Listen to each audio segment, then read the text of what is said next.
a Buddha ass, KY jelly packing ass, nigga. You better get your bitch ass up off the street, nigga. You got 5 seconds to get your hating ass up out here, cause there's some trill ass niggas in this motherfucker. Yeah, nigga, y'all know the motherfucking scope. Y'all non-snorters, non-smokers, non-sippers. Get the fuck up out of here, bitch. Nigga, some sipping ass, pouring up ass, smoking ass, getting high ass niggas in here 3-6. UGK, nigga, we putting it down in this motherfucker. And we ain't playing with you. Y'all know the motherfucking scope, homie. Now pour it up, nigga. Dipping on some scissors. Dipping on some dipping on some scissors. Dipping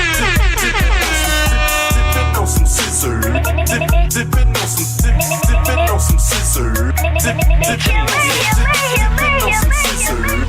on some scissors. Dipping on some scissors.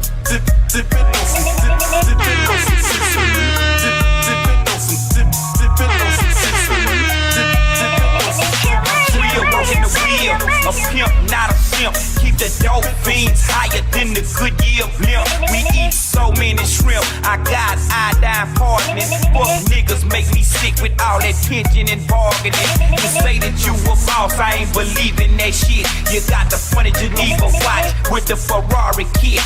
Take that monkey shit off, you embarrassing us. I got the red promethazine, thick orange and yellow tufts. Hide the coat down on the hands-free phone. The 84 chrome on them blades, 20-inch chrome. If you got 16, you can get a fizzer. I'm choking on that Doja sweet and sipping on that scissor. Some niggas scared to float it. Some niggas they want it. Some niggas they Joan it. But I be fucked up a bone it. Roll with the Mafia 6. And we ain't bout that bullshit. If we gon' get high, we gon' get high. And we gon' house a bitch. You niggas all in the mouth. The niggas all in the air. And plus there's some type of nigga they call on that. She cool with that. She fucked on till her ex. And drink on some more juice. And just when you thought she was freaking, she done got super loose. Niggas coming like freaking all in circles like Dr. Goose. All in one component. She on that X and the tootie. $40 for just 1 ounce plus an exit. Now listen, now niggas sipping and dipping and tripping. What it is you really do.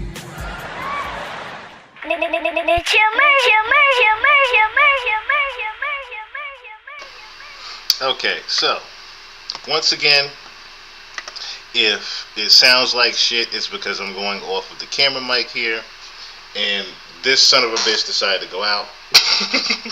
I'm talking about right as I hit live, the microphone just went beep.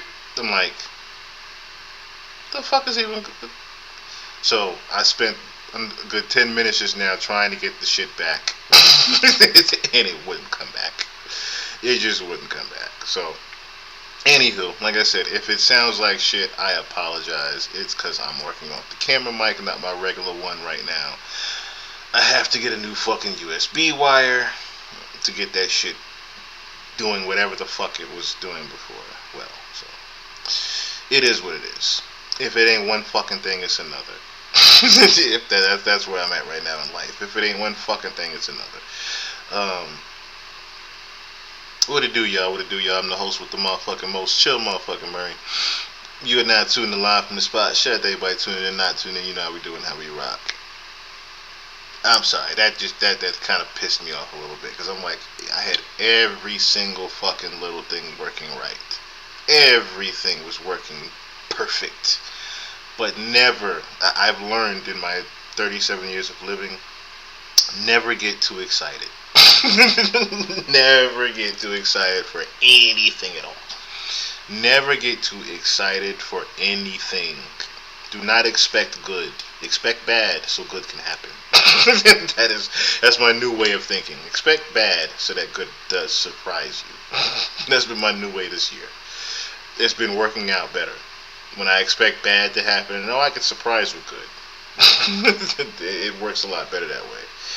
Oh my god. Yeah, and like I said, if it sounds like shit for Fantamos, I'm sorry. It sounds like shit, I'm sorry. It's literally because the microphone decided to just say, I'll just take a sleep today.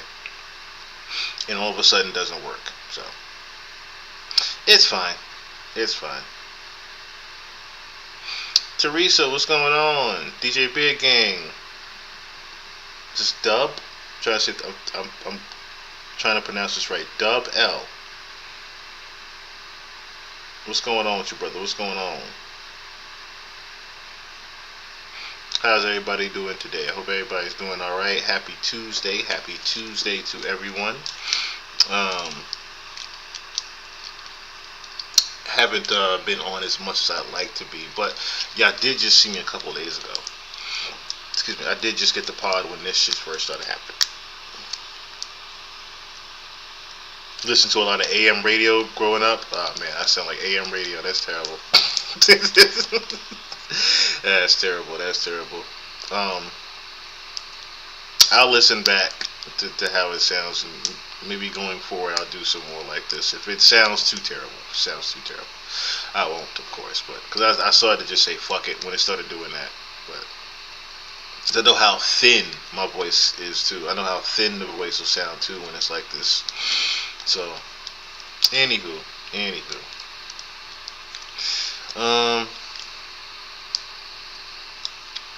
Alright, so I guess let's get to it. Let's just get to it. So, another thing I was going to say, reason why you haven't been seeing me as often,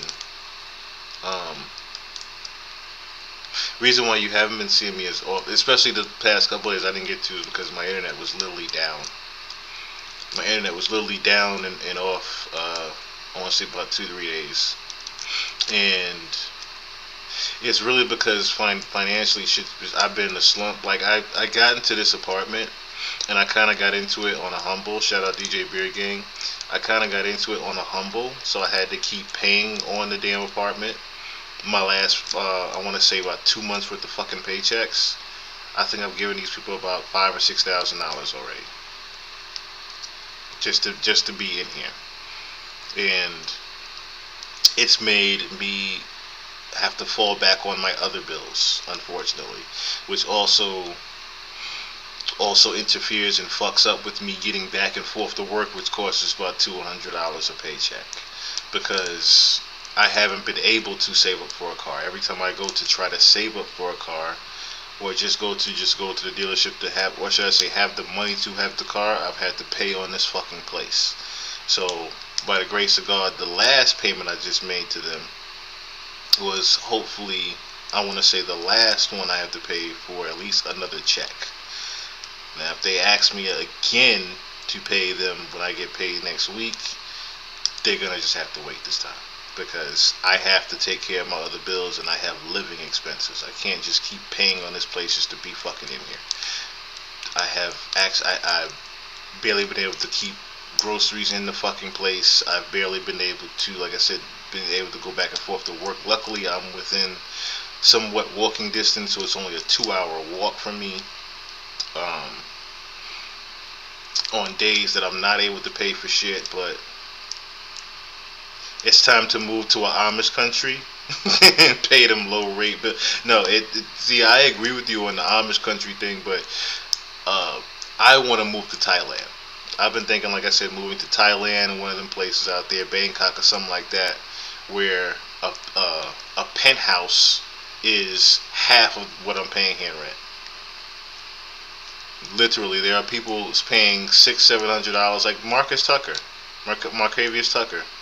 I showed you guys him. He's living in a penthouse right now that looks 30 times better than this for $700. Rooftop penthouse, $700 a month. Living great. I've been thinking about, like I said, just doing that. So, because America not only is costing too goddamn much, but they're eventually becoming a dictator. I've been potting on this before too. America is turning into a dictatorship, if you guys haven't realized. America has become an authoritarian country, pretty much. And yeah, I want to say our leader, who isn't actually our leader, that's the best way to say it too. Our leader, who isn't actually our leader, is pretty much just a dictator dummy, pushing out laws and whatnot that he's being told to give and put in place, so that when they finally decide to push his off button, the next person that comes in is just the actual ruler. So, anywho. as I said before, I've said it plenty of times on this pod before. If you guys would like to help out, always, if you can, donate to the Cash App, not the Super Chat. Don't do the Super Chat because I don't get the damn Super Chats.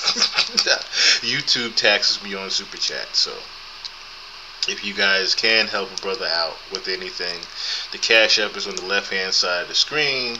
Chill Murray 1. I'll even put it in the chat eventually, but yeah.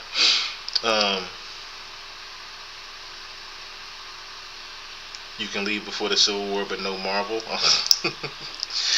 Hey, I don't even know which Civil War to leave before. I don't know which Civil War to avoid. The one that's going on right now in DC, the one that's going to be coming in LA,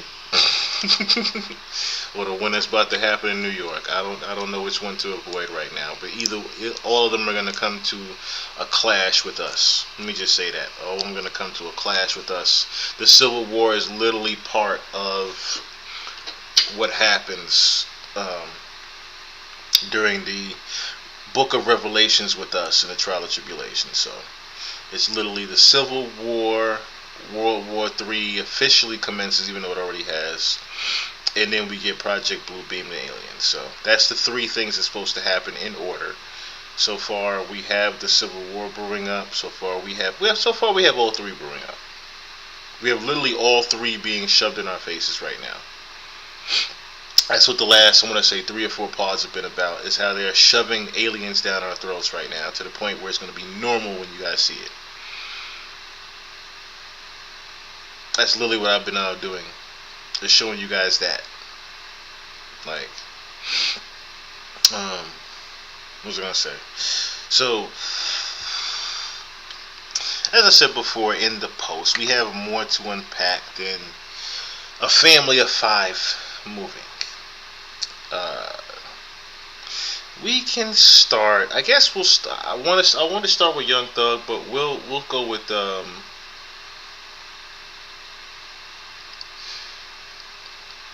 we'll go with Drake first, because I still didn't get to actually see this interview. And of course, if I get cut, guys, let me put this in the chat now. If they somehow cut me, I will be right back on Twitch. I actually have the Cardi B assault trial on my TV right now too. But let me do this just in case they decide to cut me at all for any reason.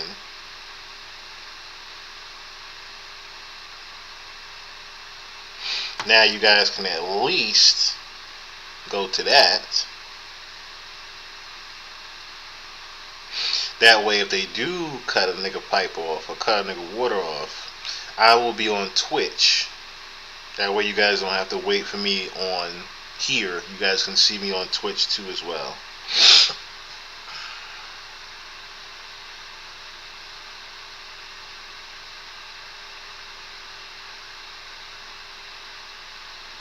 Let me just throw this in over here as well.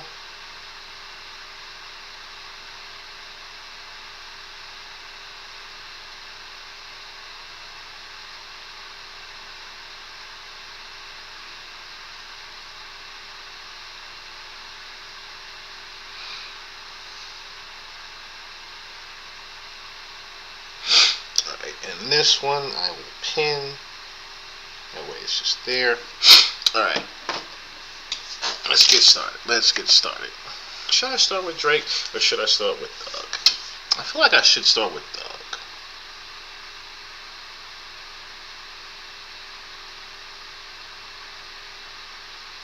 Thugger crashed the Bobby podcast numbers with Slime Telling mixtape series. Yeah, I've been. That's what I said. I'm caught up in which one to even start with, because it's like Thug has been on 300,000 in 9 hours. I wouldn't say. Well, was it 9 hours? Has it been 9 hours already? I mean, it's 5 o'clock. Yeah, I guess it would be 9 hours. But you gotta understand, yeah, we'll still start with Drake. So you gotta understand too, right? These are 2 people who don't have the traction that they used to have. Right? Drake doesn't have the traction he used to have. He doesn't have the backing or the machines or the bots he used to have. He doesn't have, she doesn't also have the backing that she used to as well, as far as the fan base goes. Right? If anything, her core fan base stayed with her. And then there's people that, of course, just want to see Drake say something. That's the only reason you even see the numbers there. Let me check myself, too, real quick, on what it's even doing. I didn't think it was going to do too well. Yeah, 306. It's at 306 right now, like you said. So we're gonna watch that, and I didn't get to watch the whole thing. So I'm going to we're gonna watch that in real time. I'll give my reaction in real time, and then we'll get to the Young Thug stuff.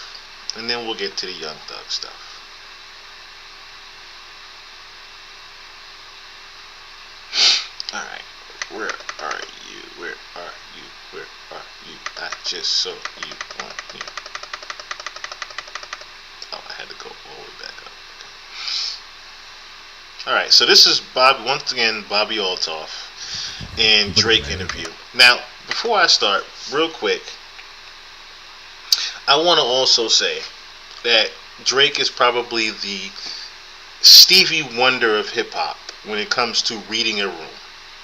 Reason why I say that is simply because this was not only a bad time to do an interview, it's probably the worst person you could have picked to do it for. Third thing is, you picked media that wasn't necessarily hip hop. I can't even say you picked another white person. I can't say that. That's not necessarily what this is, as much as it is you just didn't pick someone of hip-hop media. And hip-hop media literally is what runs your career, Drake. Yes, you are bigger than hip-hop. You're also a pop artist. But at the same time, you would think to at least reel back in your urban fans, your actual fans that made your career in the beginning, your real fans, I would think you would try to reel them in by going a different route with doing a podcast. But no, you take her to a secluded hotel or ballroom, it looks like, for like weddings. You take it to this secluded place in the mountains of Switzerland. Like, why do you keep doing this type of shit? Yes, that's the biggest thing about this, right? You're scared to talk about the battle. It looks like that's the case. It's and see, beyond that, right? It feels like you did this interview with someone you knew you could intimidate. That's what I'm getting at. You did this with an interviewer with someone you can actually intimidate, someone you could run the entire interview. You don't necessarily have to answer to all the bullshit. It's pretty much just you talking and venting to someone, to a female, trying to reel your female followers back in, of course. This, like I said, this is just bad. The overall idea of this is terrible. And for you to do this with Bobby Altoff of all people, someone that literally just said, I want to say maybe 2 weeks ago, oh, we're not even doing our podcast anymore, it's over. Also, let's preface this with saying that the podcast with Bobby started with you doing an interview in Drake's bed, supposedly. You were sitting across from him in bed with him, and you guys had 2 microphones up to it. That was the aesthetic of the very first time we saw Bobby Altoff. It was him sitting across in a bed with Drake. I should say her sitting across a bed with Drake. And even that backfired on Bobby's life, because everybody said, oh, Drake's fucking Bobby Altoff. Oh, isn't she married? The next thing you know, after the interview comes out with her and Drake, all of a sudden Bobby's getting divorced. Then when Bobby gets divorced, Drake takes the blame for it. Then she's seen at concerts of Drake's afterwards. Of course, she's doing her what do you call it, resting bitch face. So it looks like she's not having a good time at the Drake concert. Excuse me. So people put this whole Drake's using auto-tune thing behind it, which newsflash, every fucking singer uses auto-tune. After I've seen Travis Scott doing auto-tune, every fucking singer does auto-tune. I don't care who you are. I don't trust none of you when I go to a concert now. I don't trust any of you. Any of you fucking stars. Anyway, so we see that, and then I'm just like, now we're getting to the part where Bobby has to do a bunch of interviews to save face and get the integrity of the podcast back up. Of course, still facing the backlash of Drake. And then, like I said, Drake's not doing the best after this himself, career-wise. He starts going down the funnel of misery with the battle of Kendrick Lamar. So it's like it's a lot of things going on with this interview. I had to preface it with, of course, on why this interview is even being done. The reason why this is being done in totality is because these two both are down in the dumps as far as their career and need to bring each other back up. But of course, one star is still bigger than the other, and one person is there because of the other. That would be Drake. Bobby wouldn't be where she is if it wasn't for Drake doing her interview. Her very first interview. And then, again, Bobby wouldn't be back doing interviews if it wasn't for Drake. Now, the one hand wash the other thing is Drake wasn't going to do any other interviews before Iceman but this. Here we are on the eve of Iceman dropping to try to save his career, and you pick Bobby Altoff as the person to do an interview with.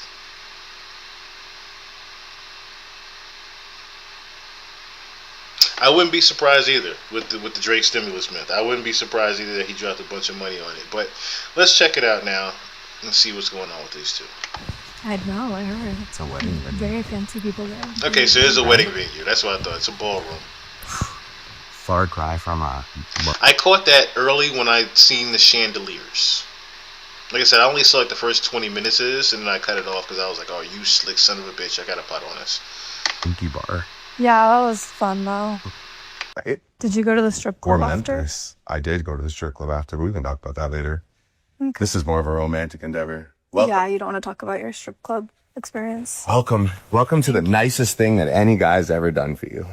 That's crazy to say that. You really outdid yourself. Right? You did. This is beautiful. This is probably one of the nicest places I've ever seen in my life. Really? Yeah. You've been everywhere. I haven't. Yeah. I haven't. Now, before they get into it, the first thing I noticed, this isn't your typical Bobby outfit. So I'm already like, Drake has already used his stylist with her. Even how Bobby's hair is, how her makeup is done. This is, of course, it's a Drake interview, so she looks more done up than usual. But you can tell, like I said, the overall new production and the Drake money that's into this. You can see it. All right, well, welcome to Not This Again. Welcome to a much more refined... And then, of course, they couldn't sit on the couch again. They had to use the same thing that ruined it before, which was a bed. Like, why is there a bed in a ballroom? poised and pleasant. Pleasant?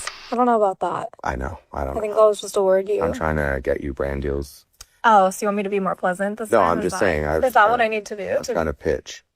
Is that what I need to get more brand deals, be more pleasant? Hey now. Welcome to a much more scenic, serene, and solidarity. What are you getting at? Welcome to a much more scenic and serene and serious. It's not gonna be serious though. Is it not? I think it is. Welcome to a much more scenic, serene, sexy. No, try it again. Run it back. I liked it. I don't like that one. Welcome to a much more scenic, serene,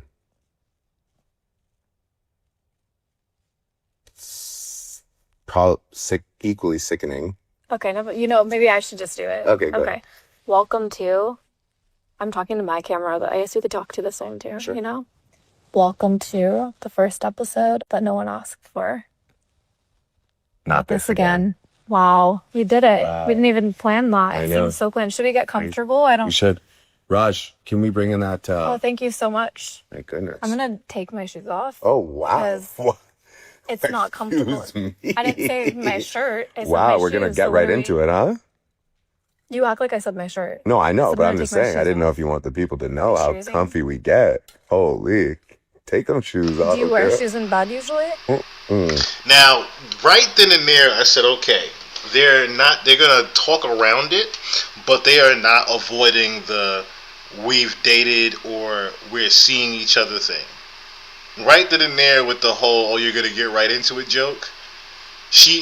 You're gonna notice, even in the first like 15, 20 minutes of this interview, she's not denying the fact that they have a thing together.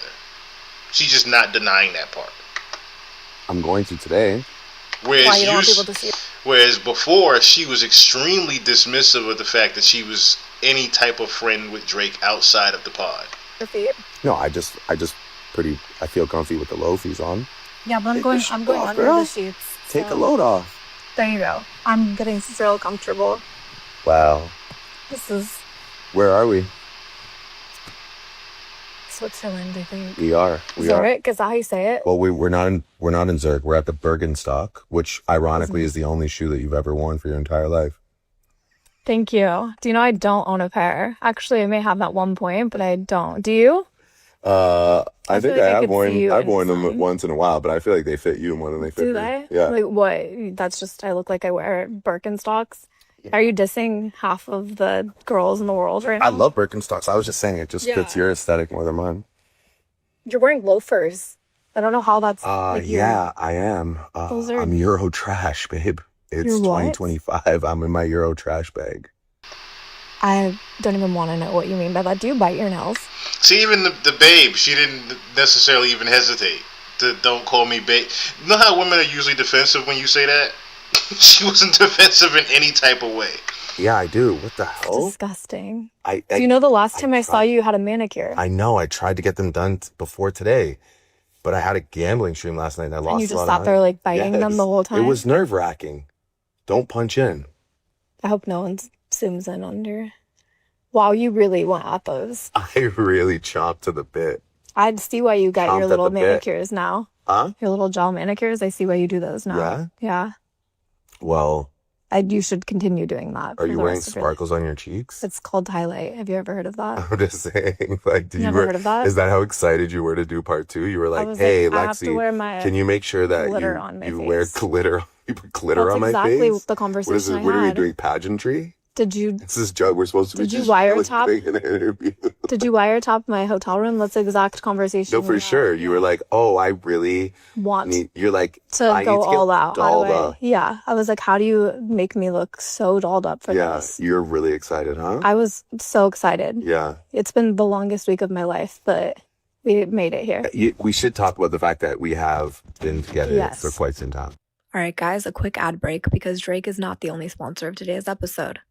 This episode is also brought to you by SeatGeek. SeatGeek, thank you so She didn't have to throw that in there, but that was already evident who the actual sponsor of the interview was and why you're even doing it. much for continuing to sponsor But thank you for confirming that Drake is the sponsor of the interview and why you're even doing it anymore.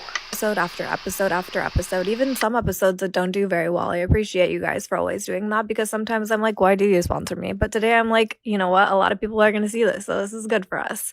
When it comes time to get tickets to sports, concerts, or really anything you need tickets for, SeatGeek is the place to go. SeatGeek is so easy that my grandmother, before she died, knew how to use it. Green, good deal. Red, bad deal. She didn't know who Drake was, but she always knew. She's terrible with her comedy. I look, Funny Marco, shout out to you, brother. You tried. You really tried to help this girl. I understand now why you really said, fuck it, we're not even going to do this anymore with her opening up for me. I understand that part. How to use SeatGeek. They make it super easy. Every ticket is scored 0 to 10. So if you're not a hot girl who's getting invited to concerts for free, or you're not trying to sneak your way in, then use SeatGeek. And even better, if you use code BOBBY10 and click the link, you will get 10% off your tickets. Again, make sure to click the link and use code BOBBY10 to get 10% off your tickets. Not like that. God forbid. Definitely not like that. What are you doing? I just don't know. I think my microphone might have misplaced. Are you uncomfortable? No, I feel good. I just want to make sure that my mic is there for sound. I'm sure he would say something, don't you think, if it was sounding I don't think bad? so. I think They're listening. No, they left. outside. They're Like, who does... No, we're not going to just bypass that part. No, I feel good. Who does all of this shit Mic is there for sound. in a ballroom? What? Now, look. I see what you guys are talking about now. Black Lion, what's going on? Look. This is beyond creepy. This is beyond creepy. What in the fuck? Who does this? Look, unless you were shooting a porno in this scene, you do not need 1, 2, 3. Alright, yes, I get it. It's a production. But look at the size of the lights. Like, what are we doing here, guys? What are we doing here? Really? sure he would say something, don't you think, if it was sounding I don't think bad? so. I think They're listening. No, they left. outside. They're right out that door listening. check. Can you hear us? No, they're good, right? They can. You've been with me for a week. Describe the week in 3 words. Let me think of this. I want to make sure I choose the words properly, right? Okay. They need to be the right ones. Bored. Like a fucking liar. Tired. Okay, that's... So apparently leading up to this, these two spent the entire week together. Squabble up video reference? I wouldn't... I can see where you're getting at there, even though when the video came out way long ago. Diddy Productions, that's a good one. That's a good one there, Teresa. So they spent the entire week together, right? So leading up to this, because I'm saying to myself, okay, did they do? Because all the promo that I've seen for this particular interview has literally come from clips of the actual interview. So I wouldn't say that they did promo before the week that they spent together. Am I catching that part right? They didn't actually know that they were going to do a podcast together. That's what I'm feeling. I don't think that they actually... I think this is a thing where Drake and Bobby met up. Blink Twice Studios. I have a feeling there's a part where these two met up somewhere in the States, because they're going to go through the timeline of it. I got a feeling they met somewhere in the States, in LA, and they pretty much said, okay, if we're going to do anything at all, or I'll even go even further, right? They met somewhere in the States, and Drake finally caught up back with her now that she's actually openly single. Let's also put that into context. She's openly single. She's fully divorced now. That's finalized and whatever. She has not been linked to anybody except him.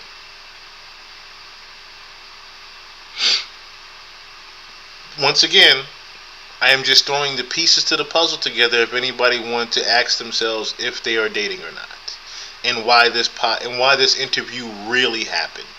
Drake is doing this with someone. Drake wants to do an interview with someone that he's fucking already, so that he has some type of control. Nothing to do with me. Confused. Okay. That's my 3 words. Bored is number 1.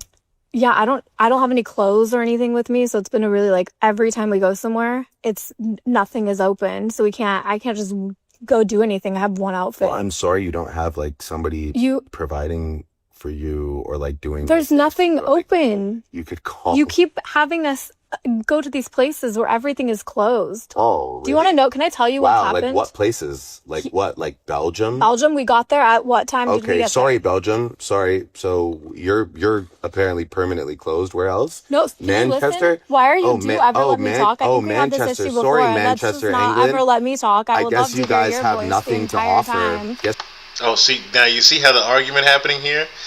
Now, you should catch what Bobby is saying. I'm gonna run it back here in case you're not catching what Bobby is saying, because Drake's over talking her, and of course, but the average listener is gonna hear Drake more than what she's saying. But listen to what Bobby is saying as are you gonna keep over talking me? I love to hear what you're saying. Listen to that.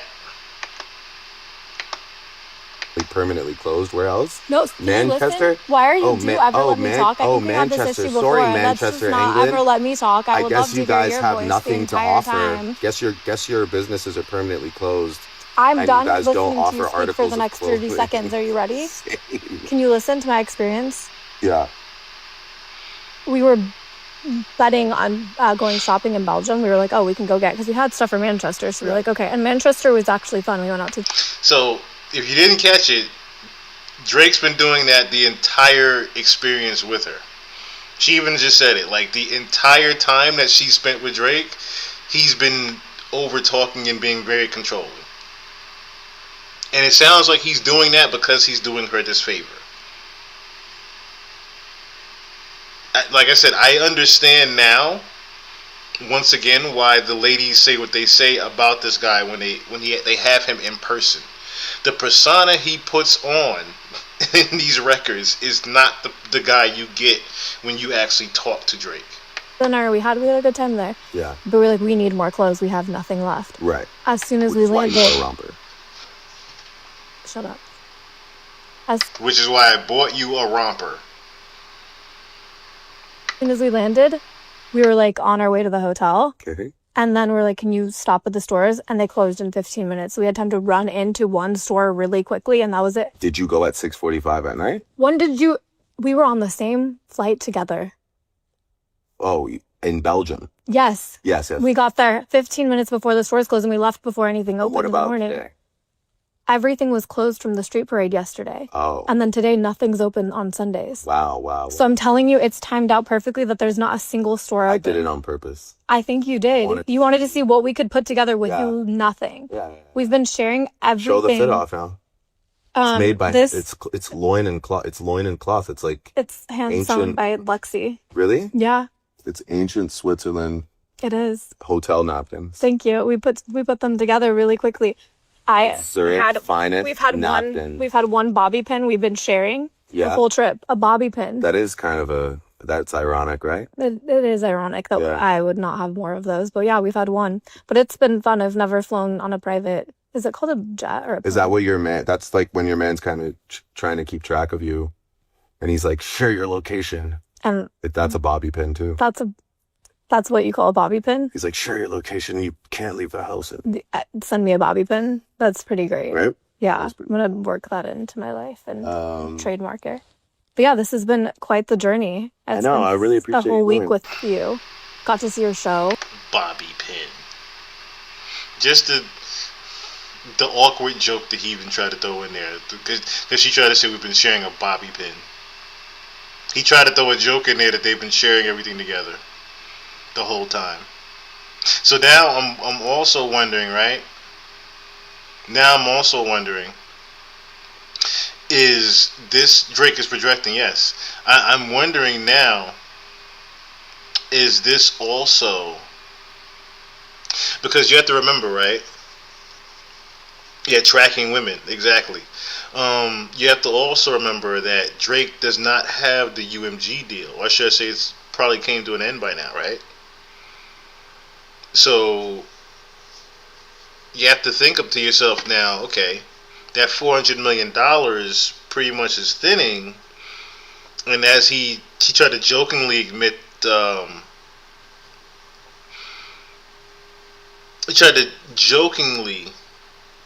that he did it on purpose.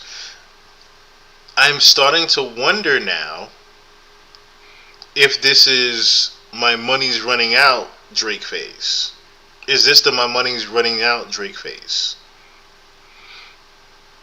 Because, again, if he doesn't have UMG necessarily backing him, where besides show money, besides actual him having to book a show and go somewhere, where is Drake's money actually coming from anymore? Bored, Tired. tired, and confused. Yeah. Confused because BTC, which is what I continue to lose on in gambling. really, what is that? Bitcoin as well. Oh yeah. I'm sorry to hear that. I'm sure you're sad about that. That's fine. Do you want to know why I said confused? Why? Because you sound the most vague, like, okay, this is what's happening, and then you'll be like, it's gonna be tomorrow. I'm like, okay, what time? Okay, I what? do like to leave you on a cliffhanger. You leave me on the most. I've been on a cliff this entire time. Like, I don't know what's happening next. Well, I mean, And then I ended up all the way in Switzerland somehow. on a cliff. On a cliff. Yeah, that's the But whole. You haven't seen the through line here. I I'm 10 think steps ahead. I think it turned out great. I'm glad we were along for the full journey. Me too. I've, This is where we deserve to be. I've been in 3 countries with you now. Wow. 4, including America. Yeah. Yeah. Shout out to America. Yeah. So should we? I feel like we're just. So they've been traveling the world together for a week. Is what I've basically just heard just now. They've been traveling the world together for a week. Like I said, trying to go around the fact that they're dating, but hey. Not even talking about the Why- elephant in the room. What we're doing here? Yeah. Sure. Do you want to start? Sure. Why did you hate me? For so long. Well, You can have a drink Sure. first. Yeah, I think that's necessary before we get into the. trying to have my nails. You don't have to. It's fine. Yours aren't that great either. They've needed to be redone, but nothing's They're open. a little thick around the edges, but Okay. Thank you. I don't know why you would know that. if I get my It's a nails little- done, I get my nails done. Okay. You know, Answer. you know what a big thing was when I Yeah. when I started to get my nails done. I think the first thing I did was I painted them like yellow or something because I was like, oh, I'm gonna start getting manicures and like start like doing like getting my nails nice. And then people are gonna say things, and then I was like, you know what? I had 3 really, really important stages in my life. One was getting braids. I was like, oh, people are gonna be like, he's getting braids, like midlife crisis braids. Have you not always had them? No.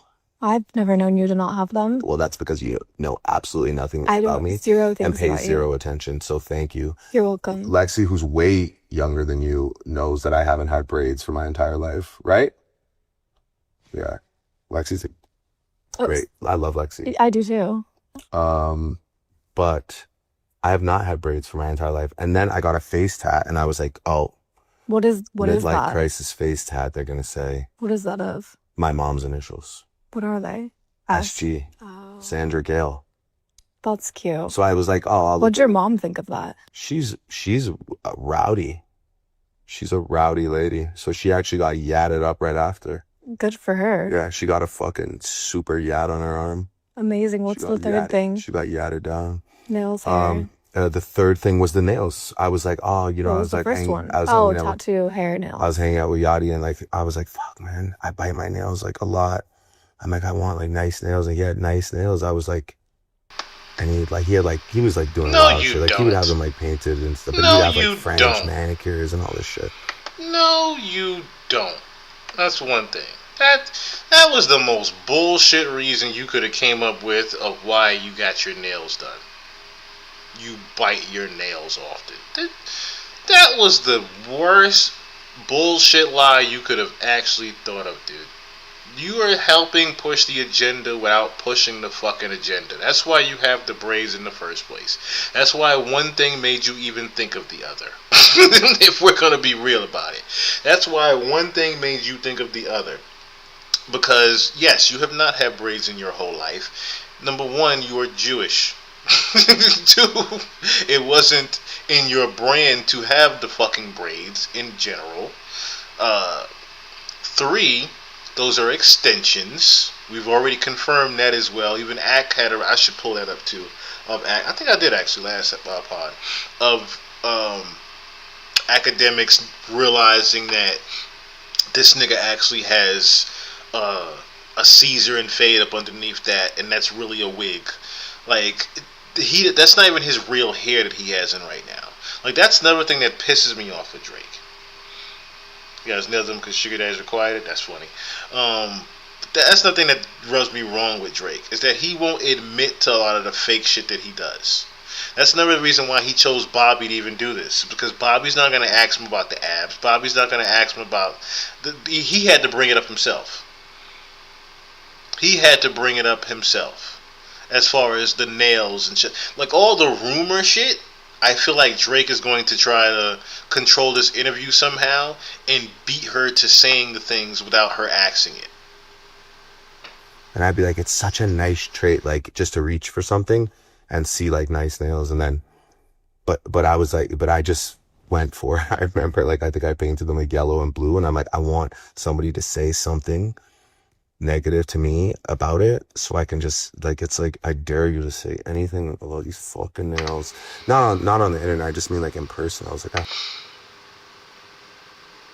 A bullshit? A bullshit? A bullshit. A bullshit. Because what the fuck was you going to do if they did? What the fuck were you going to do if anybody says so much of nails, Drake? Second of all, if you got it for that purpose, you got it because you were already insecure about having them. So you got them just in case someone would say something? So you would have a reason to lash out at them? I'm glad I even froze it right here, because you have the worst... even your mad face is fake. Like, somebody just gets active. Did anyone say something? No, they didn't. Just me? No, just you right now, how Yeah, ugly they they are. are Not without dying. it, yeah. I know, and damaged they are, by the way. They're rough. Shout out to Vic, though. Vic does a great job on my nails. She just hasn't been around lately. Yeah, you gotta get her out She here. gets here tomorrow. Good. Thank God. You needed that. Let's talk about us. Why you hated me. You Why completely did I got hate you? sidetracked right now. I never hated you, Bob. Okay. I never hated you. Mhm.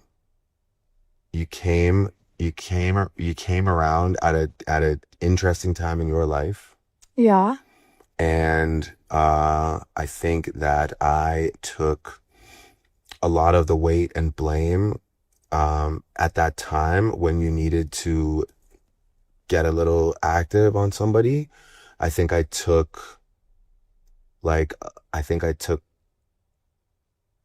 some hits verbally. From me. Mm-hmm. Oh, when I needed When you just needed to, like, I was trying to see understand what you were saying. okay. So you're trying to say when I was mean to you Yeah, when you were one time. Yeah. When you I think I was mean to you once. yeah. Yeah. But I think it sometimes it's not just about being mean. It's just like when you describe, like, the after effects of, like, something that we've done that I feel is, like, a positive and it's incredible. Sometimes I can't see it from your perspective.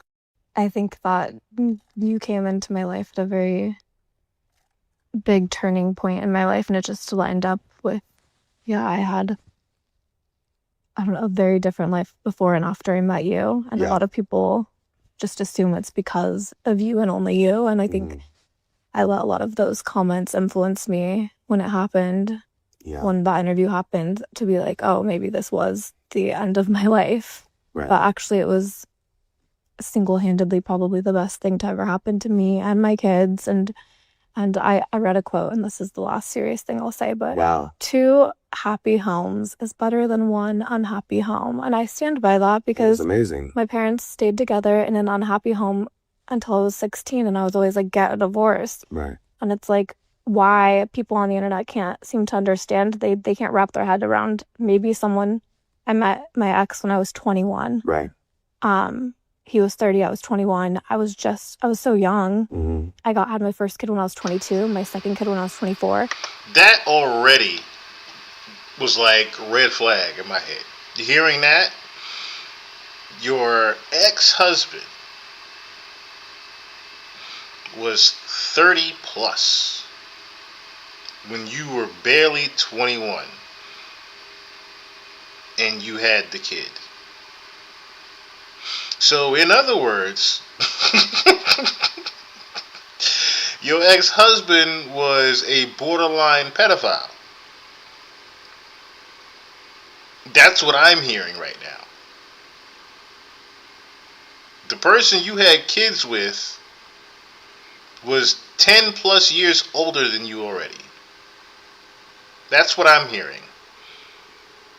Like, fuck the elephant in the room that you talking about with Drake supposedly hating you. That part needs to be put into context, that your husband was 11 years older than you when you had the kids with him. Like, I could see if it was a thing where you were 27 and he was 37. Or he was 35 when you were 25. But 30 plus when you were barely 21, as you just said? Sounds like some grooming happened here. That's what I'm hearing. Sounds like some grooming happened from your husband here. And of course, this wasn't a very rich groomer. So when you met a richer groomer, a la this man sitting across from you in the bed, the rest was history. Maybe I'm wrong, but that appears to be the right. I love my kids, but that doesn't mean I had to. People had never heard of divorce before me, apparently, because they really hold me to a higher standard than anyone else in this world. For Okay, but you also are deeply affected by like what your eyes see in like within your running commentary, and we all have a running commentary once we become, you know, once you become the focal point for people who are literally sitting there looking for entertainment from other human beings.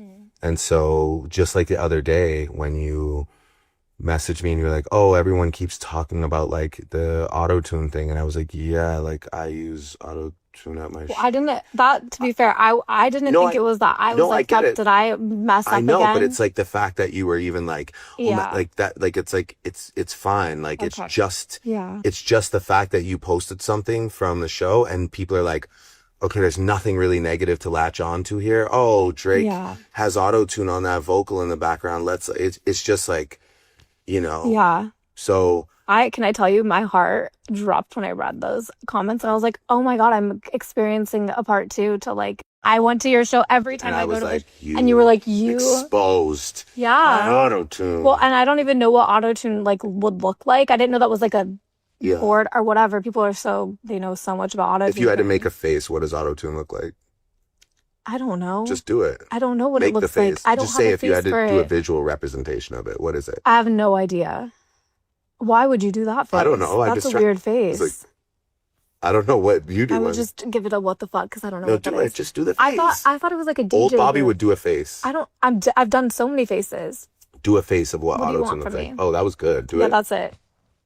Okay. Yeah. Okay. Thank you. Are you happy now? Auto-tune face? Anyway, the last time, let's just summarize this whole thing real quick. Yeah. The last time I went to your show was the last time we were friends. Mm-hmm. So then I go to only the second show ever, and then I was like, there's no way I did that.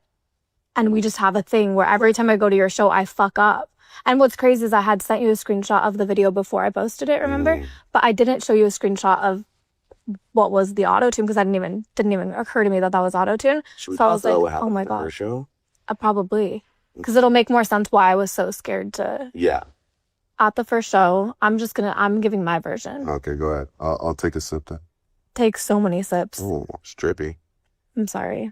At the first show, before it, we got in a little argument. Little tiff. Little back and forth. Mm-hmm. Via text message. I was being a little chippy.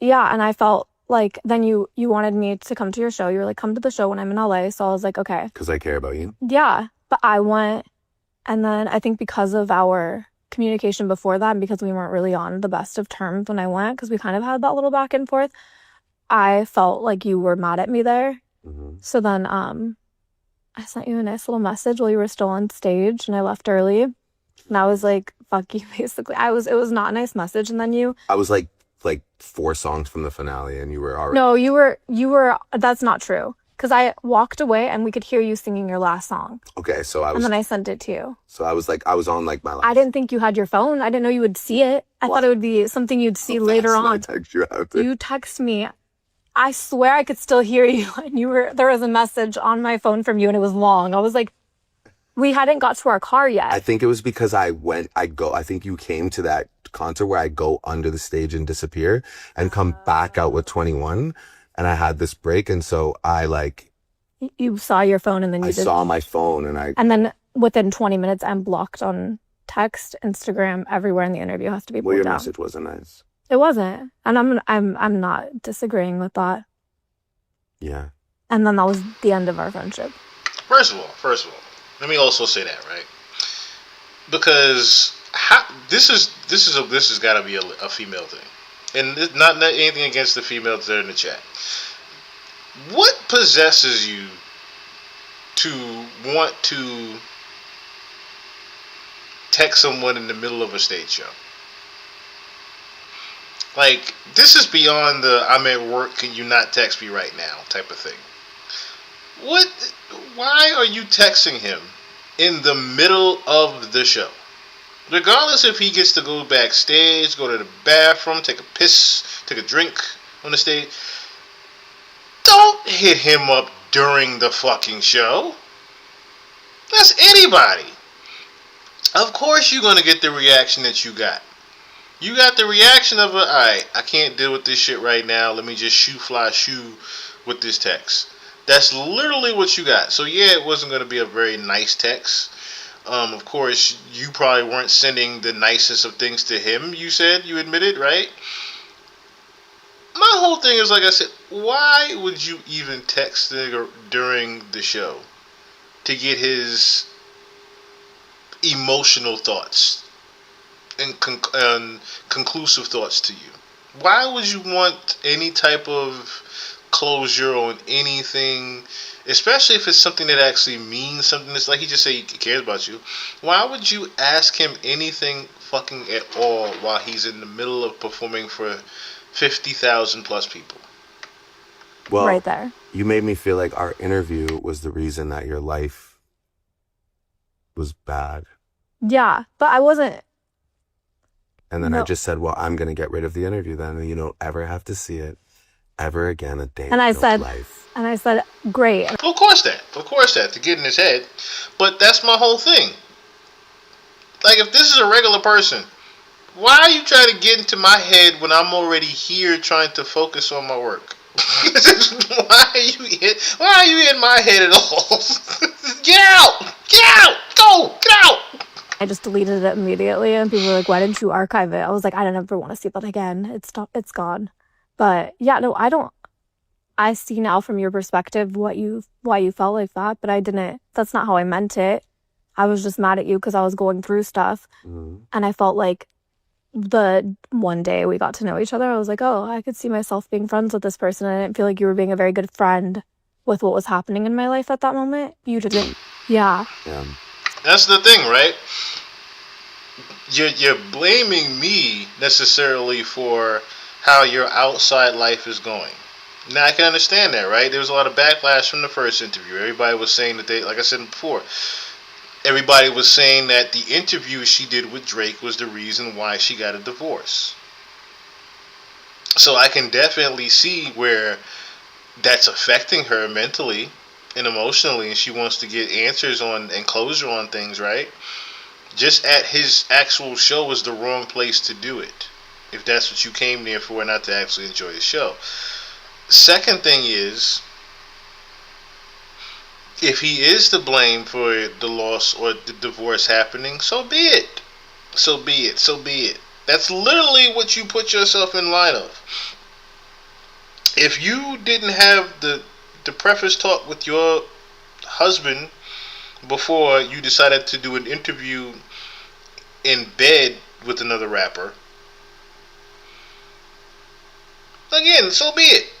But if that's not the actual reason, and you know Drake wasn't the actual reason, why even bring it to Drake's face as if it is? So I think that it was just a lot of emotions, and obviously my life changed so much after that. I got mad at you one time and blamed you a little bit. I know, but I think like I have a hair trigger for that in my life where I kind of I don't necessarily take well to like me sharing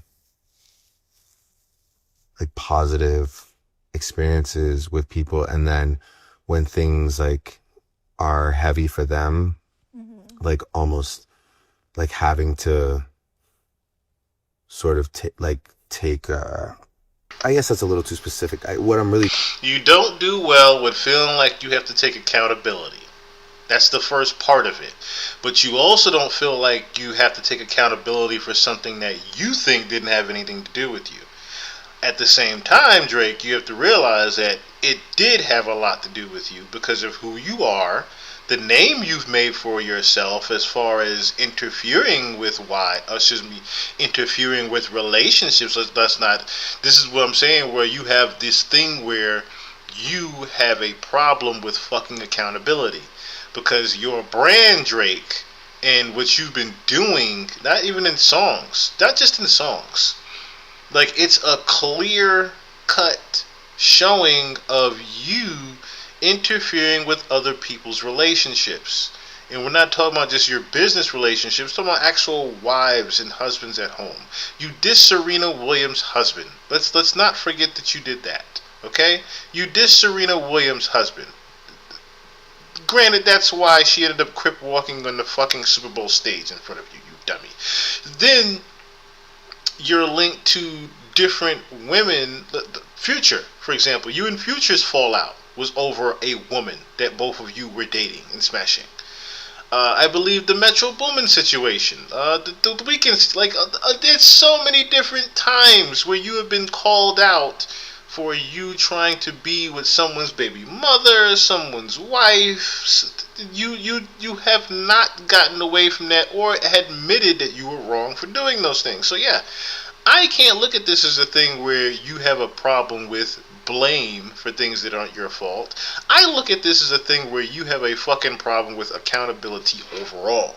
Trying to say is like, I feel like I'm not necessarily a part of the problem, and I experience a lot of guilt tripping in my life where people are like, no, like this is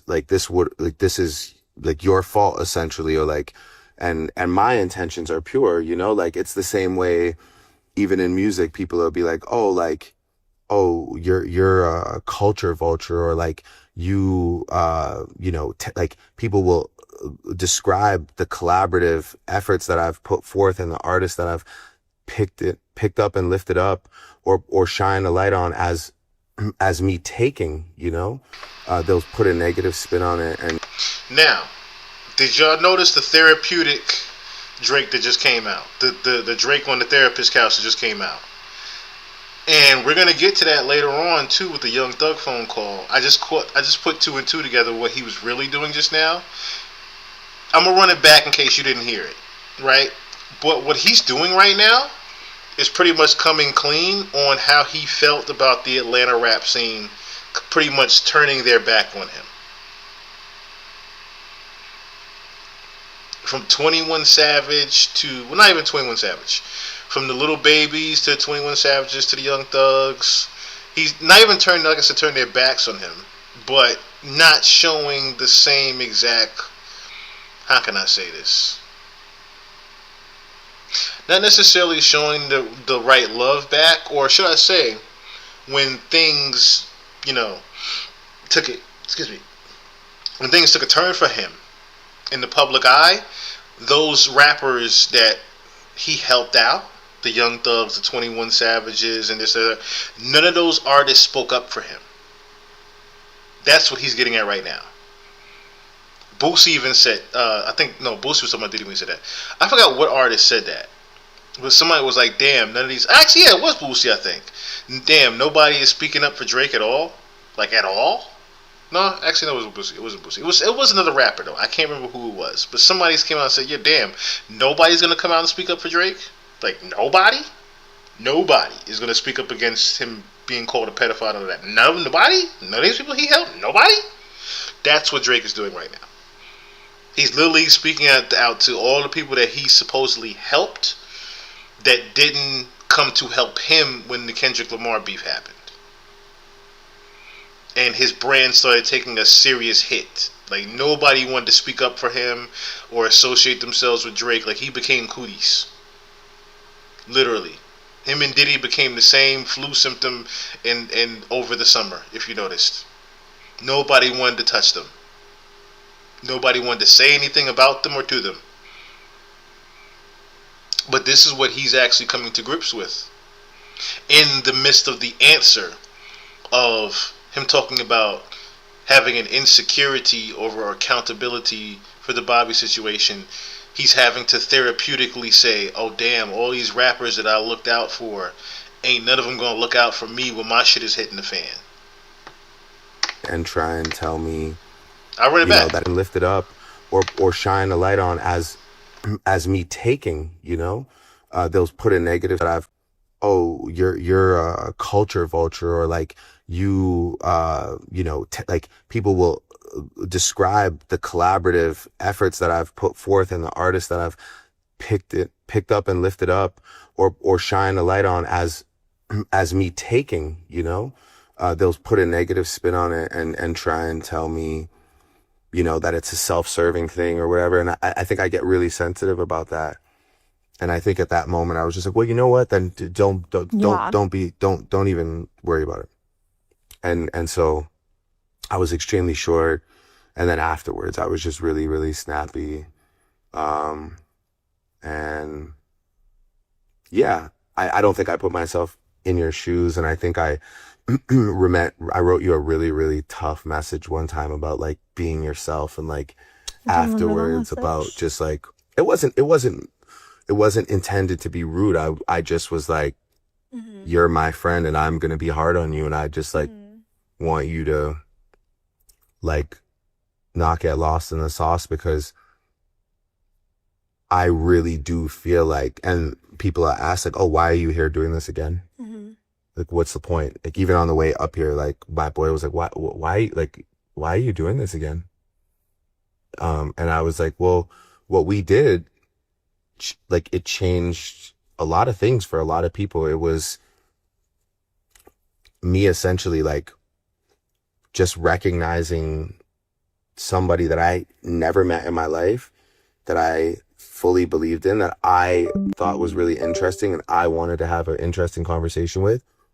It pissed off like so many, like all these fucking losers, these like, like story journalists and like this guy and that guy who like feels so entitled to this interview about, and Drake never does anything for like this type of media. And it just like made people so angry that two people who actually like have just like maybe nothing to talk about or everything to talk about, but just based on like random energy could come together. I think it changed a lot of things. It changed a lot of things like on TikTok. It changed a lot of things like in the streaming world. Like it made people more comfortable to go sit down with somebody that they've never sat down with before, like not to take like overly take credit, but when I do see like somebody, who keeps to themselves, like a Nicki Minaj, like go to like Kai Cenat's house, or like I see, these musicians go to like a guy like Plackboy Max's studio and start making songs with him. Like, I feel like we did usher in the idea of just like you can be from two completely different walks of life. Celebrities are not here, that we're like, the goal is not to be like some unattainable dickhead for your whole life, and only to like sit with Zane Lowe while he like asks you like the most like curated and formal questions. No disrespect to him, but it's just like, I think we did something that was special. Yeah. And I was proud of what we did. And then it's disrespect. When you didn't, like, it's full disrespect. It's full on disrespect. Sorry, I was trying to get the yes, very bitter, right? You could hear it, right? Like, all this came from him having to answer a question of why he sent the bitter texts back. all of this therapeutic answer right here from why he sent the bitter text back to Bobby. And you see him literally going at interviewers now. Now he's answering the question of why he doesn't do interviews with hip hop media, right? He even went to this. Arguably, Zane Lowe gave him his very best interview. Next to Rap Radar, Zane Lowe has given him his best interview to date. Let me just also say that the Views interview, I implore you all, if you want to see a good interview, watch that interview. Because you also got to see a relaxed Drake in the studio that wasn't afraid to talk about. That was one of the first times you seen real Drake not afraid to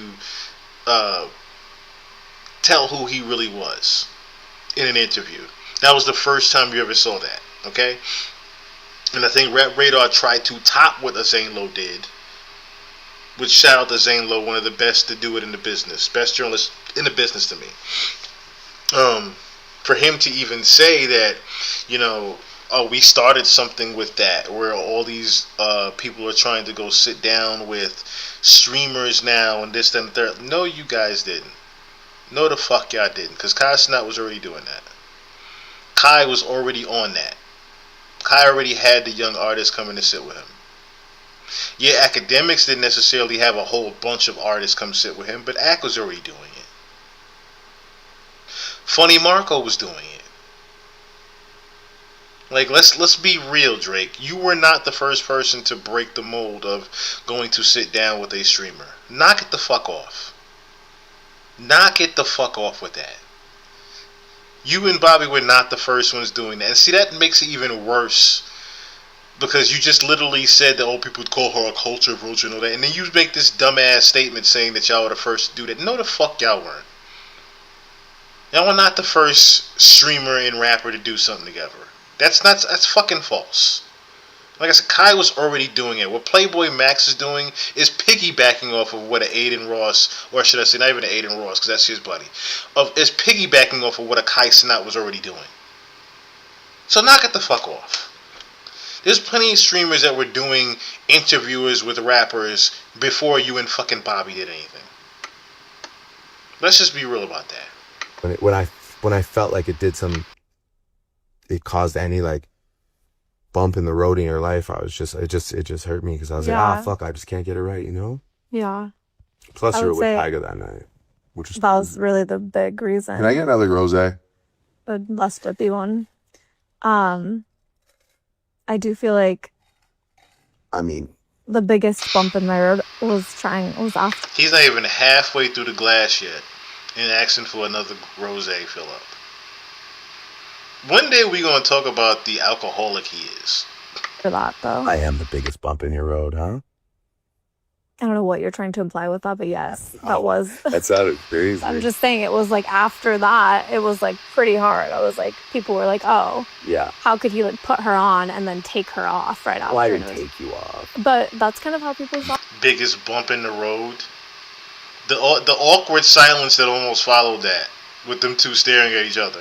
But that's how people saw it. Was that I had so many interviews lined up where afterwards, once you unfollowed me, blocked me, everything, it was just pulled. And I was like, oh God, it was like such a... It was just like, what, Ben Affleck or somebody? Who? No, who? No. I don't know. It was like... No, there was ones that I had that I wouldn't name that were scheduled back in the day. And they pulled right after. I was calling everybody going, I'm sure you were. I'm sure you were. Don't you fucking No, you did not. Don't even say that and make people think you did that. You wouldn't do that. That's evil. But you did... You doing that was like you removing your like cosign. Yeah, of me, I guess. And people were like, why would I, if he doesn't even fuck with her, I'm not going to. And it was like pretty hard after that to like try to figure out how to make my way in the world without like, with like people not knowing. Because people thought it was bigger too than it was.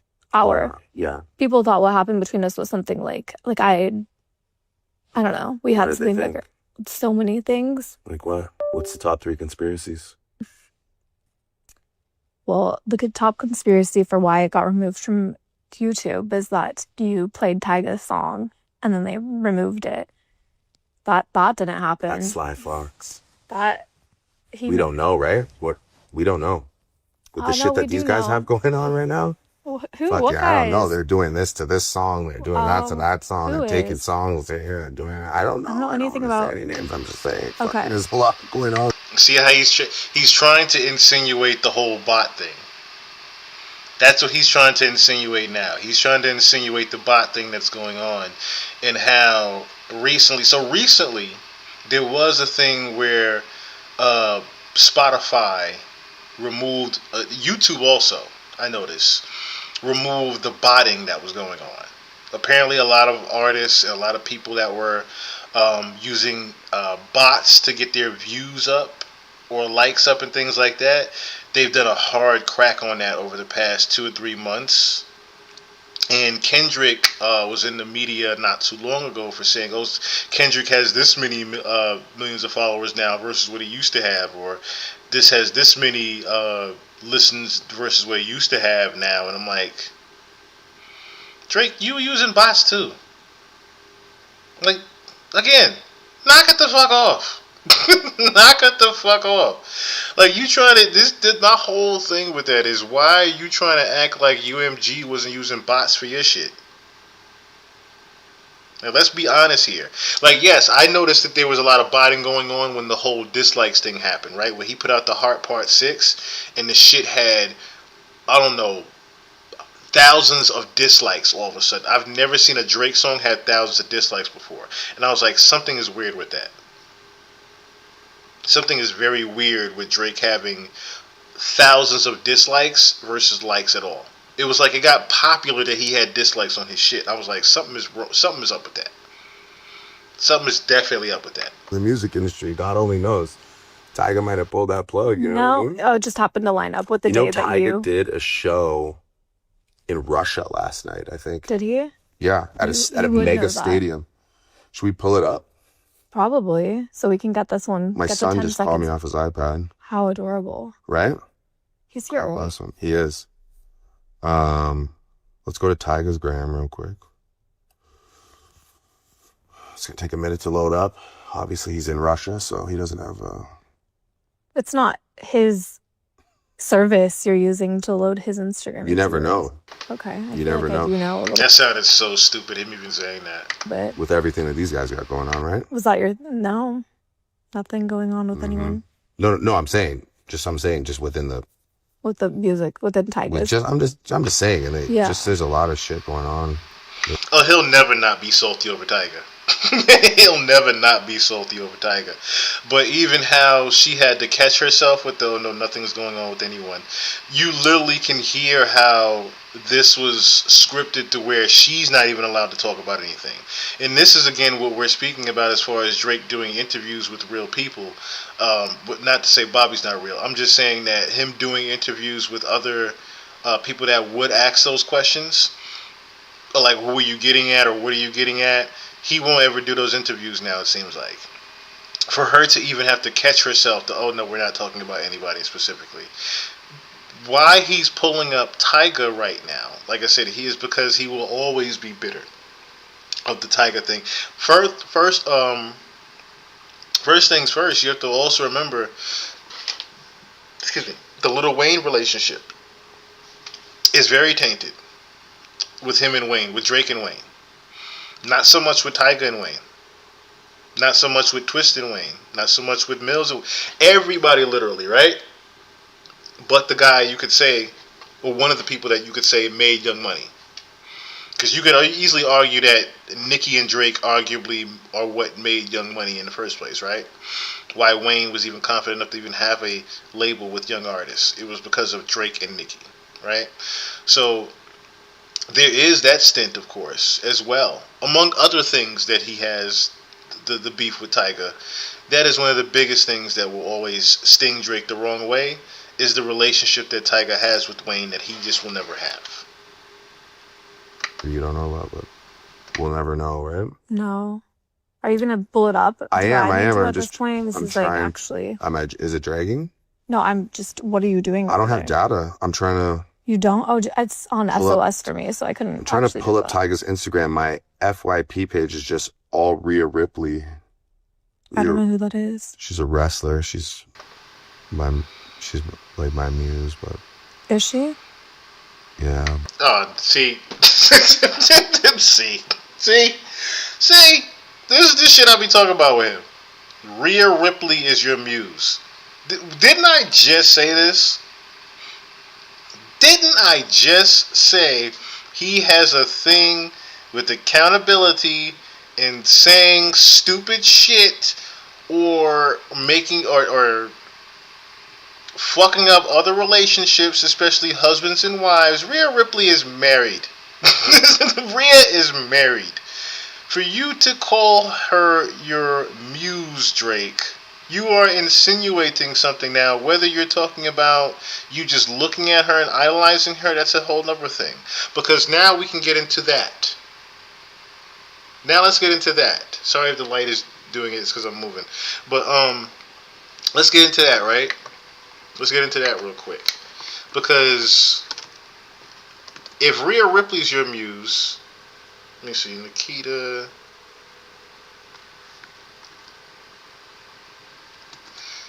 Let's Drake.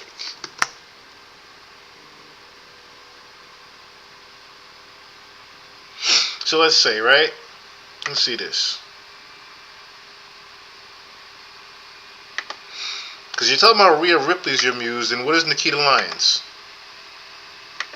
Who you all of a sudden started following. Nikita has been making videos of her listening to your music and whatnot. You even tried to ask her on a date at one point.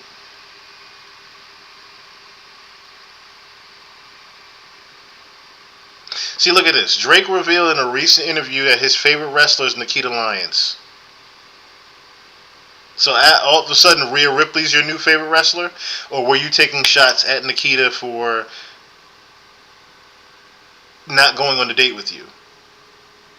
See, look right here. Nikita Lyons reveals that Drake slid in her DMs and wanted to go on a date with her.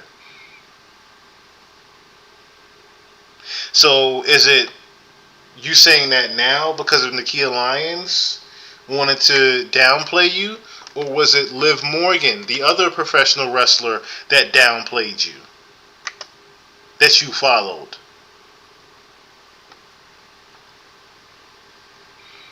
Because there was another one going around with you and Liv Morgan.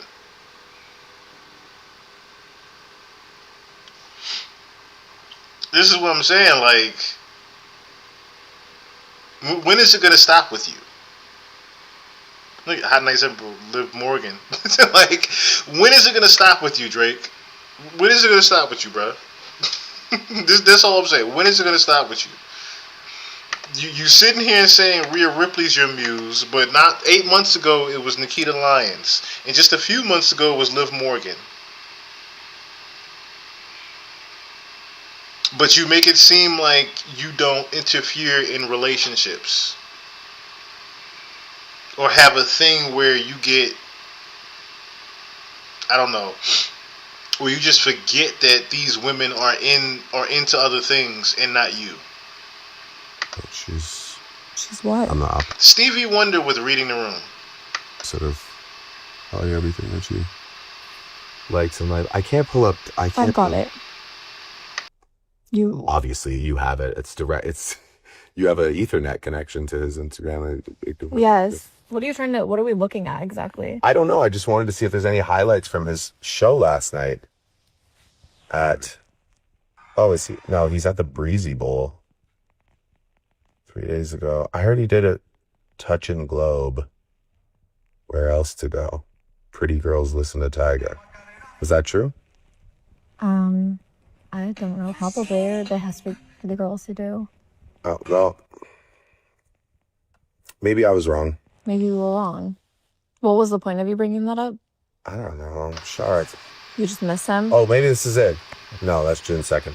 Okay. See, again, and even Bobby had to ask, what was the weird reason you even brought up Tyga and then went into the Rhea Ripley rant to try to save it? Like, what was the point of you even bringing up Tyga other than the fact that you were petty towards him? Oh, it's T-Raw. Yeah.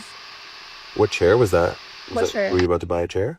No, I got a little apartment that to be used as an office, so my dad is building my furniture as we speak in it. Oh. Yeah. Wow. How cute is that? Amazing. Yeah. That's so cutie. Thanks. Well, I'm sorry. Oh, you are?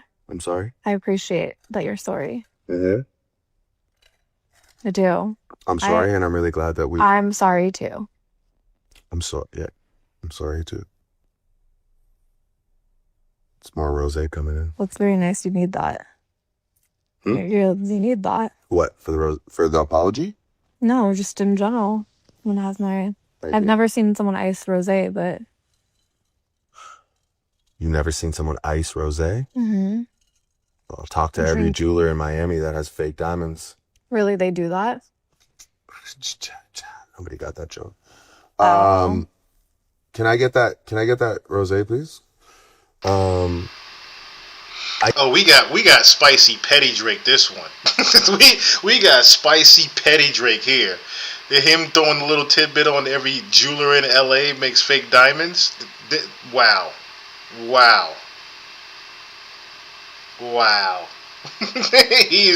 This is really Mr. Petty here. East rosé is a delicacy In your world? at the Birkenstock. Oh, I don't think we're gonna eat, but mini burgers.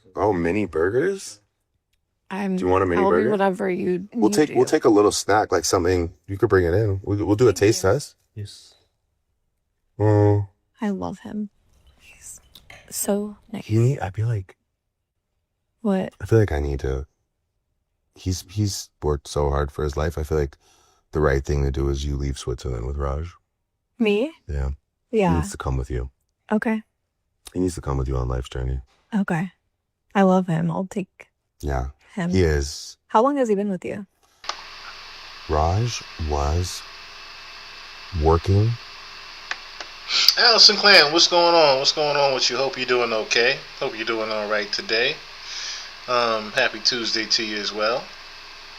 So, now they're going to come in and taste sliders, right? Him throwing the little joke of, there was a little joke in there just now of you should take him with you. Saw he was a much older black guy, right? Much older man, right? Remember what I said earlier about her obviously liking older men? Let's be honest here. Like, I think Drake is about 9 years older than her.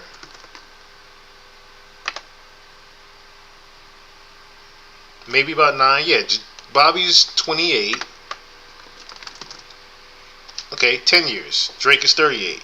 So obviously now, of course, that part's not weird, the 38 to 28. What I'm talking about is the joke earlier of how she said she was barely 21 when she had her first kid with someone that was 30 plus, right? Drake threw in a little tidbit joke there of, oh, you should leave out of the country with him. That was the shot at Rick Ross. Ron G, what's going on? I heard that there was shots at Rick Ross, but I didn't catch that might have been the shot at Rick Ross. I didn't catch where that might have been a shot at Rick Ross. In the back kitchen at Soto Soto restaurant when Rod with you. Okay. He needs to come with you on life's journey. Oh. I love him. He's so nice. I feel like. Oh, every jeweler fake ice on the rosé. Okay, I was like, wait, what? I didn't see. I was trying to figure out where that was. I didn't realize what the punchline was on that. The fake ice on the rosé. Okay, now I get it. In Miami.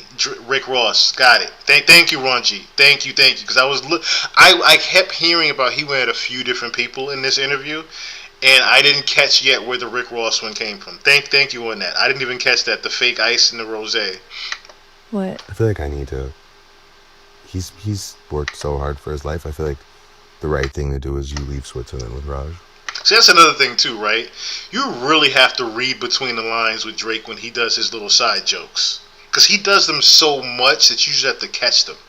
Like even the BTC joke was, he was trying to slide in a BBC reference. Like I said, the fact that he's dating her. So I can there's little things like that with Drake that you just have to notice. Like I said, thank you so much, Raji, because I wouldn't have caught that.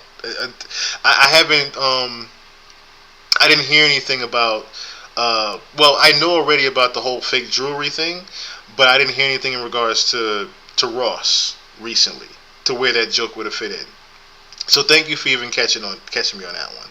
Me? Yeah. He Yeah. needs to come with you. Okay. He needs to come with you on life's journey. Okay. I love him. I'll take Yeah. him. He is. How long has he been with you?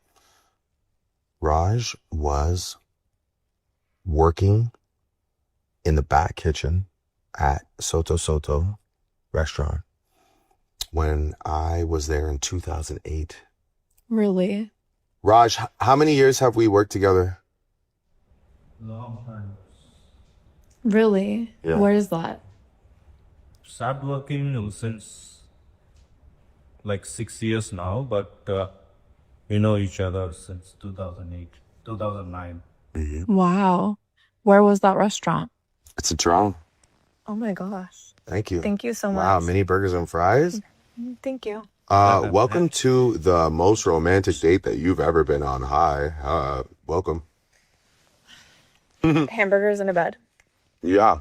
Yeah. The view does me. Gourmet sliders and fries with rosé. With a view of Switzerland. In a ballroom. In a bed. Yeah, the most romantic place she's ever been. Okay, quite fancy. Right? This is the fanciest trip I've ever been on. I flew Air Drake. What is that about? Tell them. It's How was it? crazy. How was it? Tell them. I wanted to like take a picture, but I was afraid Wow. of like taking a photo inside of your plane. You being afraid to take a photo? What is that? That's like sounds just like me to be afraid to take a photo, but it was pretty cool. Mm-hmm. You gave me my own little room with Lexi. We slept great in there. Lexi, how was the sleep? Really? The best. And we were only there for a total of, Yeah, well, the first day we were there for a long time. It was like 55 minutes. How stern did I get when, oh my, when you girls were tired and I was like, nobody play any music. Yeah, no, I was like, nobody turn the plane up. is that for us? Yeah. I feel horrible then. They were all so, Demoralized. I didn't see what they Because they were about to looked start like. playing cards and like playing like rap bangers. I'm like, it's fucking 6:30 in the morning, boys. Wind it down. But to be fair, we would have slept through anything. If we could sleep through the sound of that street parade all day, what? it was so loud outside and we slept right through that. I know. I woke up a couple times and I was like, are there drums outside? And then I would go back to sleep. It was crazy. There was a drum, like, and they wouldn't stop. They were drumming for Talking about a subtle way of confirming that they slept together. hours and hours. I mean, I Is don't that even, what it was? Did you look outside? I didn't look outside, but unless it was on repeat in my dream, they were drumming for. No, it was, Lexi got up at one point and was like, let me look outside. No, I and need then to we find couldn't see those, anything. whoever that, they have their drum, their wrist endurance is, It was a long, I remember we fell asleep at 9 a.m. We woke up to drums playing outside and we were like, what is happening? We fell back asleep till 5 p.m. and it was just endless chants. I mean, it wasn't, they weren't even playing songs or anything. Yeah. It was like war chants. We've had a great adventure though. I'm going to be sad to leave tomorrow. I know. We were almost on the rest of your tour with you. Well, we came to the most majestic place that you could I possibly. think this couldn't have been better. Should I? What's in I'm that? killing Oh, this it's so burger. I good. mean, You I'm are. so hungry. I know we haven't really had a good I don't meal. feed you. I don't clothe you. That's one thing I don't do on this trip. Right? Well, I wouldn't expect you to clothe me or feed me or give me a hotel or fly me. I actually don't expect any of those things from you. Do you see how many times I try to offer like for me to do this stuff because I don't want to ever make you think I'm trying to get a free trip out of you? Mm. But Yeah. I appreciate In other words, he did pay for everything. I mean, she said in the very beginning, Drake was sponsoring the interview. And you really think Drake's gonna have her on a private jet, sleeping with him, and he's not paying for anything? it. What do you mean? Even in the last message, I was like, there's a flight tomorrow, but it's okay if you guys, I mean, I can book it too. I'm not just gonna be like, here's to give me this first class flight. The last message I got was you asking for dope, man. Don't tell people that.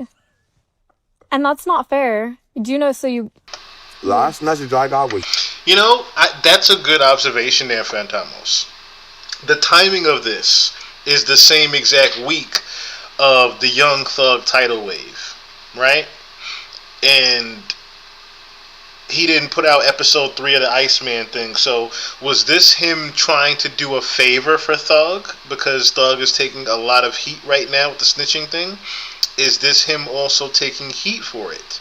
We're gonna get into something also later on, because this is why I said before, even with him saying I put a bunch of guys on and this, that, and third, but they don't look out for me. Even with him doing that rant, I wonder, was Thug a part of that rant just now? That just went across, that random spray of shots. He put so many people on. Wait till you hear this, if you haven't already, the phone call with Young Thug that's been leaked, that's been going around today. And I wonder, how does Drake actually feel about it? And is this the actual reason why he dropped the interview today? Because he has the sole reason to why, not Bobby. He has the sole control of it when this interview drops. You asking for that good? Can I tell you? I think I'm going to go to prison. Bubba Kush. We were bored. What do you want us to do? We just wanted to go smoke. Drugs like that. You should. I don't smoke drugs like y'all. You should. You and Lex, you off that shit. Chubbs like, Drake, why you please stop smoking la la? Chubbs, I'm a thug, I'm a cry, I'm a die. What was that line about? What was that line about? Drake, could you please stop smoking la la? Chubbs, why I try? I'm a thug, I'm a die. What was that line then, Drake? Like, you've had a couple of different instances and lines where you talked about you smoking weed, but then you're gonna come out here and make it look like Bobby was the only one doing weed. Like, again, knock it the fuck off. Yeah, it's smoking that motherfucking dope. You should.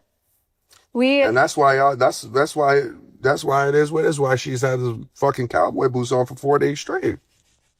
She wore them twice. Cause y'all smoking that motherfucking dope. Because we have no clothes with us. Listen, you helped us get it the first day. We had it. And you smuggled it. No, we didn't. We did once, but then the next time we smuggled the dope. Listen, the next through time customs. She was in able the customs line goes, is it okay I got my dope on me? I said, what the fuck? Then the next time it was my turn. Now, did you hear the voice that Drake's doing right now? I want to say this is a Diddy shot with the smuggling dope, but I could be wrong. I threw it away. She said, is it okay I got my drugs on me?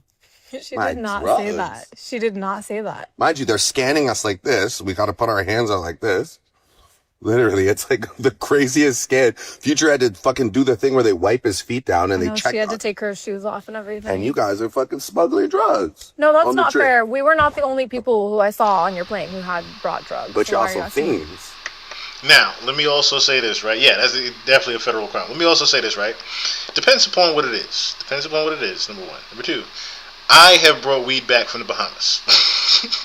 Now, how I did it was very sleek and unseen, but I noticed how he even said that, Future had to do the thing where they wanted his feet and whatnot. You actually, weed doesn't necessarily come up on the scanner. I did learn that when I smuggled the weed back from the Bahamas. I had brought I want to say a fat dime bag of some chocolate. How I got chocolate in Bahamas, I don't know, but I had got a dime bag of some chocolate with Thai, and I put it in the edge, the top part of my sock, so that when I walked through the scanner, it wouldn't go off. But somehow, it ended up going right up under my foot as I was going through the thing, and it still didn't go off. I was kind of nervous too, because I felt it. I was like, where the fuck is that weed at? And then as I was walking, I felt underneath my foot, when I took my shoe off, I felt the bag hit the metal part where it was going to scan at. And I was like, but then when I didn't hear any boop, I was like, I made it. I'm good. I'm going back to smoke some weed when I get home. Yeah. So, yeah, I know how that actually is. When it comes to weed with customs, they don't necessarily look for that type of shit. It depends upon where you are and if you're actually seen with the type of thing. Like how Brittany something, the girl that got caught in Russia with her vape pen or whatnot. That's you actually doing the vape pen out and people see you and shit like that, where it's actually legal at. You trying to bring some weed back to the States that you got in your shit. My family's from Jamaica. Yeah, see? You probably know what I'm talking about. Yes.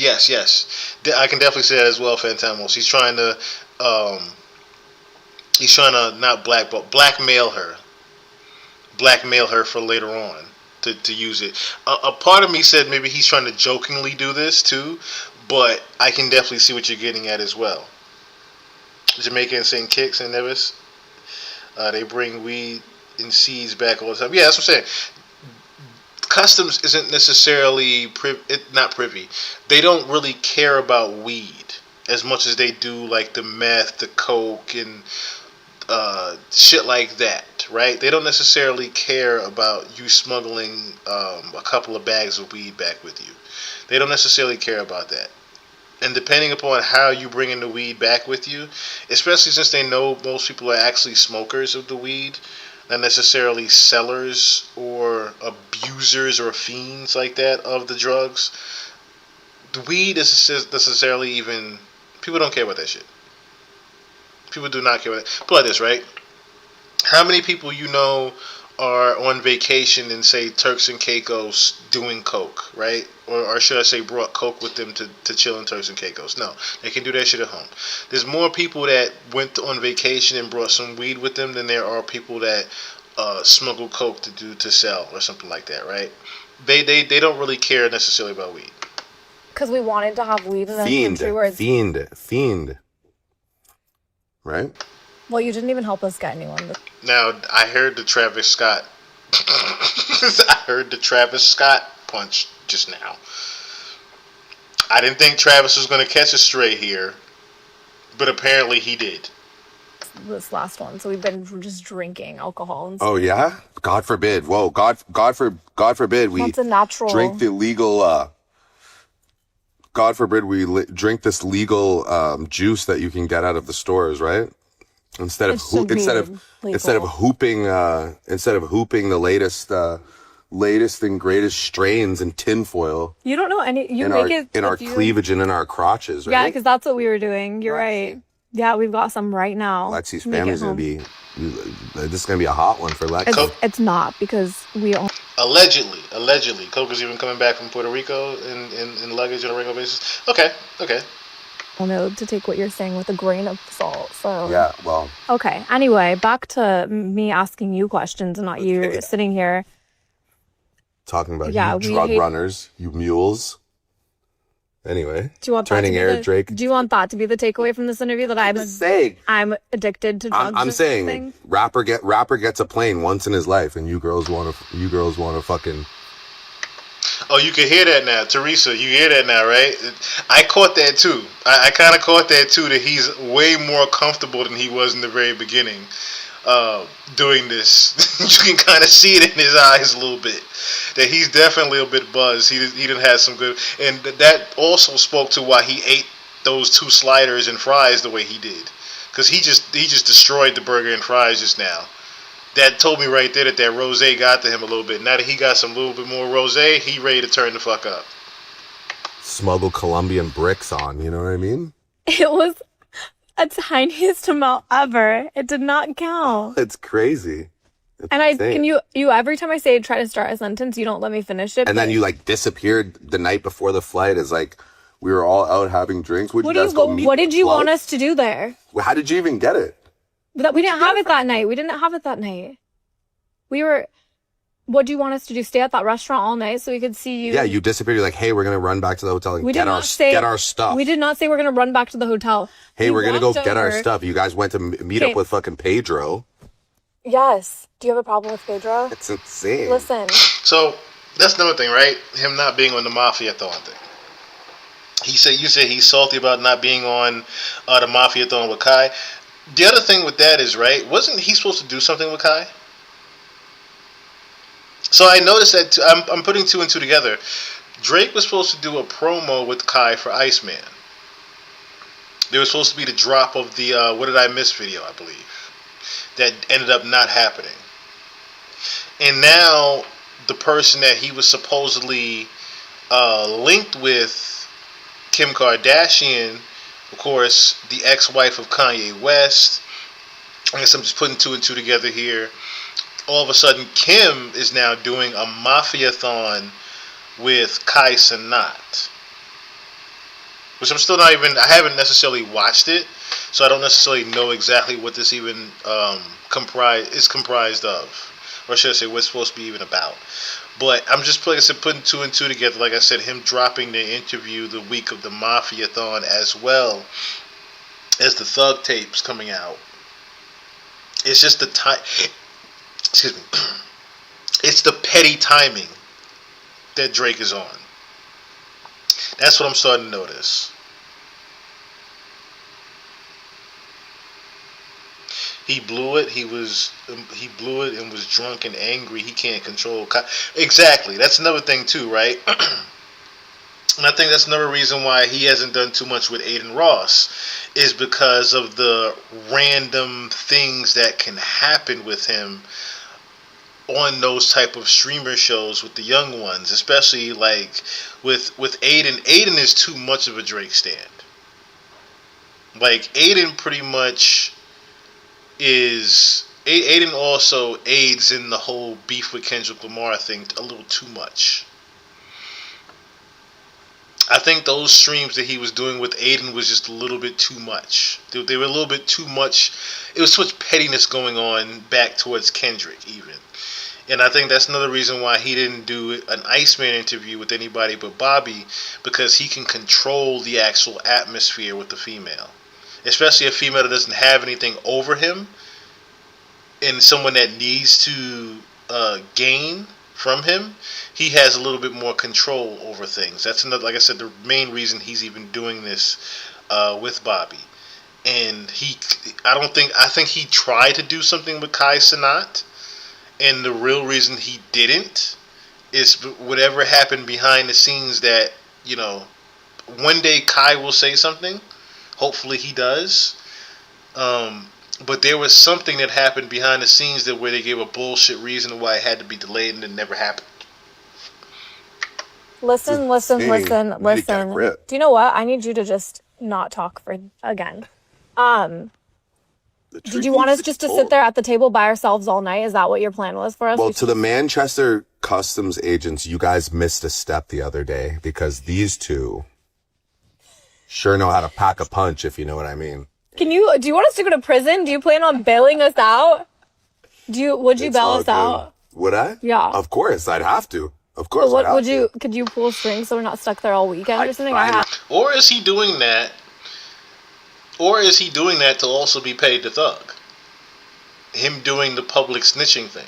My best. I try my best. I don't think you would. I think you would. Substance abusers. I try my best. We were not the only. You know what I mean? Yeah, we're the first people in the world to ever smoke weed. Like, it's crazy. You know what? It just goes to show how much we don't do it. If we did, we would have had this down to a science, but we've never taken it in TSA. And I thought that the private plane TSA would be more chill, and it ended up being way more intense. It was way more intense. And then I threw mine away in the trash can there, and I have this anxiety they're going to release a camera of me like throwing weed. Oh, I'm getting the footage. You're both going down for good. Thank you. I appreciate that. I can't wait to go to jail. Yeah, I'm excited. I've never been. Have you? I have. You have? Mm-hmm. When have you been to jail? I got arrested in Sweden.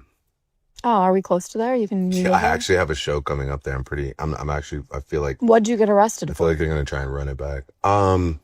We threw a private party in Sweden. Yeah, you love to throw a private party. You're absolutely right. Okay. That was a nail on the head. I do love a private party. Yeah. Your security wouldn't let us into the restaurant either. Oh, that was another rumor between us, by the way. What? I don't even think I told you about this one, but I don't know if you saw it. I know, guys. Not this again, but we got to do it one more time. A quick ad break by my sponsor, SeatGeek. Nothing in life worth having comes easy, but actually... No, see, you don't have to do it again, because this is the first time I have ever seen the same exact sponsor twice in one interview. If I see it a third time, there's symbology. But the fact that you are now doing a second one with your hair even different, which looks like in a different lighting in a different bed. Like, why are you doing these weird sponsorships from a bed? Like, laying down. What is the cold at that? Like, what? Who told you this was a good idea, Bobby? Like, who told you that doing seat? You know what? I have to look. It's making me. It's making me wonder now. It's making me wonder now. It's making me wonder now. Bingo. It's making me wonder now.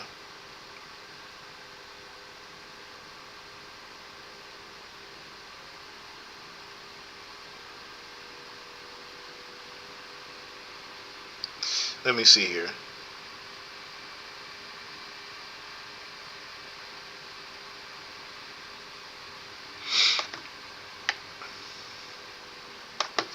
Let me see. Let me put the right thing in.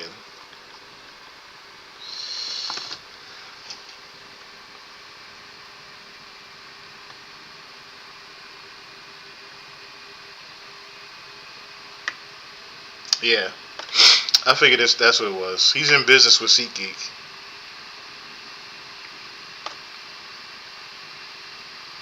It's funny how even the AI thing even confirms what I'm looking up, but he's promoted and partnered with SeatGeek. But there's a lot of people saying do not buy through SeatGeek with him. I'm seeing these Reddit posts keep coming up with SeatGeek. There was even a Drake giveaway 2 years ago.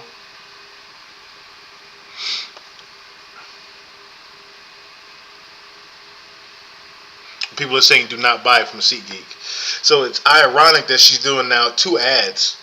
I knew there was something with it. I'm like, why am I seeing a second SeatGeek ad? Like, where the fuck did rap go? I ask the same thing every day, Ron. I ask the same thing every day. This is where rap is now. This is where, if you want actual rap music, listen to Larry June and Griselda. Maybe some Kendrick now, but it isn't too much of it. It really isn't too much of it anymore. It's literally dead.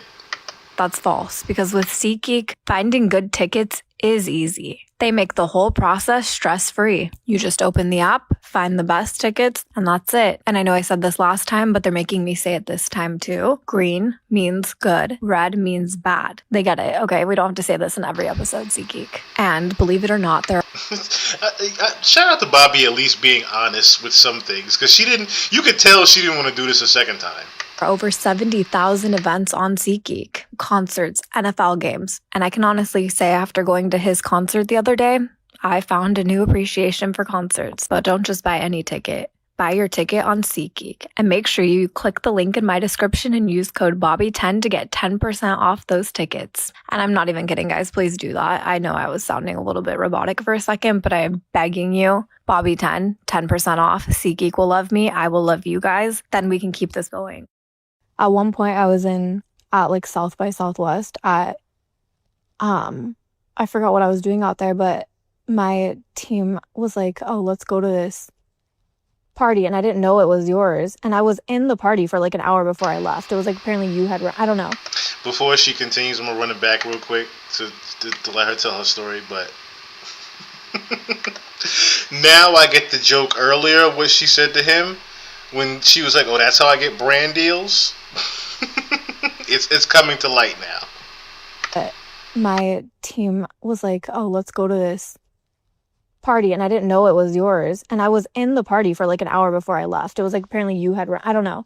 The headlines were Bobby got kicked out, and I was like, I haven't been to South by Southwest in like 10 years. But did you have some? For some reason, people decided that was your party, and that I got kicked out of it. No, I would never kick you out of anywhere.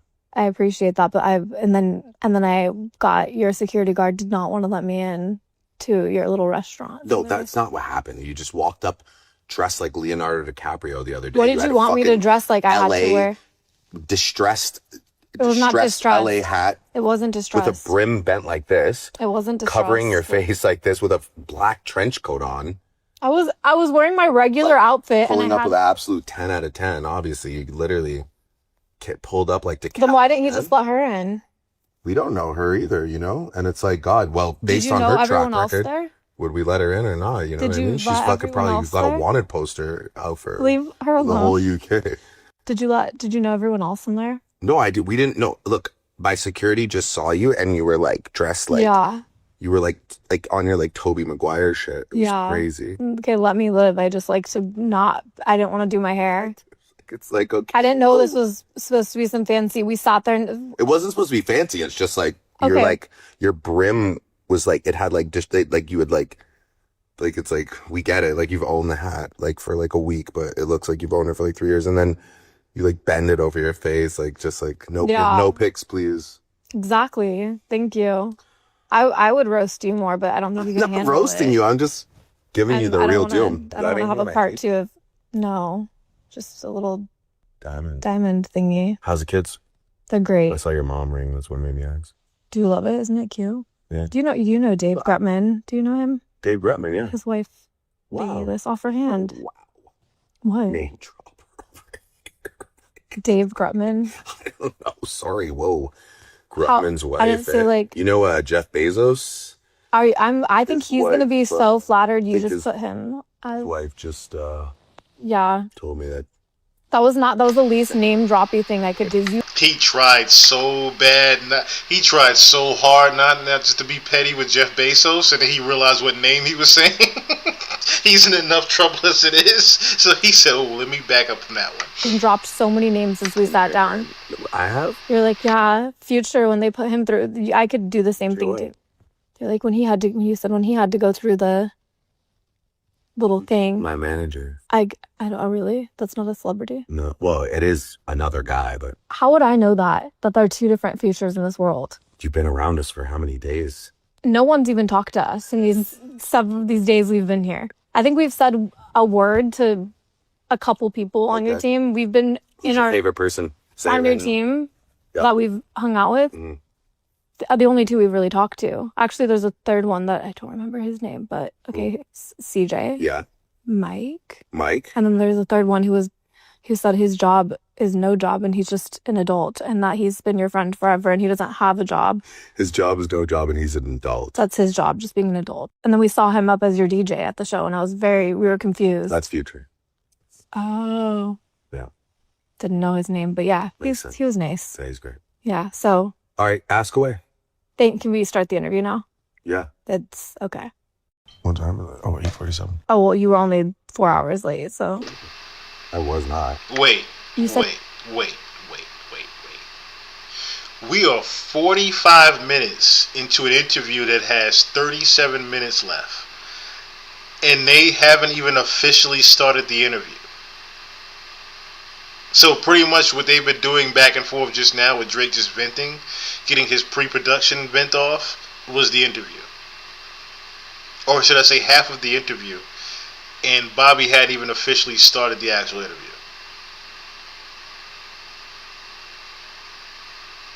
Yes, I agree. This is hard to watch. And a couple people have pointed out how creepy Drake is already just looking at this. 5. You said 5. I set an alarm and I was like so stressed out trying to get here. You haven't, and you got here at 5:45. I got here at 6:30. I did not. I've been here since 5. Let's start the interview. Okay, I got here at 5. I just want the record To show. to show. I've been here since 5 o'clock. I got arrested in Sweden. That's okay. I forgive you. They'll forgive you too. I don't know if they will. Do you not think they will? I spent a pretty long time in jail. 3 days. 9 hours. Was it fun? Are you happy you went just for the experience? No. They're It not wasn't nice good there? because I got arrested for nothing. What was it? Apparently, we did a private party and like one of the guys, like the officers, his girl came to the private party and they just wanted to, but they arrested me way too aggressive and they arrested me for nothing. How long ago? Like 3 years ago. So it's Oh, gonna it's be kind of recent. Oh yeah, no, his girl's coming back out for sure. You're inviting her? If I can find her. That sounds so taken, creepy. If I can find her. Go find that guy's. Yeah. Yeah, go find his wife and. No, honestly, I don't know. But you know, if she came once. Yeah. Well, do you think she's learned her lesson? That's horrible. Don't say that again. And No, you made the face and you gave it that.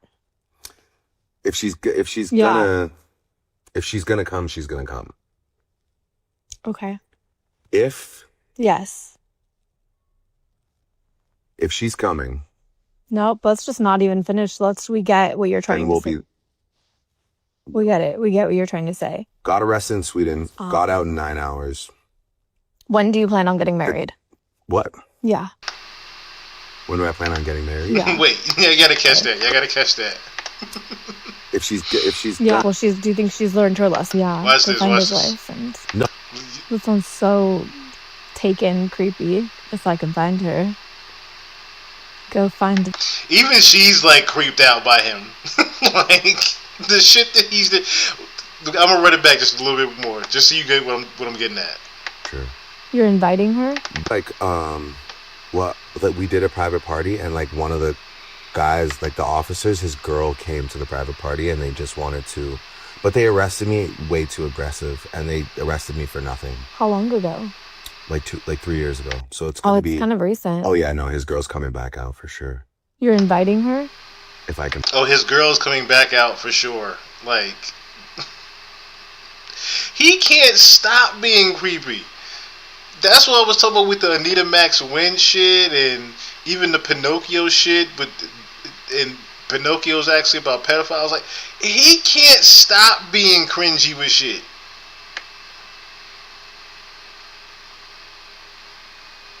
Veronica, what's going on? Find her. That sounds so taken, creepy. If I can find her. Go find that guy's. Yeah. Yeah. Go find his wife and. No, honestly, I don't know. But you know, if she came once. Yeah. Well, do you think she's learned her lesson? That's horrible. Don't say that again. And you made the face and you gave it that. If she's Yeah. gonna. If she came once. That's why he paused there. She caught herself as she was about to say something. This is what I said. Drake can't stop. Drake can't stop with those type of cringe jokes. If she came once. If she's gonna come, she's gonna come. Okay. If. Yes. You see how she didn't want to answer to any more of that? If she's coming. Nope. Let's just not even finish. We get what you're trying then we'll to say. See, she's trying to avoid it altogether. We get it. We get what you're trying to say. Got arrested in Sweden. Got out in 9 hours. When do you plan on getting married? What? Yeah. When do I plan on getting married? Yeah. I'd get married here. I didn't say, would you get married here? No, I It's know. I'm when. just letting you know. You would get married in this room? Do you know that's a gondola that goes all the way down to the water, by the way? Should we ride it? Wow. In the darkness? Should we ride it in the darkness? Why are you doing that to everything? You could just listen to me Should we and ride it in the darkness? Let's ask your comment section. no one was gonna do that if I just said it and you didn't laugh after. If you just let it happen. When do you ride it in the darkness? Well, thank you guys for watching. He's not giving me any. You see how they couldn't even help but do that just now. But him more so than anything. When do you ride it in the darkness? Like he could. That's what I said before. This is a bizarre interview. She's creepy too. The whole thing, like if you missed it earlier, we pretty much broke down. Drake looks like Thanos. That's funny. We broke down pretty much the preface of the beginning of how this second interview even came along, and just to not to get too much into it again. This happened because of the whole allegations beforehand when she did her very first interview in the industry was with Drake. And the whole thing was the only reason she got divorced was because she slept with Drake. That's what the rumor was, that she slept with Drake, and that's why she's no longer married anymore after that interview. And of course, then there's the awkward them doing the interview from his bedroom was also another reason why people were like, or should I say, people were like, the divorce happened because of Drake. Fast forward, them two have their little back and forth. She goes to his show, another back and forth happens. Like, they even exchange numbers, so she's texting him while he's performing type shit. Like, you only do that type of shit if you're fucking somebody, number one. Number two, and you find out later on, even in this interview, that there is definitely something going on between those two. When before this interview even took place, they revealed that they spent the entire week together going to different countries. So she's been on Air Drake on his private plane for the past week, spending time with him, right? They haven't at all gone around the fact that they are sleeping together. They have, if anything, they've been playing into it, if anything, this entire interview, to the point where you start to see why Drake chose to do this interview with Bobby. He's doing an interview with someone he can easily control. He's doing an interview with someone he can easily control the entire narrative of the interview, to where Bobby is not even allowed to ask him certain questions. If you notice, we're 45 minutes in, not a single Kendrick Lamar question has been asked. Not a single how did the beef start with him has been talked about. Not a how is your past year has been talked about. Nothing. Not a single rumor of Drake has been talked about.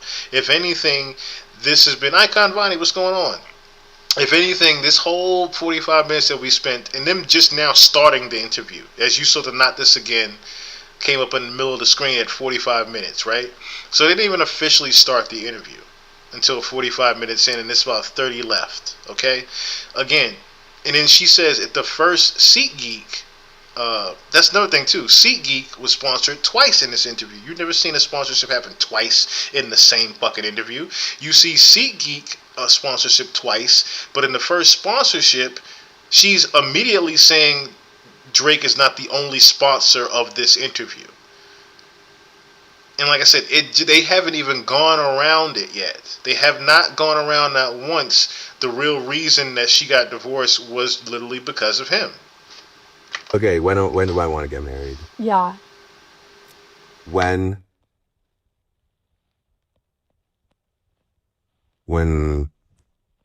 that type of connection finds me. Have you gotten close to that connection? No, nobody believes.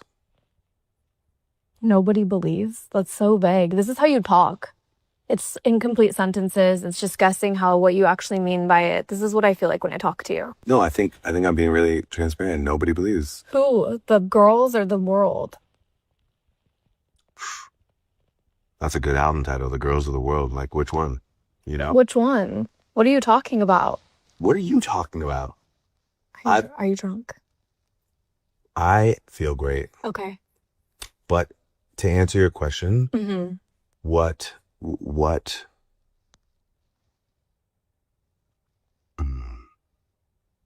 I don't know. Because you know what does that mean? What we throw Getting married. We get dressed up and we throw a party. I imagine you'll meet someone, you'll date them for a couple years, you'll propose, you'll then I need get someone married. who deeply Oh, appreciates the fact that I try really hard. okay. That's the best answer. That's the best way I've ever said it. So when you find someone who deeply appreciates, Thank you for bringing that up. You're welcome. I need somebody who deeply I want to officiate your appreciates. wedding. Okay. Okay. Are you gonna wear a referee's uniform? I'll wear whatever. If you officiate your next. Is that not okay? I want to be the person who stands in the middle that doesn't wear a That's referee like outfit. I don't know. How do you The priest. how do you know what my religion is? I don't think every You wanna be religion a does that. priest? I don't know what. Mhm. Okay, you know what? So you want to be the priest at my wedding? I don't want to be at your wedding anymore. I don't even want to go to your wedding. I don't No, I want to talk about your understand. wedding Sorry. anymore. You want to be the priest at my wedding. Whoever the house. Okay, first of the all, I'm officiator. Jewish. Not to say that I Are you can't have a Jewish? priest. Well, my mom is, yeah. I So don't that know, makes so it me makes Jewish. you Jewish. Yeah. So you'd like to be the rabbi at my wedding if it was a Jewish wedding, just If I'm saying? allowed. I feel Or like you that can might be. maybe you be the priest. I think I want a priest, a rabbi, Okay, I'll be all of them. and like a sheikh. Maybe just have me at your wedding. I'll sit there and I'll be like, I helped him find you. You could be the sheikh. What do you imagine your wife to look like? What's your type of girl that you want to marry? You look at a girl and you're like, that's she's wifey. Why would you know? You've never had that thought. I don't think that the world is you pay attention to a lot of what people say and think, right? And I think that's the one area where I feel like I don't know if the world is ready. Oh, we've caught a couple already. Ironic, we caught a couple of different subliminal disses already. Ron G pointed out the rose one. There's a lot of the fake jewelers in Miami. That was a punchline right there. The rose, the fake ice in rose was a punchline at Rick Ross. He's already threw a jab at Travis Scott with the fiend. He's thrown shots at the whole Atlanta rap scene that he put on. He's throwing shots everywhere. He's throwing random strays out. Tyga has caught a stray already. That's like what I feel is like my dream. Yeah, what is my like partner? Because I feel like it's like some like tweaked out like goth kind of like tatted all over. That's like, your type? Yeah. Have you ever been with anyone like that? Really? Yeah. Where do you find them? Like Comic-Con. Okay, I wish you would give me real answers. I am. If you don't... Wait, who's tatted up in goth-like? I would have to really dig my memory with that one. Because that's not a shot, but that's definitely... He's saying something. He's talking about somebody. With him saying that they look tatted up in goth-like. I don't know if he's the... Oh, that was another person that he...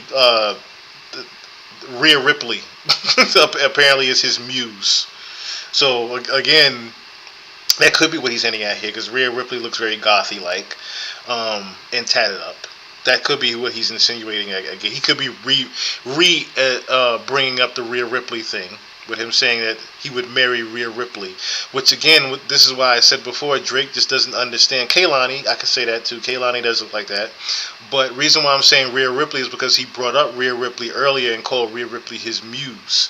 But Rhea Ripley is actually married already.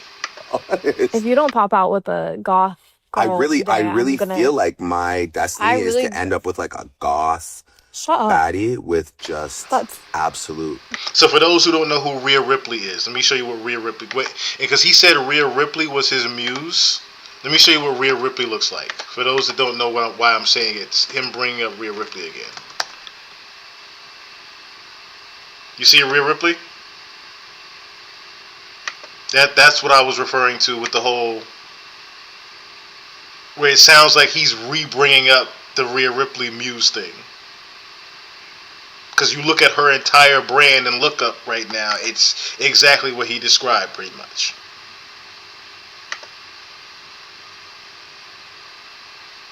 This is who he called his muse earlier. Which, like I said, Rhea Ripley is also married. If you guys... the only people that know about the actual, wrestling world know about this type of thing, but Rhea Ripley is very much married to Buddy Matthews, who also is a professional wrestler. I forgot what Buddy goes by, but very much married. Rhea Ripley. But again, does Drake give a fuck? He never usually does. And that's the problem with Drake. Those 2 words. And that's just as I've said in the beginning, the man is Stevie Wonder when it comes to reading a room. Honest And O cups? What the fuck is an O cup? like O cups. What does that mean? Is that like the biggest size you can get? Is that what is Like that? O cups, you know? No, I don't know what that means. Like a goth baddie with like just Big boobs? yes. You want a goth baddie with big boobs. That's what your type is? Yeah, also funny. A funny goth baddie with big boobs. Yes. Really? Yeah. No offense to them. But really? What's your type? Not a goth man. Okay, well, sorry to all the goth I don't know that guys I've out there ever. that. Okay. But yes, I don't want to. doesn't even need I to don't be wanna like crazy. offend No, goth honestly, people. the like like it's like not like I do need like a goth, goth. like kind of emo baddie. Is that your way of like you created this such an obscure thing that you'll never find that person? No, so it's now not. you can be It's not single me being forever, evasive. nobody- It's me being so. I feel like specific. you could find that right now. It's tougher than you think. I am like the opposite of what You they want. want. What they want. Yeah. Yeah. Well, okay. If there's any goth bodies out there with big boobs, do they have to be like a forever goth body, or they could transform into that for you? Just like, you know. Oh, I feel like you have someone to have could- some authenticity. Like it's got to be So start now if you want to meet him in 5 years. get gothy. What does that mean even? Like just they wear all black and they have black No. hair and they It's like, wear dark makeup. You like a lot of makeup on a girl? What's your thought? Don't do that. I don't like this. Do you like girls with makeup or no makeup? Makeup or no makeup? That is okay. Now he's actually. I wish I knew what song he was actually singing, but I'm trying to actually get read between the lines and hear what he's actually saying with the whole "she has to be gothy" thing. Cause he's trying to trend again.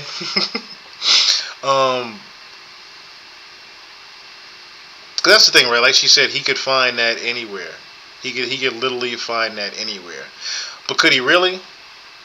Does he really want to find that? Is the real question with that. Does he really want to find the love of his life? Or does he want to continue being the rich asshole he's always been? I think we all know the answer to that one. I don't like the sound of this.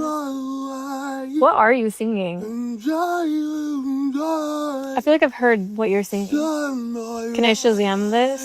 No, I just made that up. Okay. But I'm just saying that's like Yeah, the that's what you bag want. that I want to get in. You want to sing that? I started off, I Is think, that singing goth? a TikTok, but then I just And then you put just new started- melodies to it. Okay, don't do that again. Till the place that Is this why you use autotune? You should put some autotune on this. Like, I didn't know your voice could do that. me neither. Don't ever do that again. Either. Don't do it again. Me neither. So, but for real, Unlock. I don't believe you. So I'm just gonna, no matter what you say right now, I'm not gonna believe, unless you show me a picture of you and some goth body in your phone, I'm not gonna believe that that's actually a thing you have a picture of that? Huh? You have a picture of that? I don't have like a picture of me in a goth bag. Yeah. This? Yeah. No, I don't know. Have you ever met one? Yes, obviously, of course.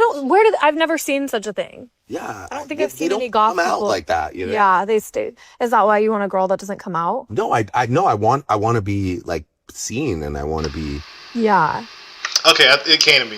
This is for the streamers, you know, him singing the emo song content 24/7. Yeah, I now I get exactly what he's really referring to. This is why I said before, he's doing an interview with someone he can control. That's really what he's trying to say. With the whole, I need a girl that's emo and gothic. He's trying to say he wants a female that he can easily control, and one that isn't really strong-willed. If you get what I'm getting at, he wants a woman that is not as confident in herself. That's what he's literally saying. I want to be loved. By a goth body. Yeah. Okay. Or are you just saying that? No, I'm not. I'm just being real. That's just Mm-hmm. that is my like that's what I have in my Okay. in my head. Everyone's like, oh, like Drake likes strippers. Drake is like. Do you not a like BBL. strippers? I Do you love. not like By the way, BBLs? I love strippers, And I don't. BBLs? I don't. like BBL is a procedure, so it's not like a person. It's not like a place that you can love. It's just a procedure that But do you love when people have that procedure? I don't love. It depends on what they look like. I Yeah. can't just be like, I love that procedure. I feel like your type is anybody with a heartbeat. Do you agree? Well, I mean, according to my cough baddies, we don't have a heart, but Okay. So it's a yes. Because I feel like the people you've been pictured with are just, it's everyone. I don't think you, name some. I'm not naming anybody. Oh, you're scared now, huh? I was New born- Bobby's a little more politically correct. I've Old Bobby would have always dropped some bombs. dropped some names. Nope. Yeah, I guess that's true. Are you fixing? You have a people? man now. Let's talk about that. Is this my interview or yours? I don't know. Well, you want it to be it's give and take, right? I'm asking you questions. I'm asking you now. You have a man now. I didn't ask for questions to Oh, be asked well. to me. That's okay. Oh. We can't always get what we want. But when you try sometimes. Every drink you take, do you become more annoying? Is that what happens? Every sip of alcohol you take, it's like it amplifies that? by 1%. How's- It's great. Yeah? Yeah. Yeah. Yeah. Kind of looks like New. Chris Brown. He gets that in the comments for sure. Mm-hmm. Yeah. Well, Posting him is crazy. is that? Have you never posted someone? Not for a long time. When's the last time? Well, you're much older than I am, so what did you do when you were 28? Who are you texting? I was just like rip like brutality. Like this is my like Oh my FYP. god. I love Wait, why aren't you letting me have your phone? because I'm not like gonna do anything crazy. I know, but it's not even loading. But like, oh, Rhea Ripley, so fire. And then it's just like videos of me, bro. I don't know what that is weird. But like, There's no way that's real. There's no way that oh my god, really. yeah, I would for sure. I actually know that girl, to be honest. I did a podcast with her once. Did you really? I did. God bless her heart. One of the sweetest women I've ever met. I can believe that. I've just never seen anybody with boobs that big in my life. I noticed your tattoo for the first time today on your neck when you were walking away. What? My son's name? Yeah, that's adorable. See, going from, I don't know who just followed. It didn't show up yet. Someone subbed or someone just subscribed. It's not showing me in the back here. Why am I not able to see it right away? I would have been able to see it. Whoever just subscribed, thank you so much. I don't know why I wasn't able to see it just now. I heard it. It said some subscribe. It should. I'm gonna figure that out. I'm gonna figure that out on why that's not showing. But thank you whoever did subscribe just now. I do appreciate every single sub. She looks like the female Marilyn Manson. I would think so. I would think. Yes, Rhea Ripley does favor Marilyn Manson. She does favor Marilyn Manson. I will say that. I would think what he was doing just now, because she was like, "Who are you texting?" And then he got closer to her. I would think that he was trying to say, "Yo, we got to wrap this up sooner or later." I am getting kind of buzzed. I'm pretty sure that sounds like that sounds like a Drake move. That sounds like a Drake move. Let me just put this in my notes real quick and then show her what I'm actually trying to say without saying it out loud. I feel like that's a Drake move right there. Shout out to my son. Shout out to your son. What a good guy. Is he? He's working good out kid. crazy. He has Right an now? 8-pack. He has an 8-pack. It's crazy. Is that a thing? Yeah, he's just like Why are you telling us your toddler son has an 8-pack, Drake? way more locked in than like I ever Than was you? or ever will be. So he doesn't have to Photoshop his body like you? Hard hitting questions. Was it? Hard hitting questions. Had to be. You're only giving them to me. Well, we see now why this interview is only 20 minutes left in it. She finally threw a shot. Finally threw a shot. Nice, Bobby. He doesn't have to Photoshop his body like you did. How often do you work out? You like this question? What? How often do you work out? You ask me this a lot. Yeah, no. How often? Did that picture do something to you? What? But I'm not gonna ask you any questions since you're making them weird. No, See, I don't think he actually showed her. Now, maybe he did say a note, but I'm wondering if he did a "wait till you see my" type of picture just now. For him to even ask that, did that picture do something to you? Did that picture? Yes, I looked at it and I was like, oh my God, I'm in love with him. But it did something to you though. It was viral. Did it change how you felt towards me though? Because you're like, oh, like, are your abs real? Why are you acting like that's not a question everyone has? But like yours, you're asking it more like, oh, like, are your When abs did real? I ever, you can play it back. When did I give it that? You wanted to give that. Yeah. That's not what it's giving. What am I giving? People think you got a procedure done. Really? You know. Procedure? Yeah, an ab one. Really? Yeah. Did you do that? No. Is that a thing? I'm sure it is. Why do you know that? Because people do it all the time. Oh, do they? Yeah. But you've never done that? No. Okay. People also say that I got a BBL, right? They call me BBL Drizzy. So Oh, that's true. Did I don't you? know if my like wagon looked crazy when I walked in here, but did it? You got a BBL and you got your abs sculpted? Did you? Do I have a fatty? I didn't look at your body when you walked in here. Do you want me to see? He's really trying to go around the whole "my abs got done" thing. That is hilarious. 60? I don't. So then, like he's really trying to avoid even that question. Like I said, this is where the interview pretty much just went left and it wasn't done anymore, because for her to even blatantly ask that question, and he's like flabbergasted that she went there. This interview only went 20 more minutes. Didn't stand out to you? No, me personally, I've never looked I think at you that and pic thought, just like I think it was just like I came from Yeah. the gym. I was sweaty in that pic. Maybe Just I a like day. maybe I like went on Facetune and like put like details up, you know, and you can like make it. Don't so- even admit to that much. Oh, then sorry. you Just being face-tuned honest. it. Yeah, I was like maybe I like heightened the like saturation or something on it. Okay. I think I like hit it too hard. I hit it too hard. Yeah. They don't look like that. You saw them. Don't make that weird. We just tried to record this and it No. didn't go well. Well, no. You saw them. See, he's even throwing the shot back. Like, all right, since you want to put me on the spot, let me put your ass on the spot. You saw my abs. You asked Take me it to up see here. them the other day. In like during an interview, not because I was trying This is our to first interview. I don't know what she's talking about. We have no other interview. She asked me to see my abs, and I showed them to in her. person.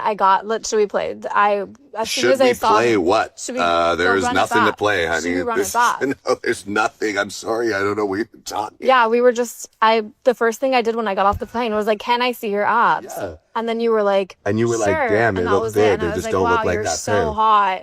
You were like, they look good. They just don't look like that pic. That's exactly what happened. He's so smart, and I hope.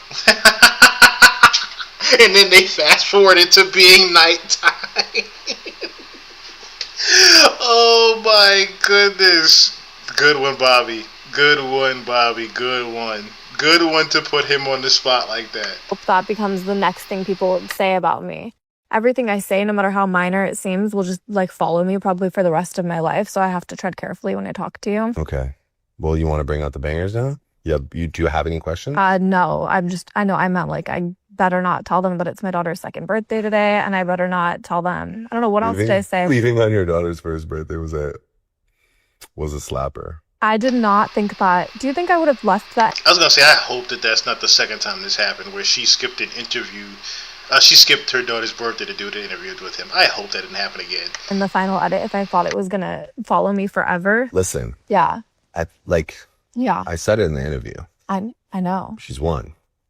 It's like 12 months old. no, I'm just saying it's not like she's not She gonna did not. remember the childhood trauma that you caused her until she watches these interviews back, and that The is like, childhood trauma is That- crazy. No. Do you want to rephrase this nicely? Mom, you're a great mom. I don't You think that's are- gonna. no, do you I- think that's what they're gonna cut? They're gonna cut just you saying I'm a great mom, or do you think the clip will be? Oh yeah, let's pretend like you don't make the clips. I don't make the clips that go viral. Oh. Do you think I made the clip Well, that was like? we'll put whatever in the edit. Look, the point Yeah, is, okay, the point you are a is. phenomenal Thank mother. you. I have watched you. I will say during our first interview, I was like your level of just like dedication to motherhood was insane. I've never seen anything like it. Thank you. Honestly, you stayed up, waited for me to finish rehearsal till like 4 a.m. Someone's dying. It's okay. Like most sentimental part of the interview. I know, This guy go just ahead. wants to have a Just tell me. panic Just attack, continue. coughing. It's okay. Um, You can say nice things again. you were incredible. You were so accommodating to me. So when he was talking about something, the woman has a panic attack coughing. Somebody literally was laughing in the background, but you couldn't hear it on microphone. That's why he did. I'll run it back real quick. It's okay. Someone's dying. It's okay. Like most. Someone's dying in the background, literally laughing at him trying to save face at what really happened with that first interview. The middle part of the interview, I and this know, guy go just ahead. wants to have a Just tell me. panic Just attack, continue. coughing. It's okay. Um, You can say nice things again. you were incredible. You were so accommodating to me and understanding of my situation, and at the same time, it was like you were like, I need to get back to my kids. You were asking for like the first thing smoking from Memphis, Tennessee, which is insane. The Like, first what? oh, the first flight out. Oh, thank you for the translation. First thing smoking, yeah. I'm Well, sorry that I wanted. times certainly have changed, huh, girls? You'd be asking for the first thing smoking these days. We know what you'd be talking about, but I was talking about a flight home. Anyway, you were asking for like the first flight out. Like, you're like, I have to get back to my kids. You were just pumping out Oh my God. that pure white. Thank you. It was I've never crazy. traveled. How she blushed on the pumping out. So said they haven't sidestepped it the entire interview. More milk than that trip. Oh, was it great. was. I swear, there were cows in Tennessee that were jealous. I was hooked up to the Their wall. udders couldn't even comprehend how Don't. you. The milk.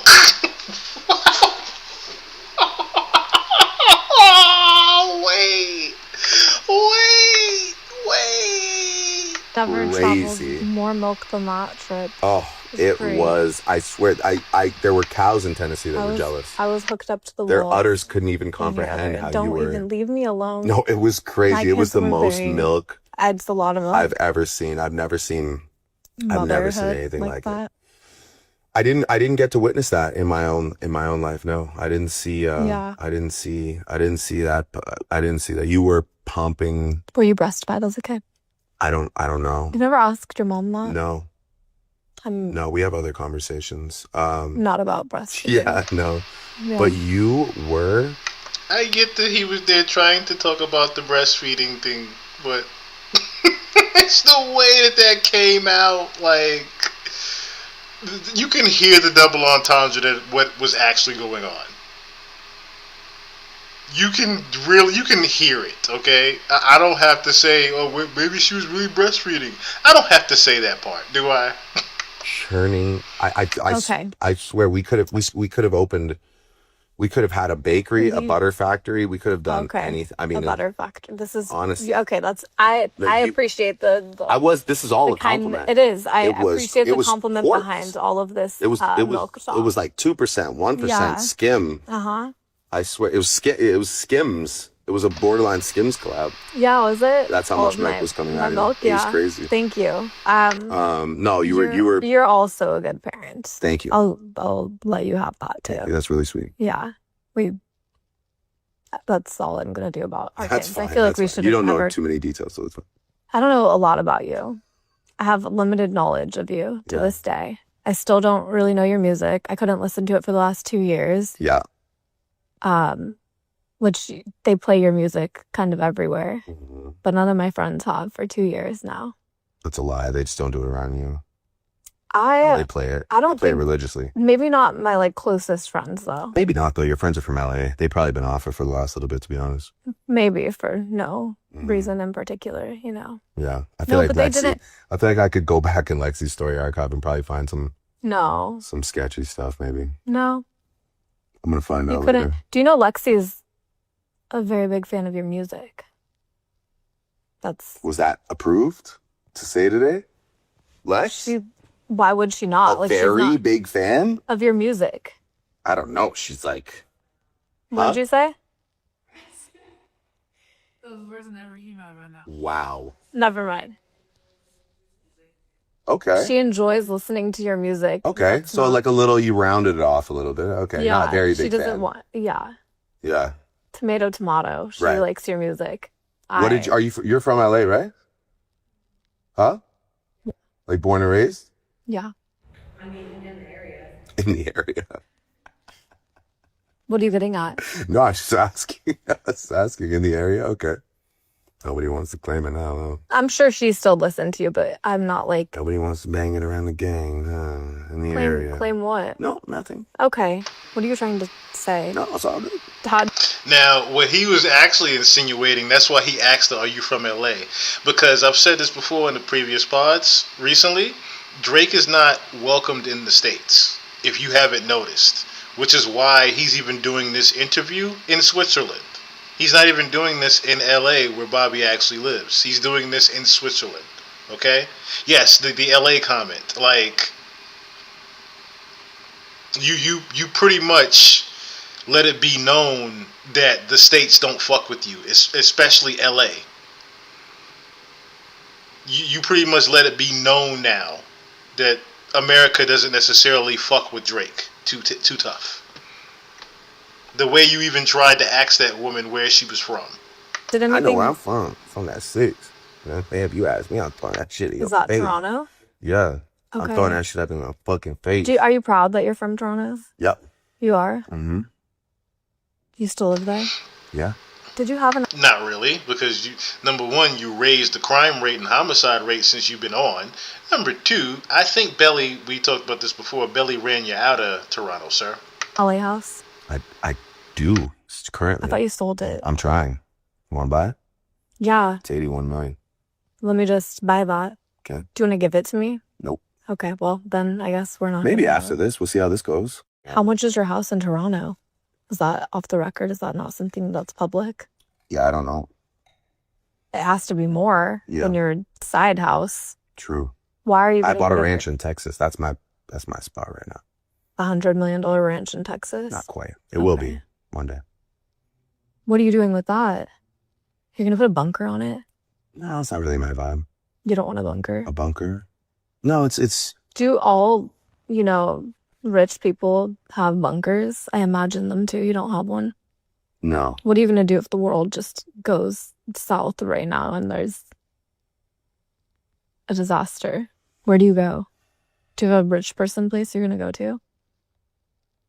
Where would I go if the world was going? I don't know. There's a blackout and everything is chaos. COVID times a million. Right. It's the end, basically. Where are you going to go?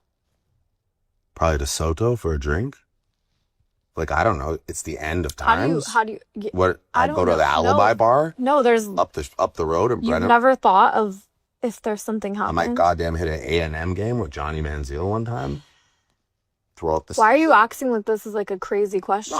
I don't know what you So want you me to say. don't- Go to Turks, hit up Noah's Ark, see Flocka, have a fucking shot at 42? Okay, you could have been Can I like, fly? Are the airspaces open? I don't know. Can you fly? Do you just summon your jet? Is that how it works? Yeah. I would tell them to take me to all the places that mean something to me. Drunk asshole Drake is coming out. That's why this interview is about to be done. Okay, so no, you do not have a special place that's like for rich people. that come you back go to LA. Are you scared away from LA? Wow. Are you? Spicy. Are you? Am I... All right, scared away from LA, and then you see his immediate reaction to that? his immediate reaction. This is how you know Drake is a little saucy right now. And he hasn't taken a single sip of that drink since. That's how you know he's saucy. He hasn't asked for a refill or nothing. This is truthful Drake out right now. Yes, they're spilling all the tea. They're spilling all the tea. Drake's reaction is very human right now. Scared away? No, you're not. No. Okay, then why didn't you do an LA tour? Why are you just in Europe? LA tour? In America tour? Yes, just a tour of every city in LA. I did. By the way, when all that happened, I just finished an American tour, and so I got to do another one. They don't happen like every month. You go on a new one, right? Yeah. So I'll be back. You will. Yeah. Hopefully, that's exciting. Yeah. I'll come, and hopefully we don't have a part 2 of our falling out again. No, I think we already skipped that. You're good. Do you think so? Yeah, you came to another show. It went well too. Yeah. Did you tell Mike to be like extra nice to me during that? No. I felt like the contrast from the first one to the second one. I was like, I feel like you're trying to make sure that there's no way I'm feeling any type of way. He was I think so the nice. first thing you were just in your bag, And it was just like a thing. It was like a you thing. Okay. Well, I won't get into details of why I disagree, but that's okay.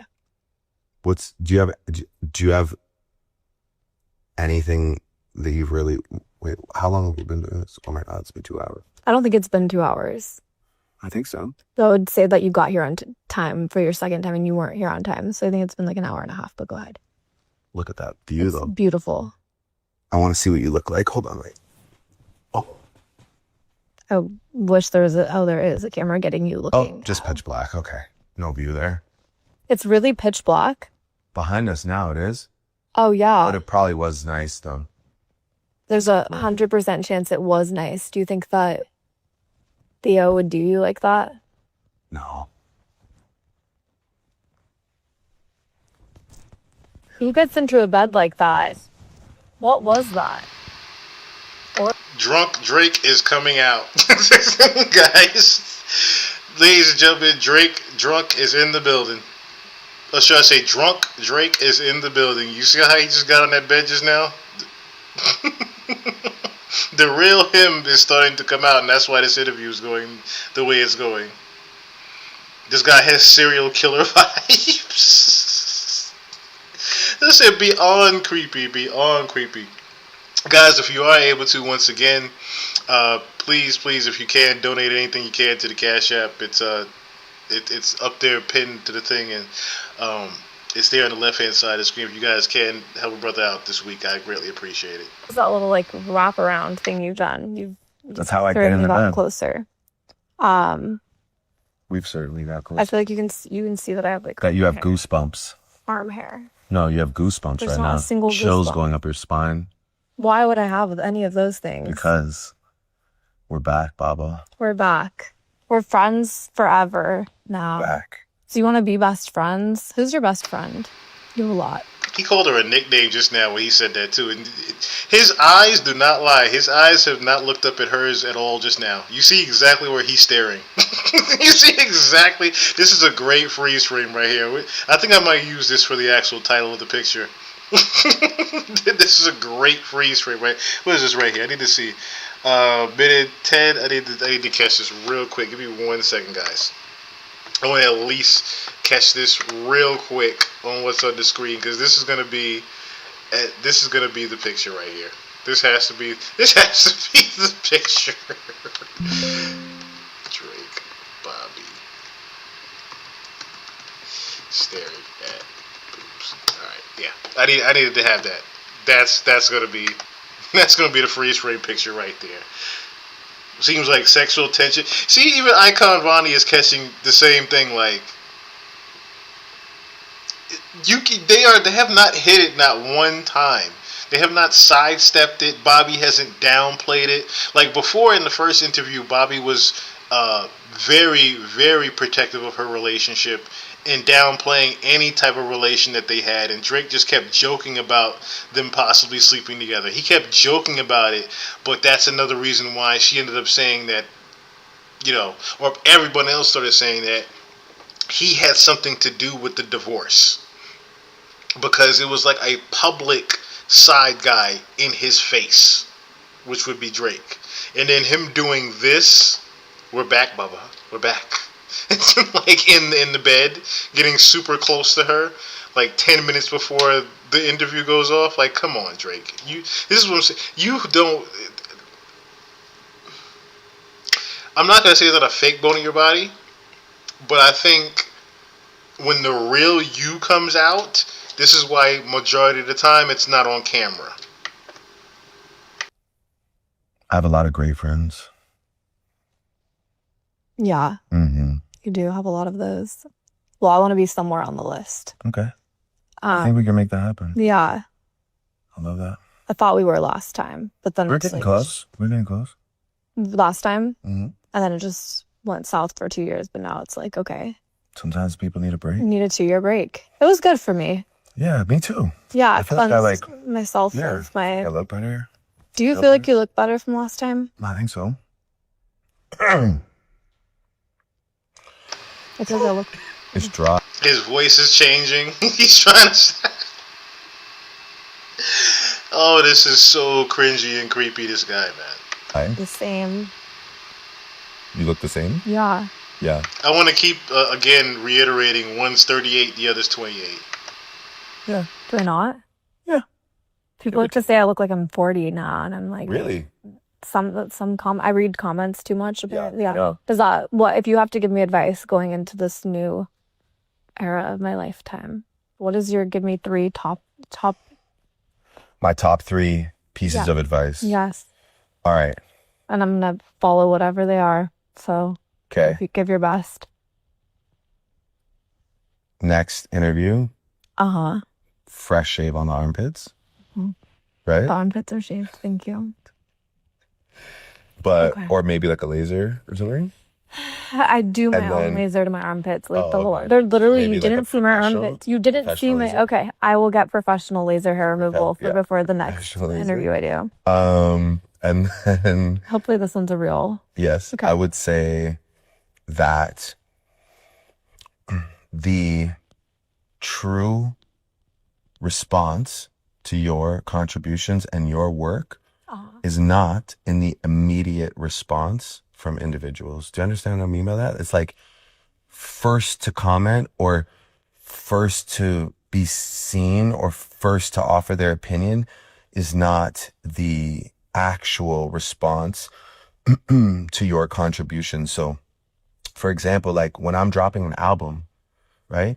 They have phone calls, like media phone calls, deciding what stance so-and-so is going to take within the first hour or within the first 3 hours or within the first 12 hours so that this person doesn't overlap with person. Well, I'm going to say that I hate the album. I don't know what it's going to bring yet, but I'm going to take this stance. Or literally it's about like I hate to say first responders. That sounds terrible. Shout out to the first responders. We're not talking about all you lovely people. We're talking about first responders in media and in comments. But my advice to you is the fastest comments and the ones that are meant to sit at the top with the most replies.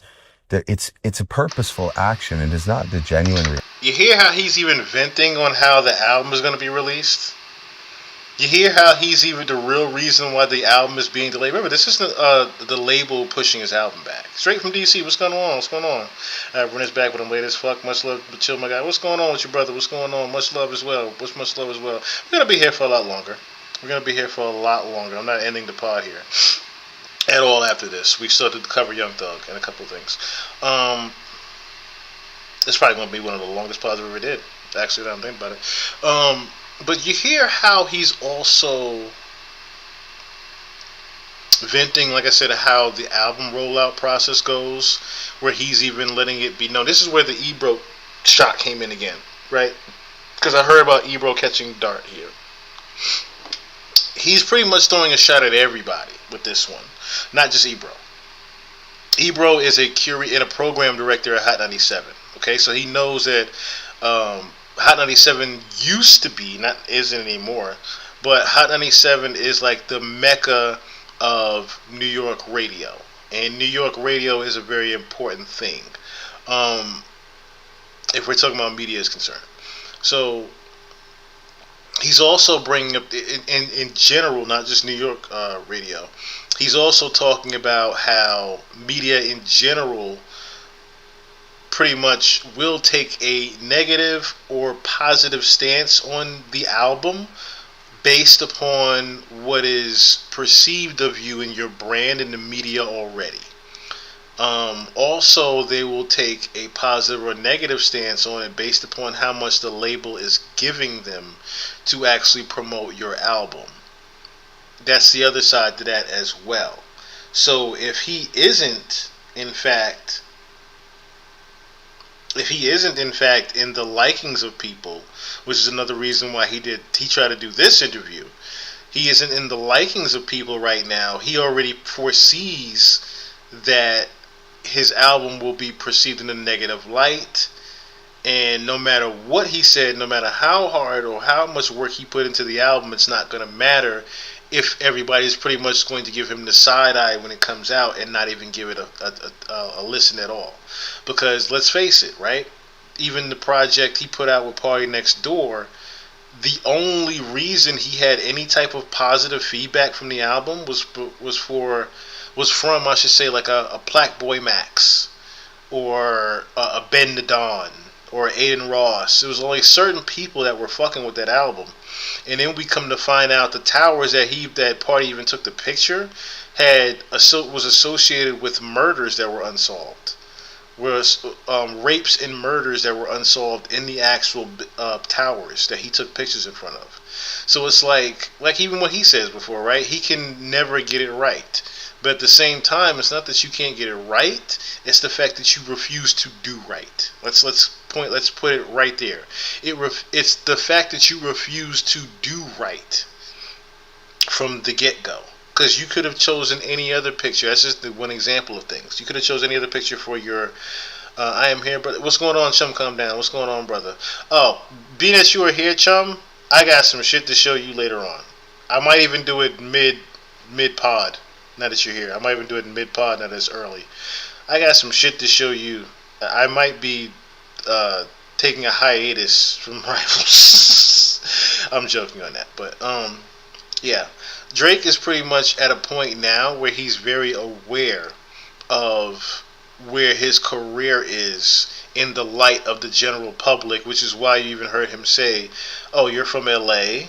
Like he's pretty much acknowledging the fact that he knows the states, like I said, don't really fuck with him too heavy right now.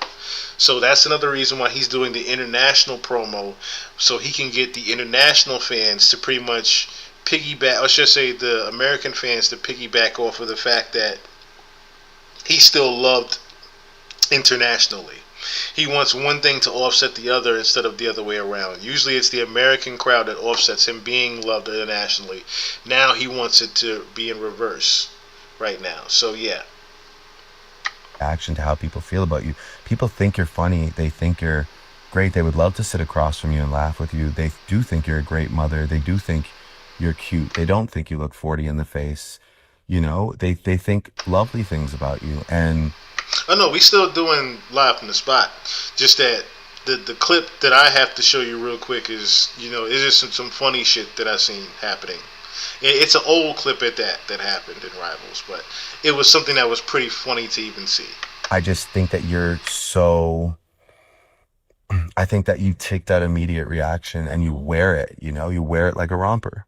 And sometimes you need to separate the shorts and the vest, babe. And that's what it is. Wow. So that would be number 2. Okay. I like the number 2. I'm not going to care about what people think as much. Yes. Yeah. And then number 3 would be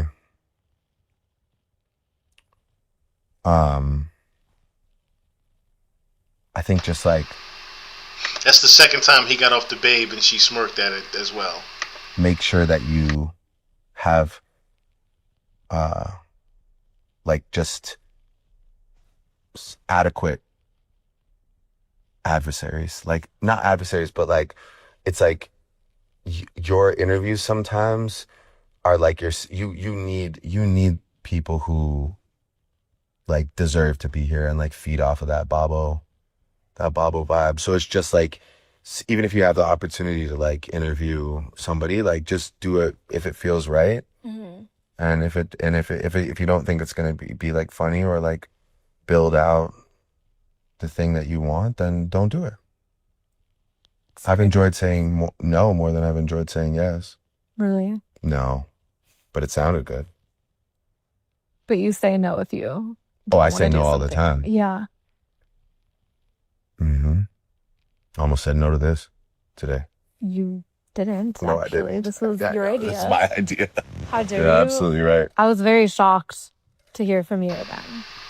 Yeah. You heard the confirmation right there during Drunk Drizzy. This was all my idea. Only talked once since our little falling out. Cupid doesn't like but you wanna unless you give it a try. Give it a try. Well, we see now why he needs auto-tune. But you wanna win this, you give it a try. Hey, girl, if I tell you I need you, As he's trying to sing 112 right now. Terribly. doesn't mean that I don't care. What And a. if I tell Oh you God, it's still I going. feel, Okay.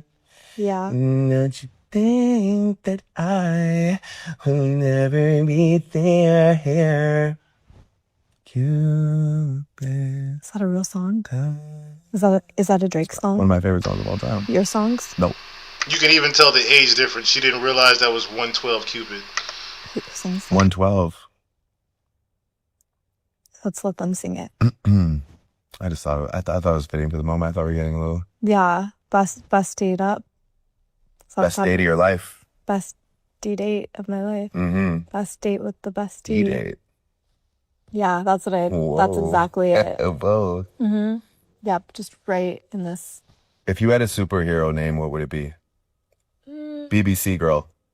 Oh, okay. That's where we're gonna end. That's crazy. I told you. What did I say? Didn't I say he was trying to find a way to throw the BBC joke in there? I told you he was waiting to do that. How Wait, about you redo sorry. that without that? Sorry. Go If you had a superhero name, what would it be? What would it be? You see how she can't help but laugh at it and not go there? Like I said, I'm glad we've realized now. This being said, that is a Drake song. Yeah, so the age difference. You can definitely tell. She didn't even realize that 112 song. She thought that was an actual Drake song. But the fact that he just threw another... I told you he was trying to throw the BBC reference in there with the BTC one earlier.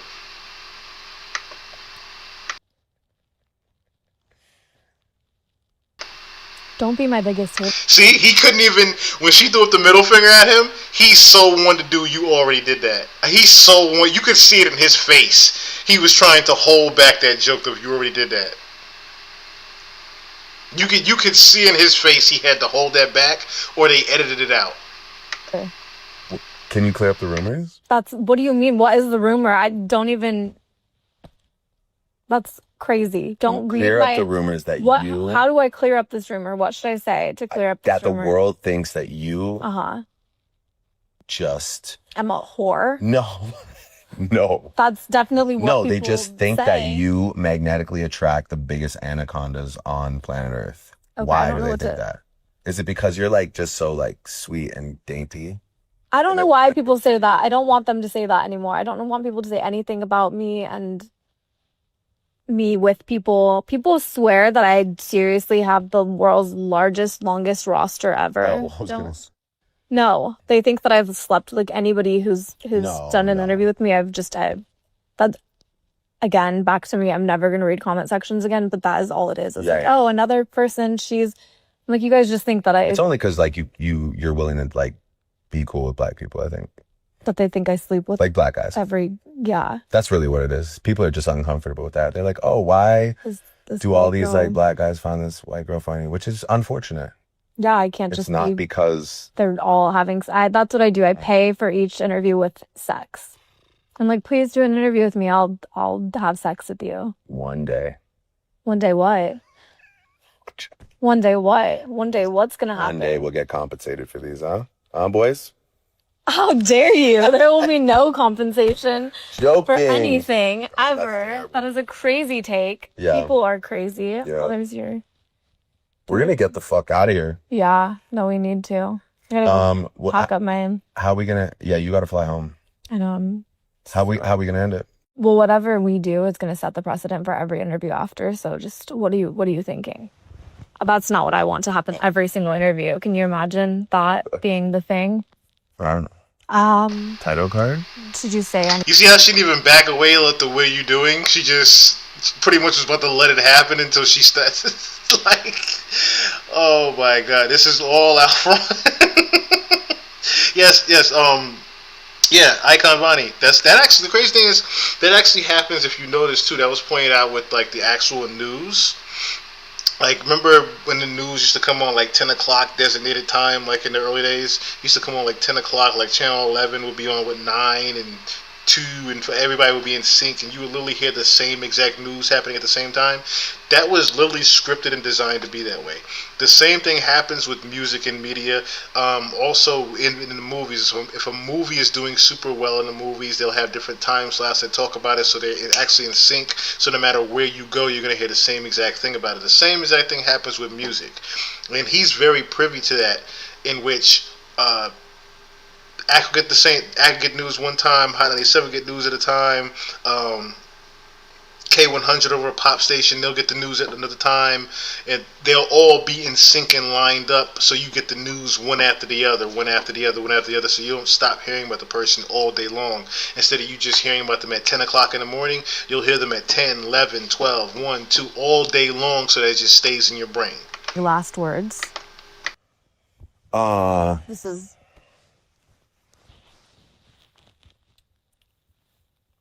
I will say this. He will say this. There will come a time in your life where it's easier to do the smaller thing, the petty thing, maybe even the wrong thing,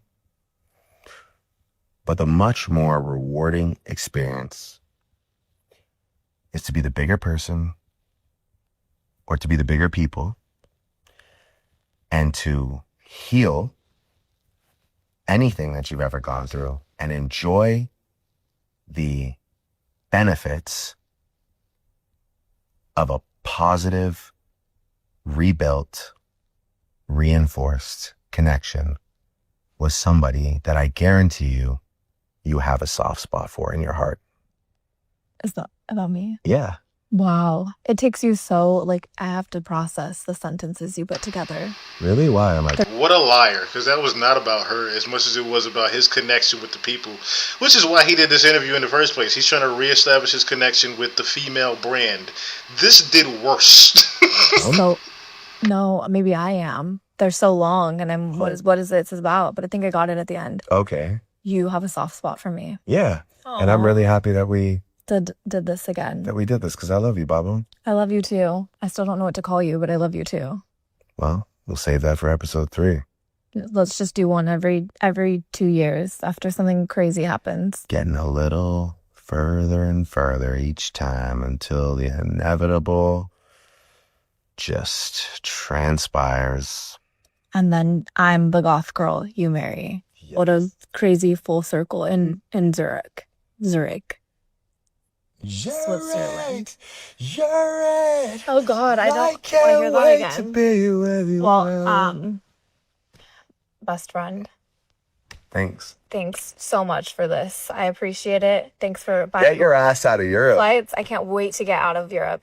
Never Lexi, been you more- can stay. Lexi, you can stay. You know what? Yeah, man.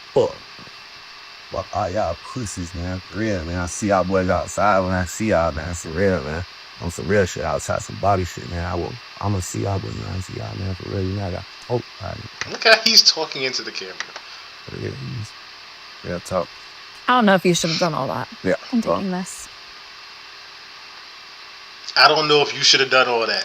And him saying even, I'm going to see all you boys outside. You know what I'm saying? I'm going to see all you boys outside for real, for real. He pretty much saying he can't wait to get back to the States to see how all the Rick Rosses and the Thugs and everybody and the 21 Savages, he can't wait to see everybody pretty much is what he's trying to say.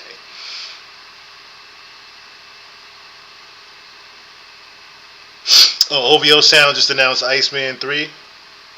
It's not moving at all. Let me see real quick, because I did try to look it up beforehand to see if Iceman came out. Maybe it'll be dropping Friday. Maybe it's dropping Friday. I don't think it's out now. Yeah, it's not out now.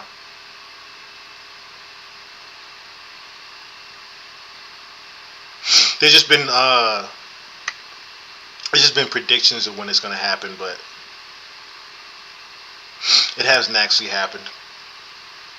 It hasn't actually happened. But yeah, I think the The one thing that, yeah, he's definitely feeling himself. The one thing you have to take away from this is that he, like I said before, is Stevie Wonder when it comes to reading a room. What I really mean by that is, like I said, he's still, even with him doing that, so the one thing you gotta take away from this is that even with him doing that at the end like that, pretty much lets you know that, for one, he said in the very beginning he has a problem with accountability. So he still feels like he's done nothing wrong. This interview recent, I thought this was like a year or two. No, this was today. Chum, this came out today. This came out this morning. And that's another reason why I decided to pod. I had to. I'm glad my shit came back on today. And I was able to pod. Because when I saw this morning come out, I was like, oh, you slick son of a bitch. That was the first thing I said when this came out today. You slick son of a bitch. You put the album out. You put the album interview out way ahead of you actually dropping the album. Teasing the inevitable that no one cares about, Iceman Saga, right? Like, you knew that album still is not ready to come yet, but you said no. I have to put this interview out because everybody's talking about Thug and him snitching. Let me take the heat off Thug a little bit with this interview I drop. No, you still can't. You don't have the aura you used to have, Drake. You don't have the aura you used to have. It's too much going on with that Thug situation that people are like, Drake had an interview? Yeah, okay, whatever. Whatever. Who pointed it out? I think Fantomos pointed out earlier that she only had like 300,000 views, right? Earlier. It's finally up to 413. So, Wait. You guys gotta see this. You guys have to see this. Look what someone titled the video. And what did I say? What did I say? What did I miss? Good one, Chubb. Good one. Look at he owns her. Like I said, it was just all over, bro. Like even the rebranding of her. Even the rebranding of her with this picture, like, I wish I could zoom it in. So a month ago, she did a podcast with Lil TJ. And it sounded put like this, right? That's why they made the joke in the actual in the interview just now with Drake, and he was like, all these guys pretty much have been trying to, which that part is true. All these guys definitely that she's done interviews with have definitely tried to slide her DM. You just can't tell that. I mean, Bobby is an attractive girl, but she's not necessarily she's not in Drake's age bracket for Drake to be sliding in. Drake has invested in streamers before. He experimented with Omega. Yes, definitely. And like I spoke before about Aiden Ross, he did one with XQC. He shouted out Ninja at one point. I remember that's when Ninja got really big, when Drake shouted him out, and he was just playing Fortnite. That's another thing, right? Like I said before, Drake and Bobby were not the blueprints to what streamers are doing now with interviews with different musicians, because Kai Cenat was already on that wave. Kai was already on that. So you definitely can't take that away from him. So that reminds me too, I should, because I didn't get to download that. But I should go over that later on. I bumped into the light just now, sorry. Yeah, I should go into that later on how different streamers have, you know what, while I'm doing that, I have to go to the bathroom real quick. I'm going to put that on real quick, and then we're going to get to Young Thug. We're going to get to Young Thug in just a second here. I'm going to put that on real quick, because I stumbled across this, I think it was Young Tony or Lil Tony, Devil, let me see. Yeah, this right here. I have to go to the bathroom real quick, but I'm going to play this here real quick. Wait, you had an encounter with the devil? Yeah, I got booked for a photo shoot. They took me all the way up this mountain. I was on top of the mountain. We finished the photo shoot. They have OD cars. Like, they got a 3-seater McLaren. They got a Ferrari. I'm asking them, like, how y'all get all this money? They're like, we do demonic rituals. I'm laughing. No, you don't, bro. I'm like, how you get this money? Don't put me on. I'm trying to get like y'all. Like, oh, we do demonic rituals. I say, so what type of demonic ritual? He said, the Illuminati never talked to you. I'm laughing. I'm still laughing at him. Why y'all playing with me? How y'all getting me money? They're like, no, for real. Leonardo DiCaprio do all the initiation. I'm like, what? I'm like, who is that? What is you talking about, gang? He giving me a list of people who all did. I'm gonna keep it PG-13. He was basically saying, either you let them peg you or you do oral and you'll get whatever you want. Tell them what you want. If you want to be the next big actress, next big whoever, I can take you to somebody. And all you gotta let them do is do what they want to do to you just for a night. That's what he was telling me. I'm like, hell no, I'm playing. So I'm still not trying to believe this. Now, while they doing all this, I'm trying to call my Uber. We on top of the mountain though. I don't got no service. The people who booked me left. After they leave, I'm in the car with the other dude that they called up to have a photo shoot with me. I get in the car with him in the 3-seater McLaren. See, on the way up, we go all the way up in the swivel, like all the way around the mountain. Yeah. On the way down, we take a right. So he not going the same way that we came up. I'm like, what the hell? So then that's what I try him. I'm like, take me to go get some McDonald's. Gang. He said, we not gonna take you to get no McDonald's. We spent all this money to get you up here. This face change, gang.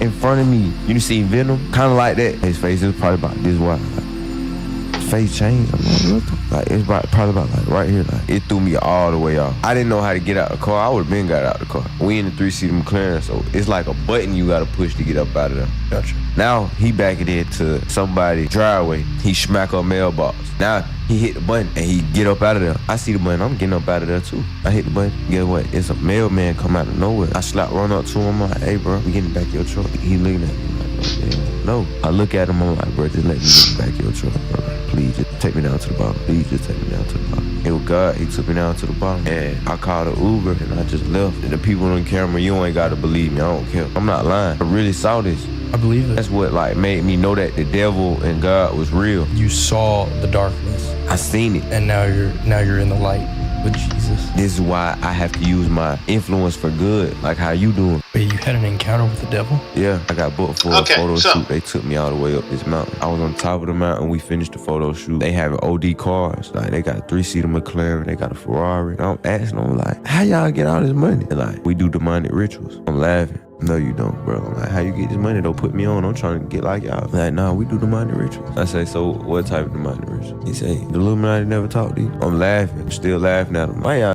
playing with me? How y'all getting this money? They're like, no, for real. Leonardo DiCaprio do all the initiation. I'm like, what? I'm like, who is that? What is you talking about, gang? He giving me a list of people who all did. I'm gonna keep it PG-13. He was basically saying, either you let them peg you or you do oral and you'll get whatever you want. Tell them what you want. If you want to be the next big actress, next big whoever, I can take you to somebody. And all you gotta let them do is do what they want to do to you just for a night. That's what he was telling me. I'm like, hell no, I'm playing.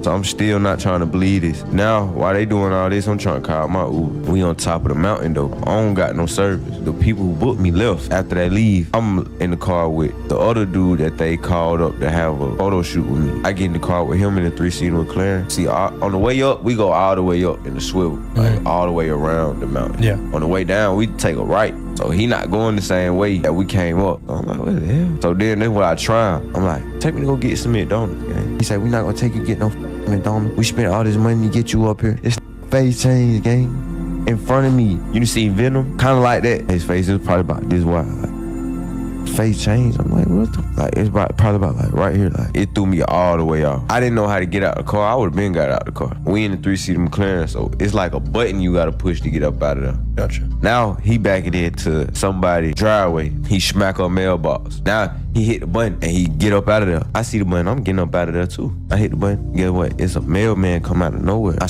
run up to him. I'm like, hey, bro, we getting back your truck. He looking at me like, oh, damn. No. I look at him. I'm like, bro, just let me get in the back of your truck, bro. Like, please, just take me down to the bottom. Please, just take me down to the bottom. It was God. He took me down to the bottom. And I called an Uber and I just left. And the people on camera, you ain't got to believe me. I don't care. I'm not lying. I really saw this. I believe it. That's what like made me know that the devil and God was real. You saw the darkness. I seen it. And now you're in the light.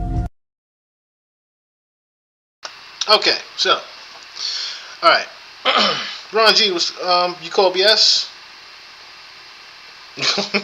John said, Now, when I first heard the story, right, a part of me thought it was as well.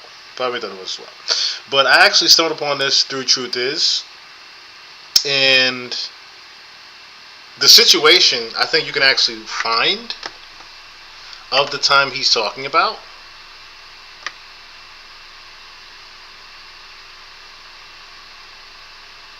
Yeah, this right here, right? Now, I actually saw this. Let me see. I might just put up Truth Is. Let me just pull up Truth Is. Let me see if they have the short of it, at least. Of the footage. Oh, here it is. This is the photo shoot that he was talking about. This is literally the photo shoot that he was talking about.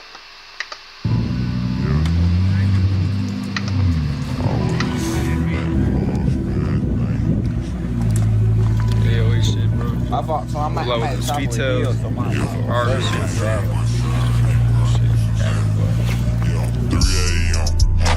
in the studio, done the doors and all. We at the top of a hill. I'm like, these niggas finna kill me out there, bitch. What's going on, gang? Look at me, gang. Bruh. No cat, y'all niggas don't know. I come from fucking nothing. Look at me, twin. Look at this shit. What the hell? I come from nothing, gang. To see shit like this. And it ain't really nothing. It really ain't shit. Get this shit on camera. Hold on. I ain't gonna fake this shit finna blow up on TikTok. You done got me on the top of the fucking mountain. So hard. Oh shit. Y'all can see what I'm finna throw up. So I'm happy as fuck, man. Oh, I'm at the top of the mountain. I thought these niggas finna kidnap me. I was like, damn, so I'm finna die at this bitch. I was like, these niggas finna shoot me and throw me off the hill. Yeah, man, these hoes. There's no way I can buy these bitches, twin. You can just have them. I'm be buying them. I don't do shit like that. That's how we move in LA. We give people shit, you know. Asians, that's how we move. Nah, twin. Yeah, where I'm from, nigga had to pay for everything. I ain't gonna fake it. Let me at least. No, we're good. No, we're Asian. We spread. You feel me? Yeah. Hey, bro, I'm popping out here. Hold on, gang. I might stay at this bitch. I fucked y'all boys, man. I'm on mama. I ain't never been around no nigga who had like y'all niggas. The only niggas I know who ever had like motion like me, like getting money like me type shit. Or like I don't even know y'all niggas might be getting more money than me. Like, but y'all the only niggas I know getting money like me. So like, it's gonna be right here. So you can. Yeah. But y'all look, twin. I'm with some. Hold on, girl. I'm with rich money. Y'all niggas see what the fuck, right? Hold on, I start these bitches from the fucking steering wheel. Nigga, who the fuck you know start that car from the steering wheel? Oh, shit! That shit can't be real. That's real, bro. That nigga serious? That nigga serious? Yeah, that's how we move. That shit can't be real. That's real, bro. That nigga serious? That nigga serious? Yeah, that's how we move over here. Hey, gang. Y'all niggas see. Hey, listen. Every time I pop out LA, I'm gonna be with my bro, right? And I'm gonna pop out with that geek shit, that dog shit on me. I ain't had no dog shit on me because I'm not staying this time. You see what I'm saying? I would have popped out that dog shit, had some dog shit. You put that shit on, though. You usually put your clothes on. You said it, gang. I'm like, I really just ain't know, like, what, like, how y'all wanted me to do shit. You feel me? So I just popped out all black. You see what I'm saying? I gave them my last little tape. You gotta send me some. Like, really? It's like folks be sending me that shit. It be there, or like most of the shit I rock Dolce, Gucci. Okay, so let me see.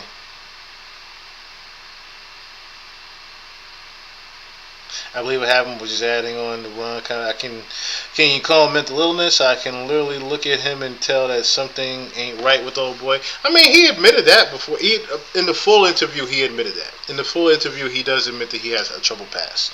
What gives it off tattoos on his neck? He looked dark dude, got mental illness, man. Don't believe everything you see or hear somebody say. Let's see if the guy did.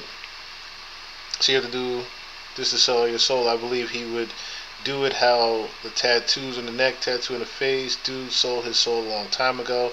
I mean, I can see that. I can see that part, but I could also see what he's saying as far as he got all that stuff, not necessarily selling his soul to the devil.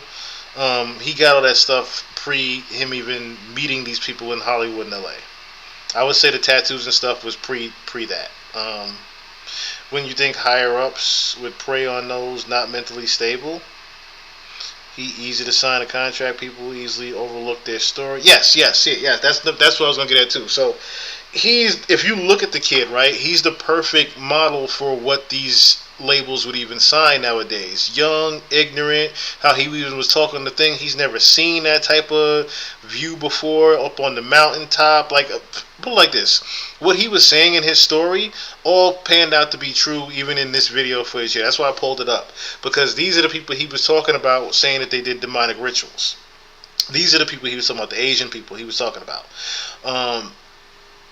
And with that comes with a lot, because like I said, if you're young and ignorant and don't necessarily know any better and haven't necessarily seen a lot of that type of money, you know,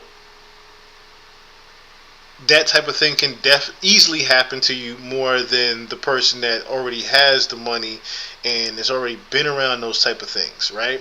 They're going to take some young, naive kid that wants to be a rapper and, you know, of course, definitely force him to do some things that he would not normally be doing, of course, right? And then even he couldn't believe what he was hearing about. Oh, we just do demonic rituals on the you gotta peg you or do some oral. Even with the way he said it was like, it's very truthful, because we know that's how Diddy got his deal. If we really want to be honest here, right? That's how Diddy got his deal with Bad Boy. That was supposedly how he got his deal with Bad. I don't know why I'm drawing a blank now on the actual name. Not Jimmy Iovine and Tommy Mottola. I don't know why I'm drawing a blank on the damn name. I just haven't. Clive Davis. That's how he necessarily got the deal with Clive Davis. Is that supposedly he did oral sex on Clive Davis, and that's how he even got the check. And he's not the only person that you've heard that story about. He's literally not the only. Tony is not the only person you've heard that story with, where they've claimed that they've seen the devil. Matter of fact, now that we're on the subject, before we get into Young Thug, I might as well briefly go over that. 3 6 Mafia. Not just in music, but now it's flooding into streaming culture, less money and more clout. Now, exactly. So someone like him, who has never been around that type of money, is going to give... You're going to give him like $300,000 opposed to giving him $3 million, right? He thinks that $300,000 feels like $1 million, right?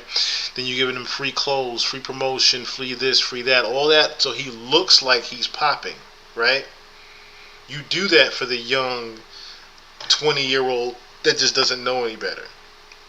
I'm going to give you a perfect example of that with 3 6 Mafia, being that we're doing that like that. Let's just go on to, because I was going to save this for towards the end, not necessarily now for Young Thug, but let's go over that, right? I was going to play this clip for the intro here.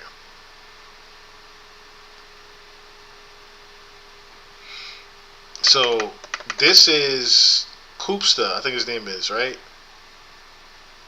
Something Koopsta. Let me look at the name real quick. I think it's Koopsta 3 6. What's his whole name? Koopsta Nika. Now,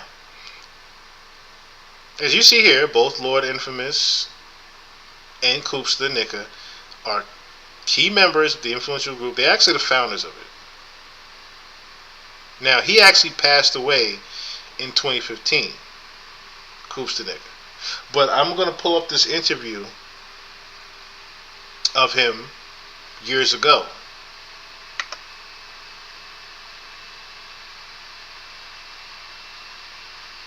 And just listen to what he says. Yes, I was deeply. I don't know about nobody else, but I can tell you, we was doing 666. Hey, we exactly knew what it meant. You know what I'm saying? So shit, I kind of didn't want to get into all that. No matter what I blame God for doing, I hated God for what he did. But as it came to the 666, I don't think I hate them that much. But I did it because it was money. And so, you know, you could, I even had the satanic books, the little warlock materials, you know, every warlock gotta have a dagger, cut the little point stars, whatever, little candles and shit. I had all that, I was into all that. So, because something about the other Bible didn't work out. So I can tell you this, we did, folks at 666. Now that's just him admitting it. Let me see if I can find the full one. Let me see if I can find the full one here.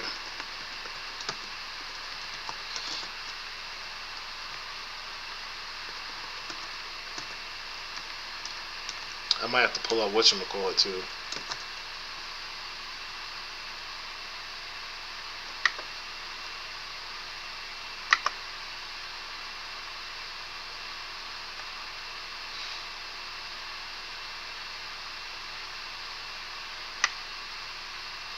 Ah, here it is here.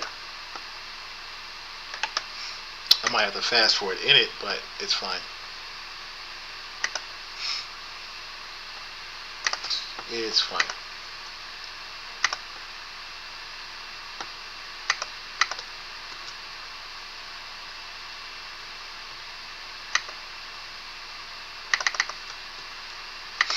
This is the same interview here.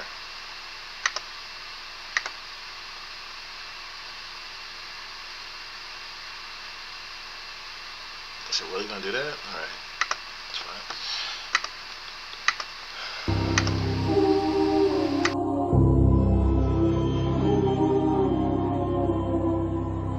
My name is Robert Cooper. Rap name Coopstanika, but you can call me Coop. Fighting a grown man, I'm young and shit. And his brother, that's how we be arrogant. Shit, I wait on him to call me. I guess he waiting on me to call him. Take care of myself. I'm going through that, so I did a lot of violent things. People out of shot motherfuckers. Shit, I don't think I killed nobody. But if I did, I'd never tell you.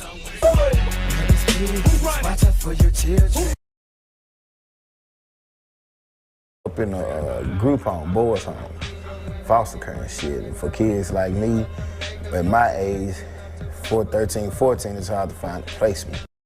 Say your prayers at night, but the evil's out there, waiting. And maybe, just maybe, it's closer than you think.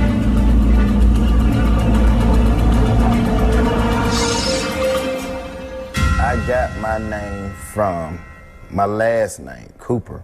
I put the stuff, took the ER, I put the stuff behind the Coop, made Stug, took that from gangster, Coop Stug.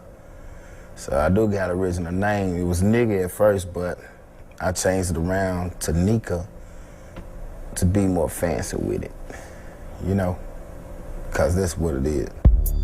I went from having a nice family, all the brothers and sisters, Christmas in Dallas, Texas, just going to school, you know, all this shit, you know, my stepdaddy, I ain't gonna say father, cause I still wanna kill that motherfucker. You know, he beat my mom up every day, you know what I'm saying? Hit it with skillets and cast iron skillets, irons and shit. Like she was a dog, so I went through this shit in 8, 9 years. Every day fight, every other day he take a month. So I just left and ran. So I'm 13. I do with the hair and shit. Oh, you talking about David, Daniel, Mark, Luke, all them European ass names? You get what I'm saying? I don't, man, fuck them niggas, man. You know what I'm saying? I'm dead serious. I don't hear that fake ass shit. Fake ass preacher get in trouble. God gonna do this and he got the son, he laid the path. Man, is you motherfucking crazy? You know what I'm saying? What about now? Okay, give me some money, give me a apartment. Well, son, just half places got mine. Lick my nuts. And it just angered me, and it angered me, and it angered me. And every time I see these TV shows, this nigga coming out the sky, and these black folks jumping up and down, talking about hallelujah, hey. You got the Holy Spirit. Well, you got the spirit of when you happy. You gonna jump up and down anyway. You know what I'm saying? And then we paying tithes to who? God don't need no more. I'm just saying, if you got what? God is a title to me, so I don't believe in none of this shit. I believe it's one big being or maybe many, or maybe a she. You get what I'm saying? But I don't follow no program from people who are killers. You know what I'm saying? I don't follow none of that. This shit just pissed me off. I said, fuck God. I got him. I met Paul Beauregard in a shop class at Hillcrest. Let me see, he's coming in classroom, write his name on the board all the time. Write his name on the board all the time, Paul Beauregard. And I just couldn't stand that shit. And so we checked a lot. I don't know who you think you is, so you checked me, because back then everybody wore silk shirts. So silk shirts was in and Speak Brights, and, you know what I'm saying? So I had about 20 of them joints. Some polyester, some silk, that's just what it was. At least I didn't have the gold caps on my mouth. And everybody wearing them caps. Anyway, I don't think we got along. He was serial killers. I was lyrical gangsters.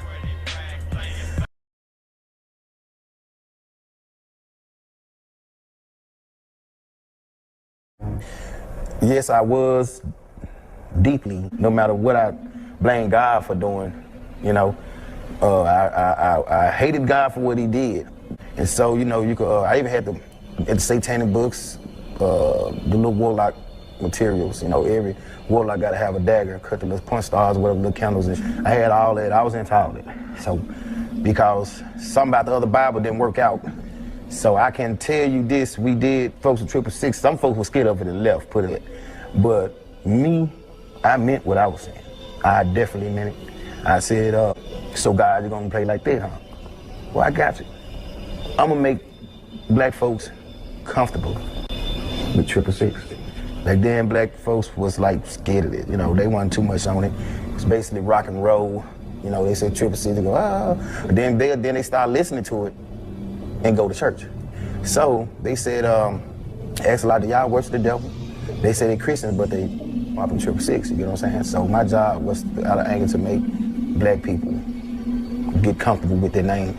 And I was very intelligent with it because I read a lot about it. I read a lot and I put all that into the music and the energy. You get what I'm saying? Because how you get Satan's name going, you get the kids to liking it.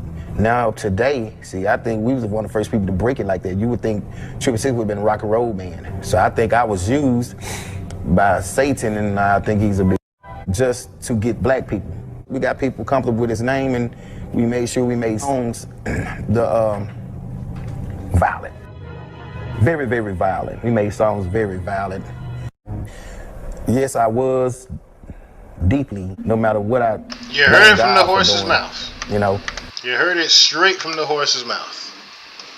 Someone who, back in the day, when they got the early days of signing people, pretty much sold his soul, and not in the way that you would think, you know what I mean?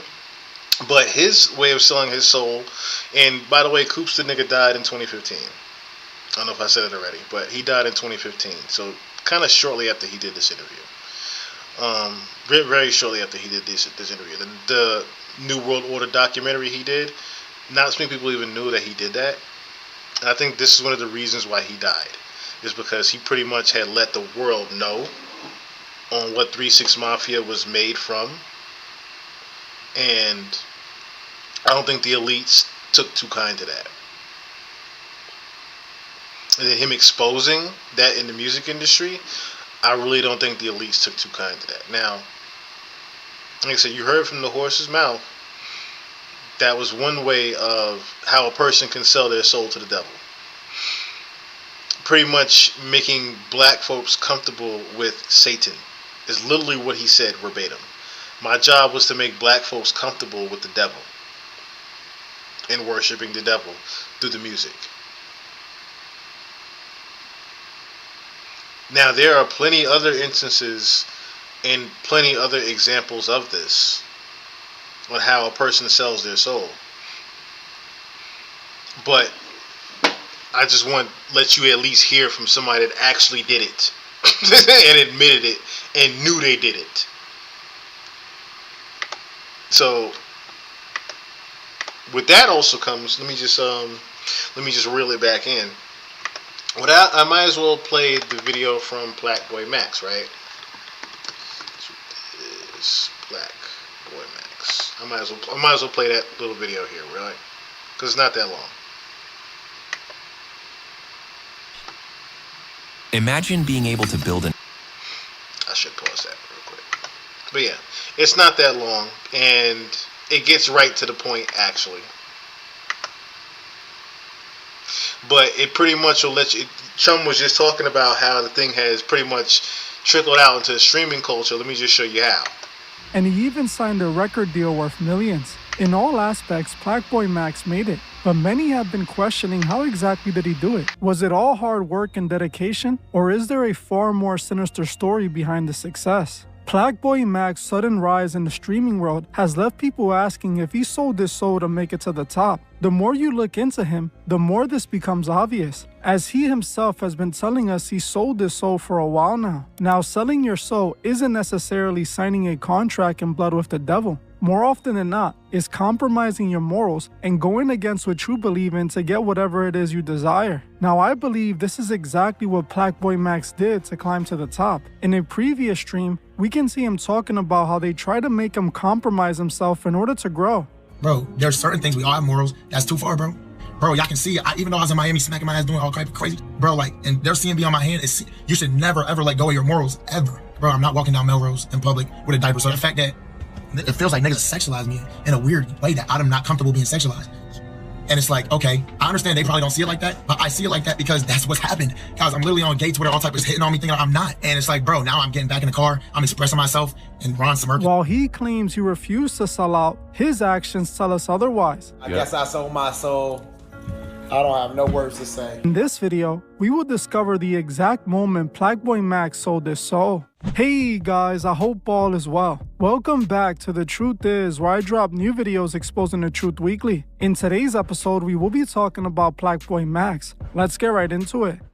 Black Boy Max is one of the most popular streamers out right now. If you have been on social media lately, chances are you have seen him all over TikTok and Instagram. He clearly seems to be the next big streamer, taking the 4th spot at the top of the streaming world. Now, let me also say this, right?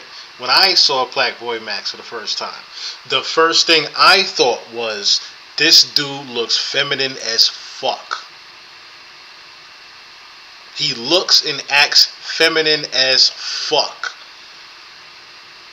What do you, like, if it's not noticeable, you just, I don't know what, you need to fucking get your eyes checked. I'm just saying.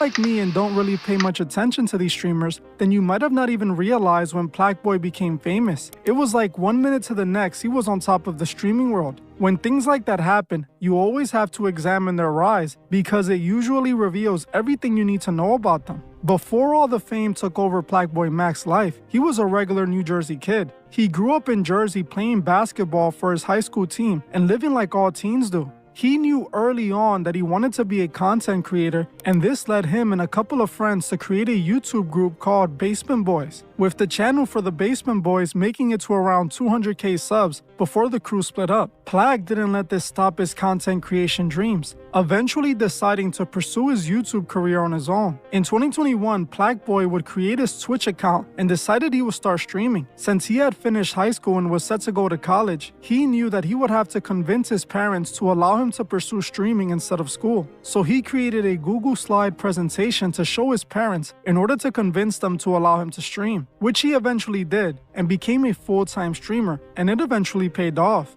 I'm telling y'all right now, bro, 5 Star is one day gonna be a brand, bro. That's just gonna be like a brand, my nigga, like some known shit. Like, it's gonna be a movement, nigga. I promise you guys, bro. It's gonna be a movement, it's gonna be a collective.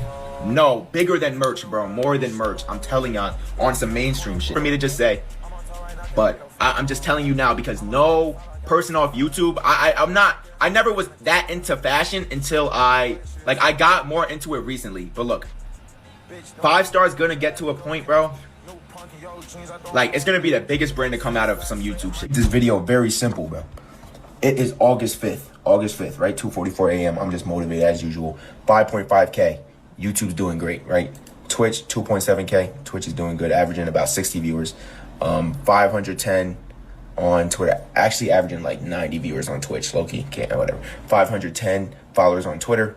And then 427,000 on Instagram. Now look, bro, this is our month. I'm not setting no cap on our numbers. We're about to take off, bro. Look, we're about to take the hell off. I'm not worried about none of this, bro. August is gonna be our biggest month to date, and I'm gonna post this when I'm right, bro. Watch what the hell we about to do. Plagueboy started his streaming career like many others, doing reactions on stream, gaming on stream, and whatever else was trending. While this gained him some recognition, it wasn't what made him the Plagueboy he is today. For 3 straight years, Plagueboy was streamed to moderate success with no major breakthrough moment. That was until just last year in 2024. Last year, out of nowhere, Plag was approached by FaZe Clan and was signed to the streaming collective. This was his big shot that he was waiting for. Not long after Plagueboy joined FaZe Clan, his popularity shot up to new heights, which led to Plagueboy developing his In the Booth series. He would invite rappers to his home studio to make a song right on live. Plagueboy would cook up the... Who does that? Who has a man come into the studio while you got your shirt off like that with a pink towel around your head?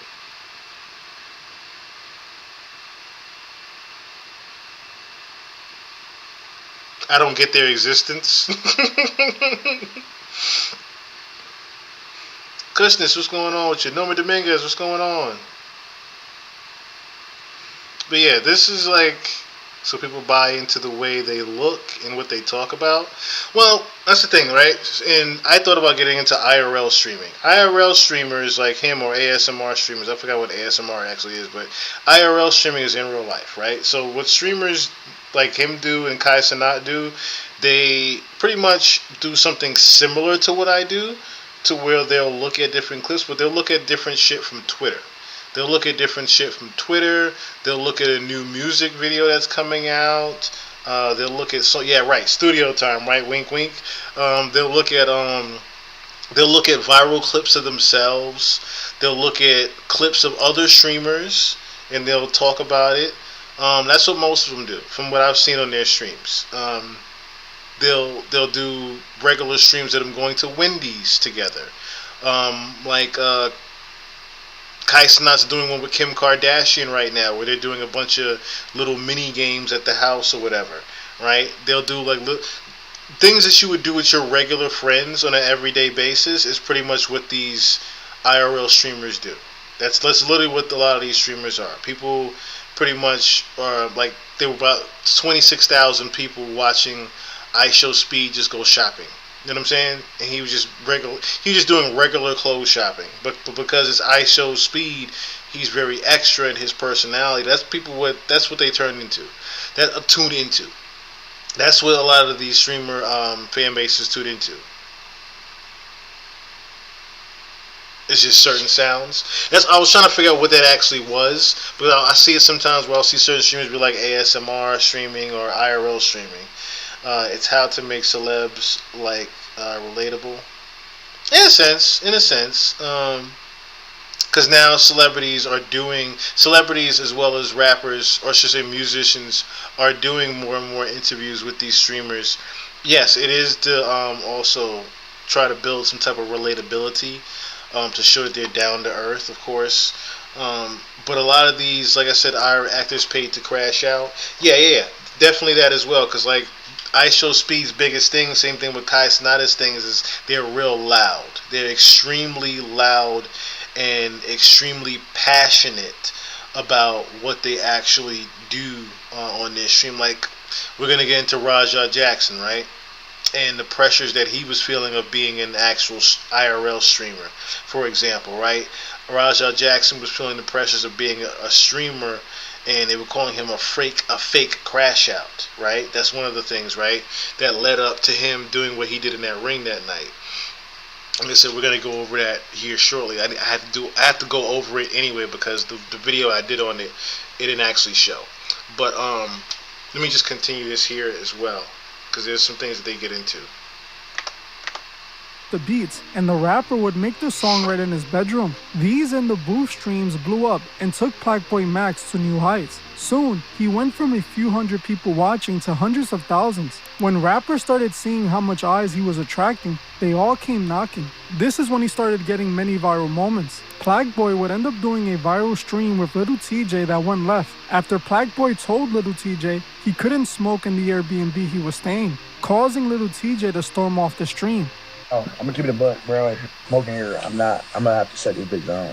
Like, this stream done. Oh.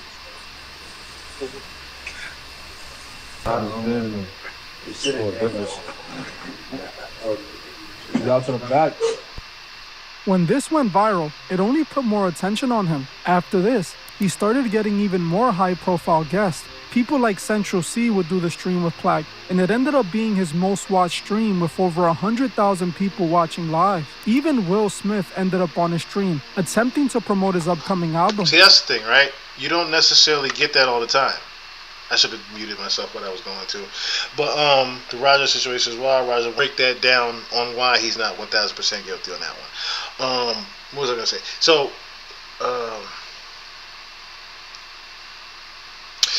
so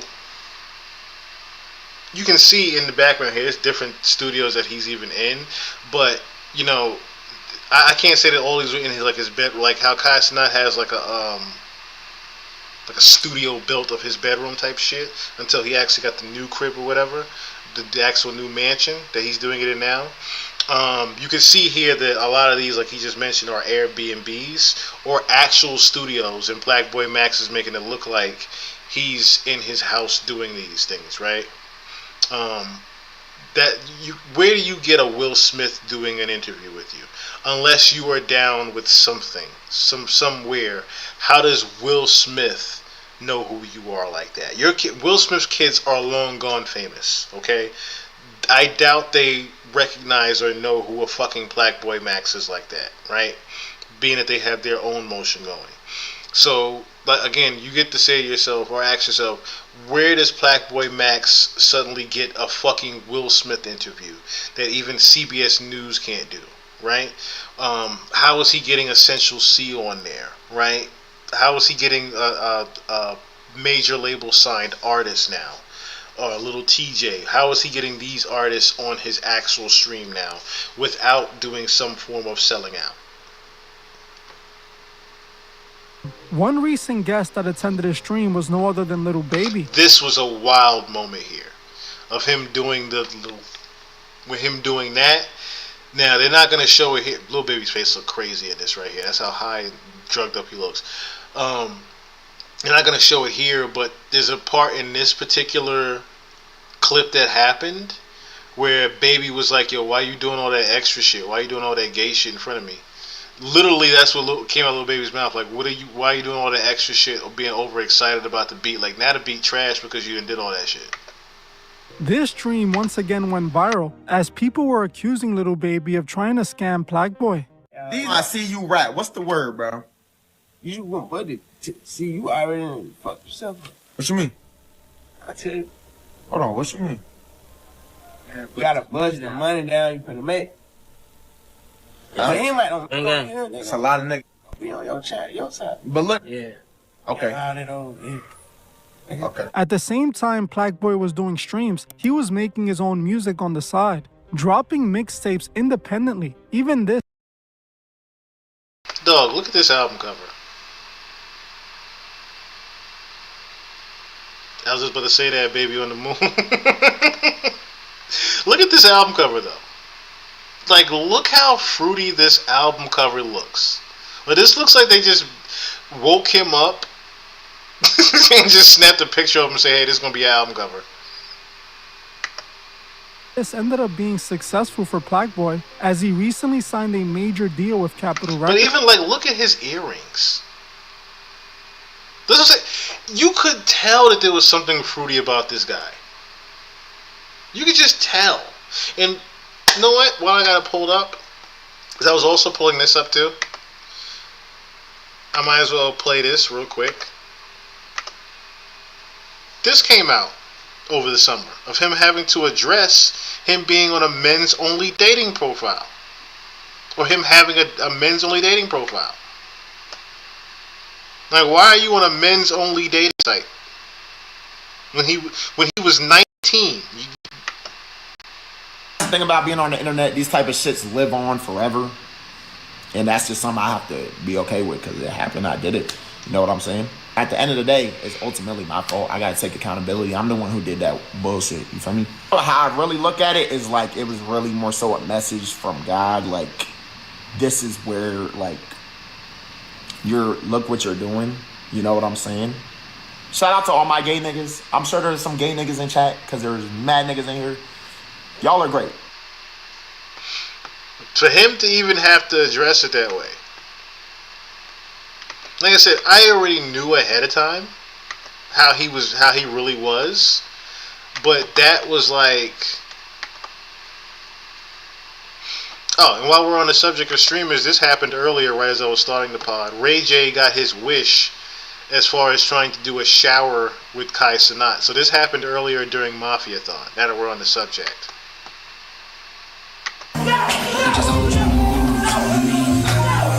Ray J showed up literally to try to take a shower with Kai Cenat while he was in the shower.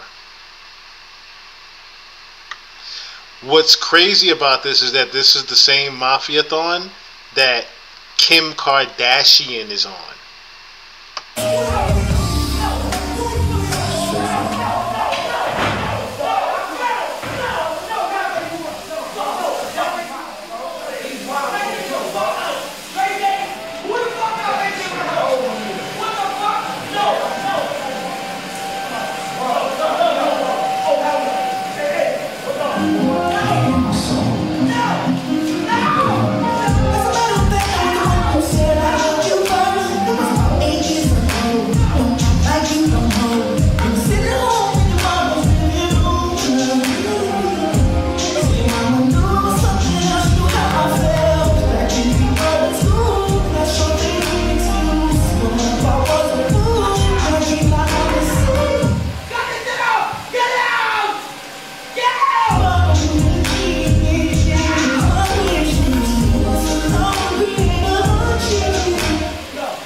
Like, I was just like, what?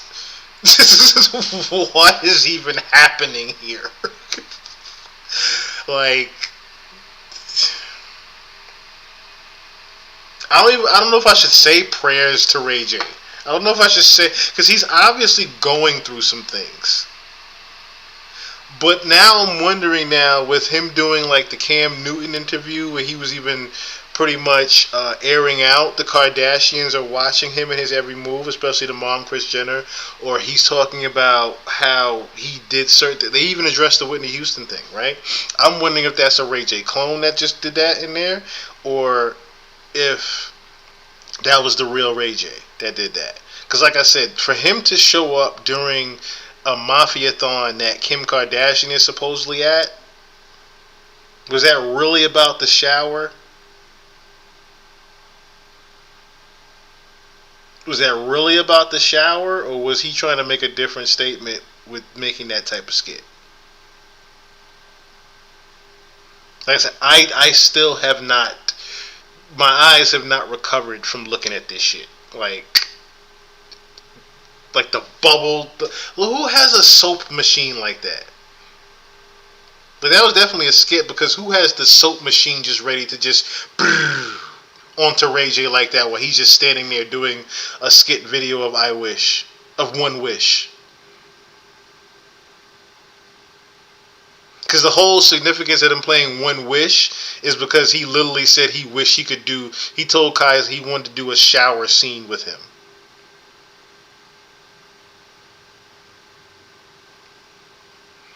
I do remember that clip going on. He said he wanted to do a shower. He got his wish to do the shower, to take a shower with Kai Cenat. Like, You can't get no more you can't get no more gay than that.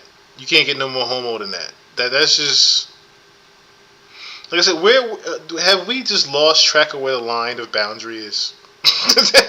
have we really just lost all track of where boundaries are? have we just lost it completely out here in the world, gang? I'm gonna let this continue because there's some other people. There's another influencer they're gonna get into in just a second that actually sold his soul. It looks like Plaque can't do anything wrong, and his time in the spotlight has finally arrived. You might be saying, if Plaque grinded for 3 years straight, how did he sell his soul? Well, I would tell you the exact moment he sold his soul. The moment Plaque joined FaZe Clan, he was groomed to sell out. While all of these streamers look independent and like they're doing their own thing, that's not what's really taking place behind the scenes. FaZe Clan is a part of the elite Hollywood talent agency called UTA, United Talent Agency. If any of you watching this video saw my video on the exact moment Kai Cenat sold his soul, you would know that Kai and many other top streamers are all signed to UTA. UTA is the biggest and most powerful talent agency in Hollywood. They don't only represent streamers, they represent artists and some of the biggest actors like Channing Tatum and Seth Rogen. UTA is as Hollywood as it gets, and when you see them involved, you already know there's some Illuminati activities going on. UTA is in the background controlling everything these big streamers do. Remember, like I always say, when anyone starts reaching the masses in a grand scale like these streamers are, they always send their agents to take over and control. Those who run this world know that money would make people do anything, so they know that they can control anyone they want with the right size check. When Plaque joined FaZe Clan, he also signed with UTA, becoming their new streaming puppet. Plaque started doing all the things other streamers were seen doing. Many members of FaZe Clan like Lacey play with their sexuality on stream, pretending to be gay for content. Me, this is who I've been feeling like for years now, and I'm finally ready to come forward to the world and let everybody know that this is who I am. My name's Lacey, I'm gay, and I like it, and you're not gonna do anything about it. But I'll say it right now, I don't give a fuck. I sold my soul. I went to a red room. Cheezer, Convy, Aiden, and Tov came in with red robes on, and they had bloodstains dripping down their mouths. They walked up to me, walked around in a circle, and started doing a bunch of weird spells and shit on me. And I walked out after that, checked my bank account, $2 million in the account. This is strategic, and it is orchestrated by those behind Lacey like UTA. This is why when Plaque joined FaZe Clan, he began acting fruity too. There are many videos of Plaque acting fruity on stream. See that? Because if you want a burger, eat a burger. If you want a french fry, eat a french fry. That was not there. That was not. Why are you arching your shit on my bed? Hey, yo. Hey, yo. Wait, what did he just do? Hey, yo. No. Why he kinda...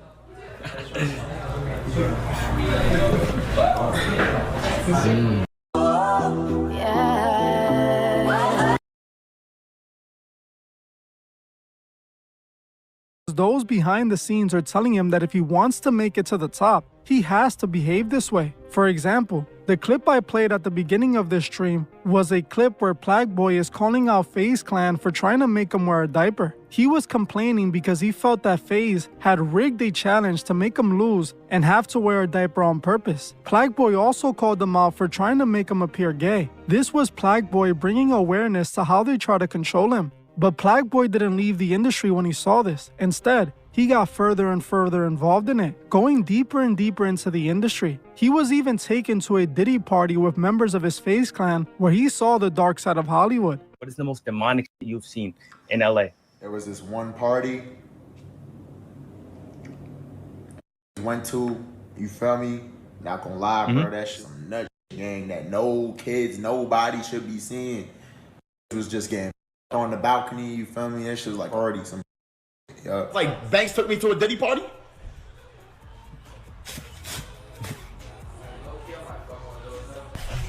We left this party. I'm not going to say too much about the party.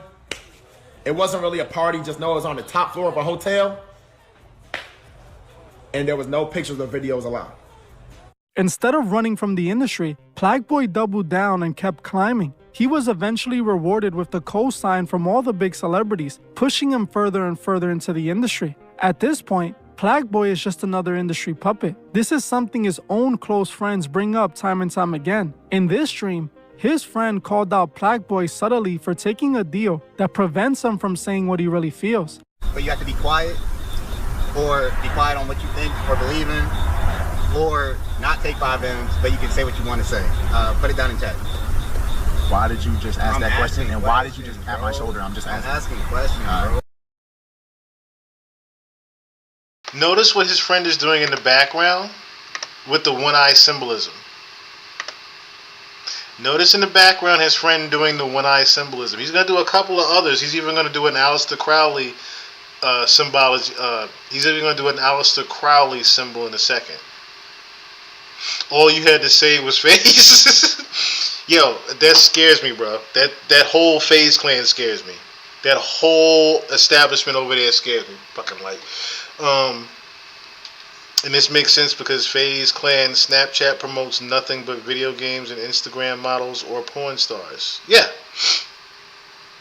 Literally all the negatives, not negative, but all the shit kids should not be into. Let's just say that. Besides the video game part, of course. But that's literally what they do. That's why I say this. The IRL shit is literally just looking up a lot of the weird shit. Not just playing the video games, but more so looking up a lot of the weird shit while they're doing the streaming.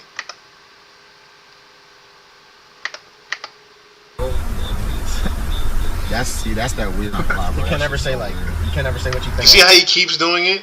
He keeps doing it. The guy in the back. Ever? First of all, I never took no deal like that. I'm not asking you, gang. I'm asking him. It's a hypothetical. Alright, go ahead. Stop getting mad. Alright, like, come on, bro. You can't say what you said ever. Like, it's like a time limit. No, just like certain things, bro. I'm not gonna lie, bro. Is it like only for a couple years though? I don't know. I'm taking out like those 5 M's, bro. Realistically, I think I would take it. Are you? I'm taking that shit. I'm asking, like genuinely, why are you asking me? Can you explain? Who was asking you, bro? He just looked at me. He asked the chat. I'm not gonna lie, bro. You're on this man nuts, gang. Like, are you his lawyer? He asked the Does chat. he pay you? So if I'm doing hypotheticals, like, and then if I ask you, are you gonna be like, why are you asking me? Okay, so let me give you a good example, nigga. I just gave you one. Just like going to just like being in the car with Tristan Thompson and being like, hypothetically speaking, if you was married and there was another tub, you going, you cheating? So nigga, we all know comparing yourself to Tristan Thompson is because I didn't necessarily do that, but he's trying to make it seem like I did, and now he's covering his eye. That's their eye with their back hand. Who scratches their eye with their knuckles? Are you seeing what this nigga he's the plan? Yo, that boy Dip, your cousin, right on your team is the plan.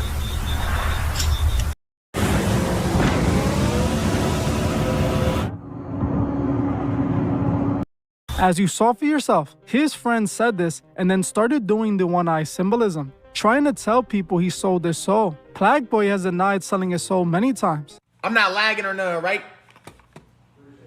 He sold his soul for a car and a belt, and now he's crying. Yeah, you're a dumb. Genuinely think that. You're a dumbass. I don't even look like the does soul. Yeah. Yes, I sold my soul. I don't have no words to say. I don't know. But let's be honest, it's obvious at this point. In another stream, one of Plaqueboy's friends literally claims he sold his soul right next to him. Hours. You sold your soul. I don't give a fuck. You sold your soul. I don't give a fuck. Yeah, they sold. Yeah, I was about to say, Recently, Plaqueboy dropped a new album, and as you can see, Bruh. Bruh.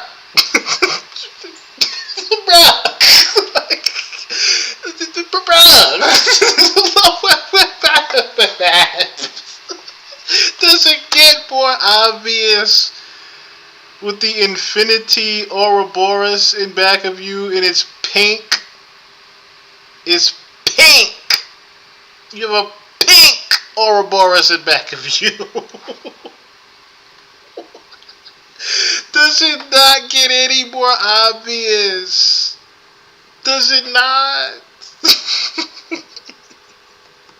they have already started putting a code imagery behind them. The photo for this album cover is Plaqueboy standing in front of a Ouroboros. This isn't a code symbol of death and rebirth. His first album after signing to the major record labels has a symbol on it of death and rebirth. In the occult, the death and rebirth ritual marks the moment a person is reborn as a new person. They have learned the hidden knowledge of the occult and have been reborn. This is what Plague is showing us with this album cover. He took the oath and is now reborn. While he might have not known what he was getting himself involved in at the beginning, he knows now because he's deep into it. All of the signs point to Plague Max being the new puppet of the industry. That's why his friends are calling him out. That's how he got all these massive celebrities on his stream. And that's why he signed to a major record label. This is how he's becoming the biggest streamer out. We have to remember those with money use the money to buy the influence. These streamers are the new influencers, and they're the ones running the youth. Those with the money are using these streamers to push their agenda, just like they do with the music industry in Hollywood. Plague is just another one of their puppets. Well, and as I said to you guys before, right? Yeah, Channel's pink. Channel Pink, Frank Ocean cover. Let me see. Streamer is becoming the new talk show host. Yeah. And the crazy thing is, right? Why wouldn't you do that? If you were the Illuminati trying to push an agenda, why would you do it through streamers? Because these are literally this is the new Disney. This is the new Nickelodeon. You know what I'm getting at? This is your avenue to the youth and the kids. This is literally your direct avenue to the kids. Because that's who the 20,000 people that are looking at them are on a daily basis. They're kids. Literally. A lot of these kids are watching these streamers while they're home, while they're at school. See what I'm getting at? That's literally what those is for. That's why I pointed it out, and people are just now realizing what I was saying about Lil Nas X. The whole reason Lil Nas X was even arrested, because it came out with when they did the testing, he wasn't even under the influence. He wasn't on any alcohol, none of that, right? Supposedly his dad came out and everybody has the sob story trying to emphasize what the dad saying, oh, fame is why he did what he did on Hollywood. Yeah, we fucking know that part. We already know that. Which I don't realize is the fact that he got right back out after he's facing supposedly four felonies, right? Which I don't realize is more so the fact that he got a slap on the wrist because he's still pushing an agenda for them. Notice how it wasn't none of that. The same thing a year prior to that, he was talking about, I'm turning to God and I'm no longer worshiping the devil and I'm putting out music about God and positivity and they blackballing me or whatever, right? All of a sudden, all that went out the window. And he was like, your girl's going to be okay. Your girl's going to be okay. So you're not even a man no more. Your girl's going to be okay? Is what you responded with? Wow, that was a crazy couple of hours. It's crazy past couple of days. But your girl's going to be okay. What?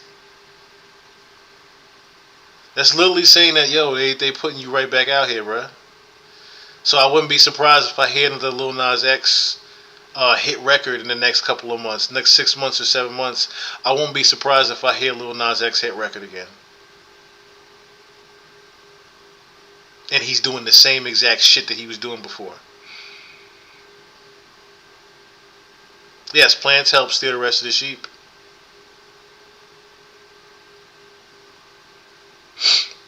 Yeah, they're easy to control, and half of them are industry. But the thing is, right? So we went over this before with Kai Cenat. We showed Kai Cenat in the picture with Lil Nas X with his shirt up, looking like a little gay boy. I don't have to go back through that because you literally just saw the shit that happened with Ray J.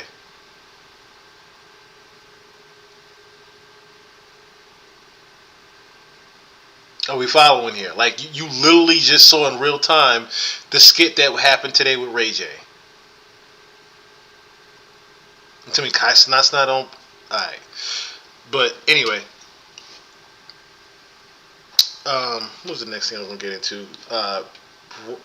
I don't want to say riding off of this. Piggybacking off of this. We have Snoop being in the media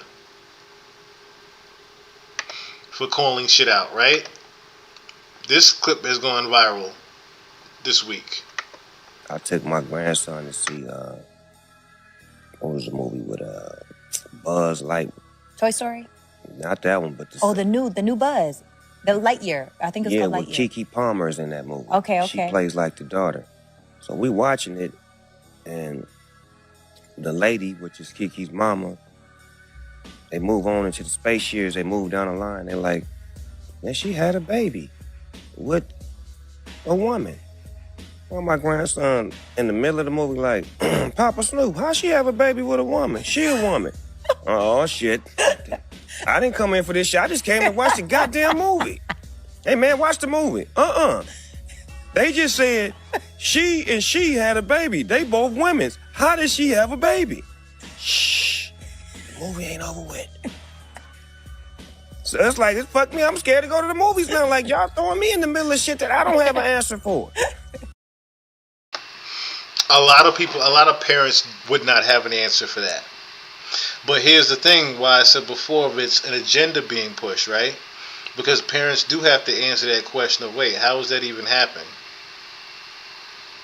Oh no, let me just play his response real quick too. We definitely know he's a part of the program. But it's once again emphasizing and putting light on the fact that Disney, with a lot of all these other directors that do kids movies, they're literally pushing an agenda out here.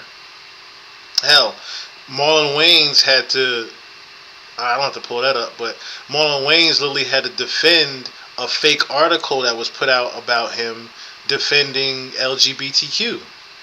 They put out a fake article response of Marlon Wayans dissing Snoop Dogg, and Marlon had to say something like, yo, I didn't say this about my boy Snoop. I didn't say none of this about him. He's trying to defend that still. Because it was on his own page, and it looks like he's literally going at Snoop and saying that he's a hypocrite and all this other shit. And Marlon's saying he didn't say none of this. But let me play Snoop's response, or should I say supposed response to this, right? Snoop Dogg is responding to the backlash. After the rapper slammed LGBTQ+ representation in Disney's Lightyear, many spoke out on the rapper's thoughts, including TV personality T.S. Madison. Well, in the comment section... Of course you're going to emphasize a tranny's response to this, right? After Madison's interview with TMZ, Snoop shared his support for the LGBTQ+ community, writing, "I was just caught off guard and had no answer for my grandsons. All my gay friends know what's up. They've been calling me with love. My bad for not knowing the answers for a 6-year-old. Teach me how to learn. I'm not perfect." And in case you missed his original comments, Snoop spoke out on the It's Giving podcast August 20th. You even got a gay guy to do the response about the response. Like, I'm listening to how this guy talks. That's not a straight man that's talking. This is what I'll be saying, and let me also say this too, right? This is being forced into a children's mind, the discussion itself. That's what I'm getting at here. I have a problem with it being closeted and an agenda being pushed on children in media in general. I have a problem with the entertainment industry pushing it on kids. That's what I have a problem with. I don't have a problem with gay people. I have a problem with the agenda being pushed to kids so much. Swayze World, what's going on with you? What's going on with you? Let me just emphasize that part and be as transparent as I can in case anybody thinks that I'm doing a bashing of gays. It's not that I'm doing bashing of gays here, as much as I'm showing how much of the entertainment industry is closeted and literally forced to push an agenda to kids. That's literally what I'm getting at here. So with that, of course,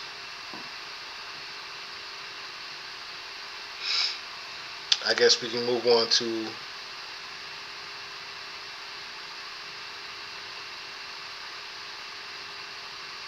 our topic of the evening, of course. Now, I was going to talk about Brittany Renner and PJ Washington, but we don't really need to get into that. Oh, that reminds me. No, I'll do that last. I want to get into what happened with this Young Thug thing. Now that we're on the topic, of course, because I played, you guys saw the clip in the very beginning of the intro of Sauce Walka pretty much welcoming Young Thug into Houston, Texas. But I wanna also we'll play the interview. First we'll play the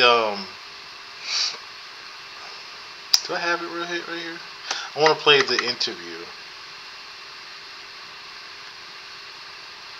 in which Sauce Walka pretty much lets it be known why he was even beefing with Young Thug. How did you and like Young Thug figure out whatever? Because I remember that thing, and I remember there was a video where like y'all was in the same place, like throwing up signs at each other. I was like, what the hell? Never figured it out really like that. It just more or less on something. I don't give a fuck. I stood on the business. I said what I said. I did what I did. Whenever it came to the streets, I stood on the business in the streets. Whenever it came to the music, I stood on the business in the music. And be honest, you didn't think Young Thug was like this though. I think he was like what? Like with Thug, I thought a lot of shit was just trolling. And I was like, oh, yeah, this was a serious motherfucker right here.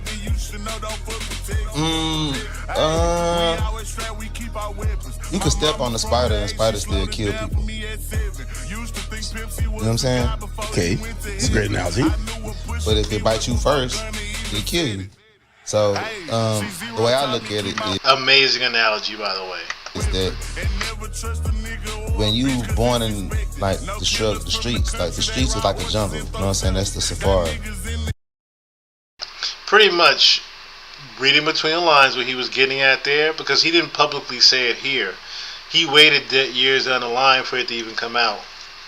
But I'm gonna play now the freestyle Sauce Walka did, and you tell me if you don't catch it.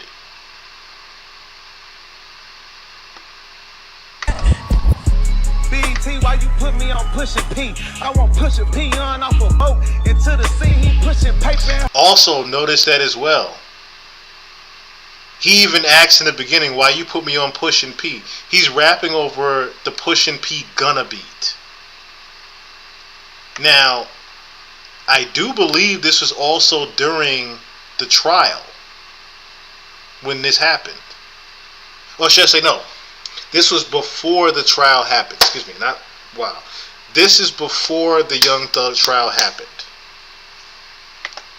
Did you catch it? Did you catch the subliminal he threw at Thug? What they gonna do around these interrogators? The slime line.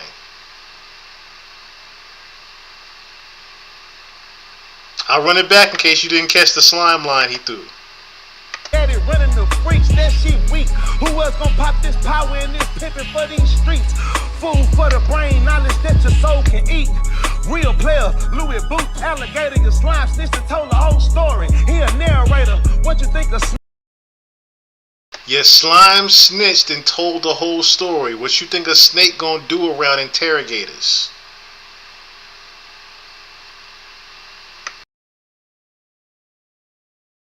They gon' do around interrogators. You are what you eat, so who bite rats for better flavor? Switch your appetite. Mama lost her baby and her face, she tryna fight. You done shot her son up in the club to get some stripes. Biden ain't gon' help her, he too busy riding bikes. I be rapping real life, no fiction. Who else gon' drop these bars and stop these kids from pushing prison? South State Independent, pushing Maybachs and Bentleys. Ain't nobody pushing me. I'm the rapper with the braids they scared of. Pusha T, Master P. Pretty much letting it be known, like Sauce Walka had the, and I remember too when Sauce Walka was that freestyle was going around with the Maybach truck, and he was starting to get really big, and the labels came to him and everything. That's pretty much what he's talking about right now. He stayed independent and stayed away from the labels trying to get him the way they got Thug. That's literally what he was getting at right there. Called that boy a narrator. 7-7, what's going on? But yeah, this is back when Sauce and Thug's beef was at the top of things, and people didn't really understand why. Sauce already knew that Thug was a snitch. Sauce, I think, was the first person to make it public that Thug was a snitch. but he didn't say his name. So then you see this footage happening, and everybody's like, what was this even about? It was because he already knew about him snitching.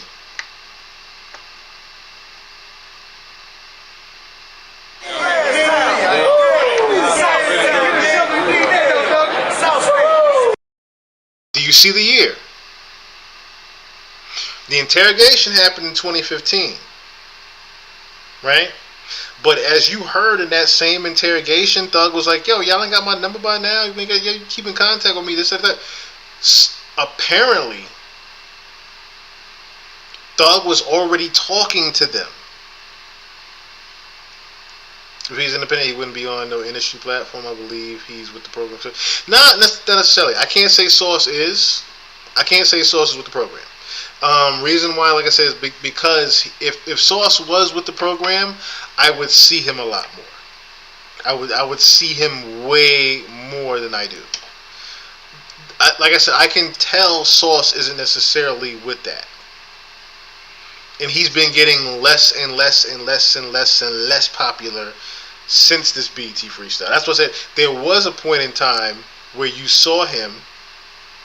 Hell, you saw Triple X Tentacion on in the booth cipher with BET. Look what happened to him. Okay? You see him less and less and less and less and less after 2016, 2017. You see him even less throughout the 2020s. You see him even less. Sauce Walka only has money right now because he runs an OnlyFans with a bunch of women. That's literally where his money comes from right now.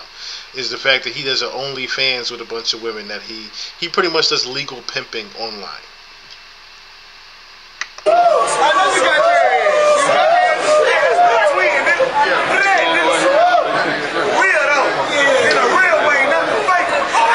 Now, notice how he's doing that, right? Notice how you hear the Suwus and the Brats, because who claims that they're blood? Young Thug. You don't see Young Thug going back up to them like, Suwu. You don't see him doing that, right? You see him actually trying to ignore Sauce's even there.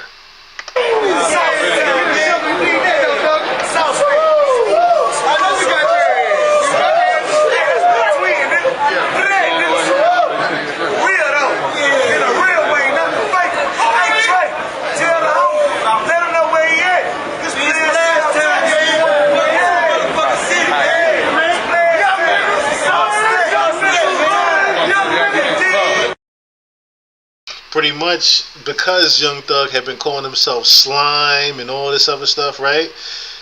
Like he's a top Pyru and top Blood and all this other stuff, right? So of course you hear all the Suwus and the Brats and the like, tell him where he at, Trey. Apparently this might have been maybe this was Trey the Truth Day. I know they do a big thing with Trey the Truth in Houston, but it was definitely in Houston, Texas, of course, as you've seen.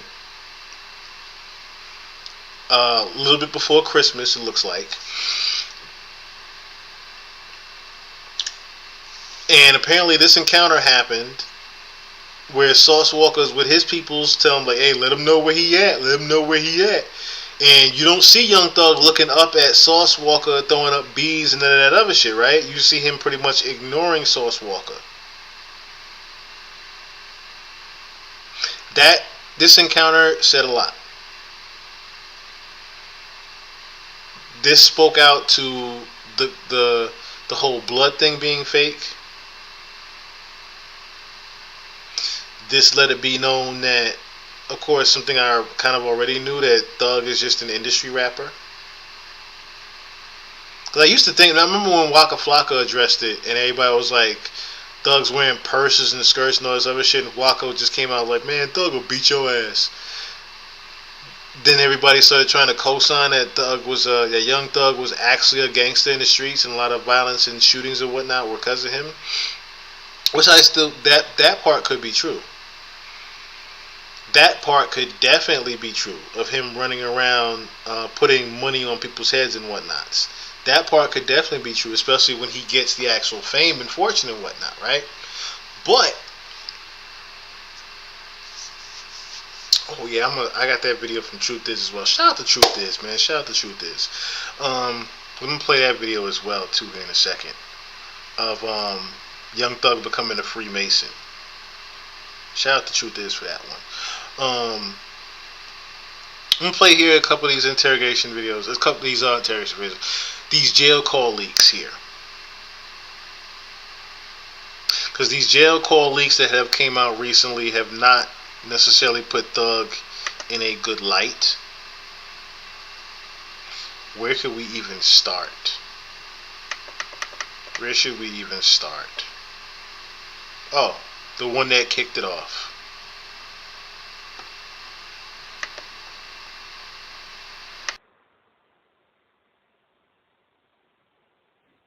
"21 Savage jail call." Bruh, Yo, what's going on? You good? hey, what the hell going on? Man, chilling. Where you at? You in the town? Nah, I'm on the west. Man, bruh, I'm trying to drop an album the same day gonna drop, bruh. You need to. Y'all sent you a song. Put a verse on it. That nigga ain't send me no song. It's in your text message.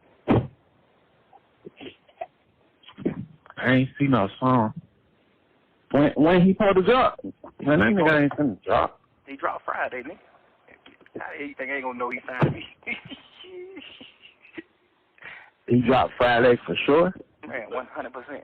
Friday. I can hold his shit back if I want to. If my album don't be ready, I can hold it back. But Drake already sent the song called, the name of my album, I'm gonna drop my album on the same day he dropped, and it's called Business is Business. Then I'm gonna drop an album the very next week after that. It's gonna be a singing album, and it's called Love You Later. Now the singing album never actually came out. Or maybe that's the one that he just recently dropped with the occult symbolism on it. That I'm gonna let Truth Is break down in a second. But as you can hear in the very beginning of this call, he's pretty much letting you know that Gunna was still signed to YSL at the time. This is when Gunna first. This jail call is when Gunna had first got out, and the snitching allegations were fresh. So everybody and their mama was calling Gunna a snitch, right? And he's pretty much saying in this call here, he's trying to drop the same exact day as Gunna to put a stint on him, right? Now, this is someone that's still signed to your label and you're already doing snake shit because supposedly of the whole snitching allegation, right? But people don't know that you've also been in talking to interrogators.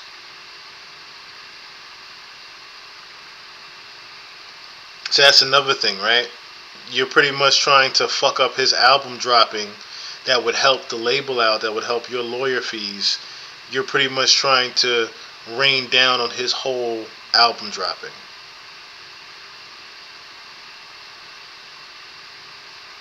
And then you're trying to get a song with 21 Savage. Drake is already,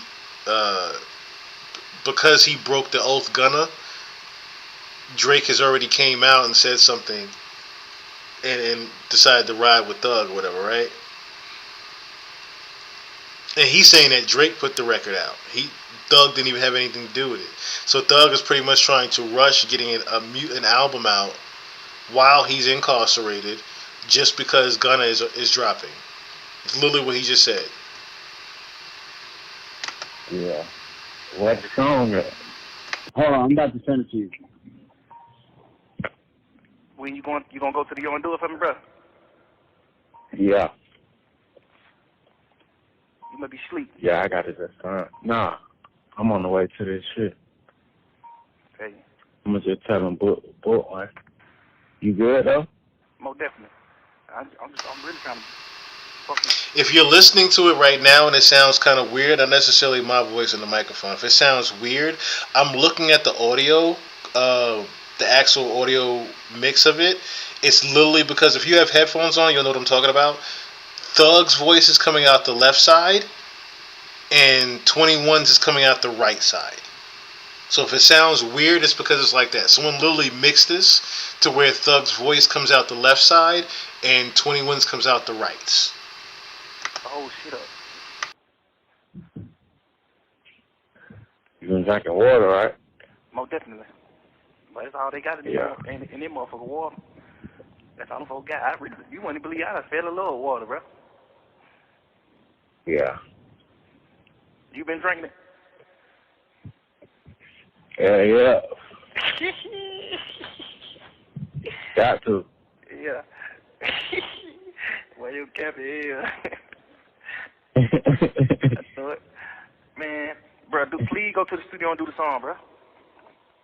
Yeah, I'm finna do it. I'm saying, I don't think you should play it like that, bro. Why?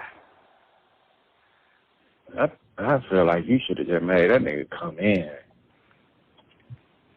Like cleaned his face up and made him come in more. Like, if I need 80% of everything, 70%, I'm going to tarnish your face card. Because you got to think about it, but bro, at the end of the day, bro, you did what you did, but we got to capitalize on everything we do in life, bro. Like, at the end of the day, saying fuck a nigga, what that's really finna get a nigga for real. Oh, definitely. You know, I still get 50% of a nigga album anyway, though, whatever album. but goddamn. Yeah, but shit. Definitely right. It's still just like it's the money though. Like shit, they can get the money by telling the world like, well, I told him to do that. Now, if you're not following along what's going on, is 21 is pretty much saying that why try to fuck up his album release when you can fuck up the entire contract and fuck up the deal and say, hey man, why don't you make him come in and renegotiate his deal? And if he doesn't comply with it, you'll completely tarnish his face card. Now, I don't know if he's trying to say physically or publicly with that one. I would think more so publicly with that one, with the way he's wording it, trying to say that, hey, why don't you just tell the people that you told him to do that?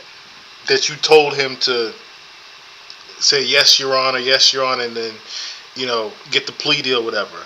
Tell the people that you told him to get the plea deal is what 21 is telling Young Thug to say. Say, hey man, tell the world you co-signed that shit so we can capitalize and make some money off it. Ain't that some snake shit? That sounds like some real snake shit. I thought better of 21 until I heard this particular phone call. Cause like, business. But at the same token, is like shit. You feel how you feel. So I ain't gonna tell you how you feel. That's just my opinion. Yeah. Cause I don't in my heart, but I don't feel like Shawty did what he did with the intention of hurting you. You feel what I'm saying? I don't really get that vibe from him. I feel like he just green. Hell no. Okay. Is it anything in the entire world? If me and you were locked up and I told you to do that, would you do it? Well, we different types of niggas though. We ain't. He ain't, bro. That nigga, he. I'm saying like, we honor loyalty different than probably what he do to a certain extent. You know what I'm saying? Not like we different. No, no. Call it what the fuck it is. Call it what the fuck it is. Gunna is not a street nigga. Gunna himself will say that. He is not a street nigga. He came into YSL not a street nigga, not a gangster, none of that above. Gunna has always been about making music. He's never been about the streets. He's always... And I need to listen more Gunna. I need to listen to Gunna's last two projects too, because I heard they've been really good. I heard they've been some real heat. And I know Gunna could actually rap his ass off. That's one thing I respect about Gunna. And one thing why I've always liked him is myself, as far as listening to him. He does have great talent. His amazing talent with putting words together and his wordplay. He came up with his own style pretty much. Gunna came in the game with his own style. And that's what's pretty much transitioning into his success right now.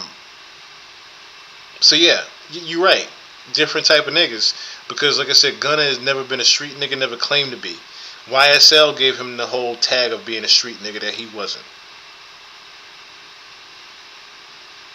So again, with him But you saying that y'all two different type of niggas, or if you got locked up, would you do it if I told you to do that? Of course, 21's gonna side eye and say, nah, nigga, I wouldn't necessarily do that. But you know what I'm saying, Gunna was not necessarily, he's not cut like that. Gunna was never a street nigga. I'm saying, like, I don't know though, like, man, bro, you seen your brother plea? Most definitely. But he said you told him to do that. Man, watch out. Man, on God, that's what he telling the street. Man, on God, he kept. On that same God, he kept. Man, he come in for a nigga to take a plea and tell lies on me. Get me sent out road, man. So not just Gunna, I forgot the other gentleman's name, but there was another YSL person. There was a couple YSL people that actually took plea deals. That was what started the whole hashtag YSTell, because all of them were taking plea deals, pretty much. I mean, oh, fucking jail, man. Man, I don't know the hell. Bro, that nigga just broke my heart, bro. I can't believe that nigga, bro. What the fuck, bro? And they said YSL should end, bro. That nigga said yes, ma'am, bro. Like, bro, we really made, like, bro, nigga really made you a made man, bro. Damn, bro. Yeah, man, drop the album. Oh, that nigga. I forgot about that. Yeah, YSL should end. That nigga said yes, ma'am. God damn, bro. Like, that's crazy, nigga.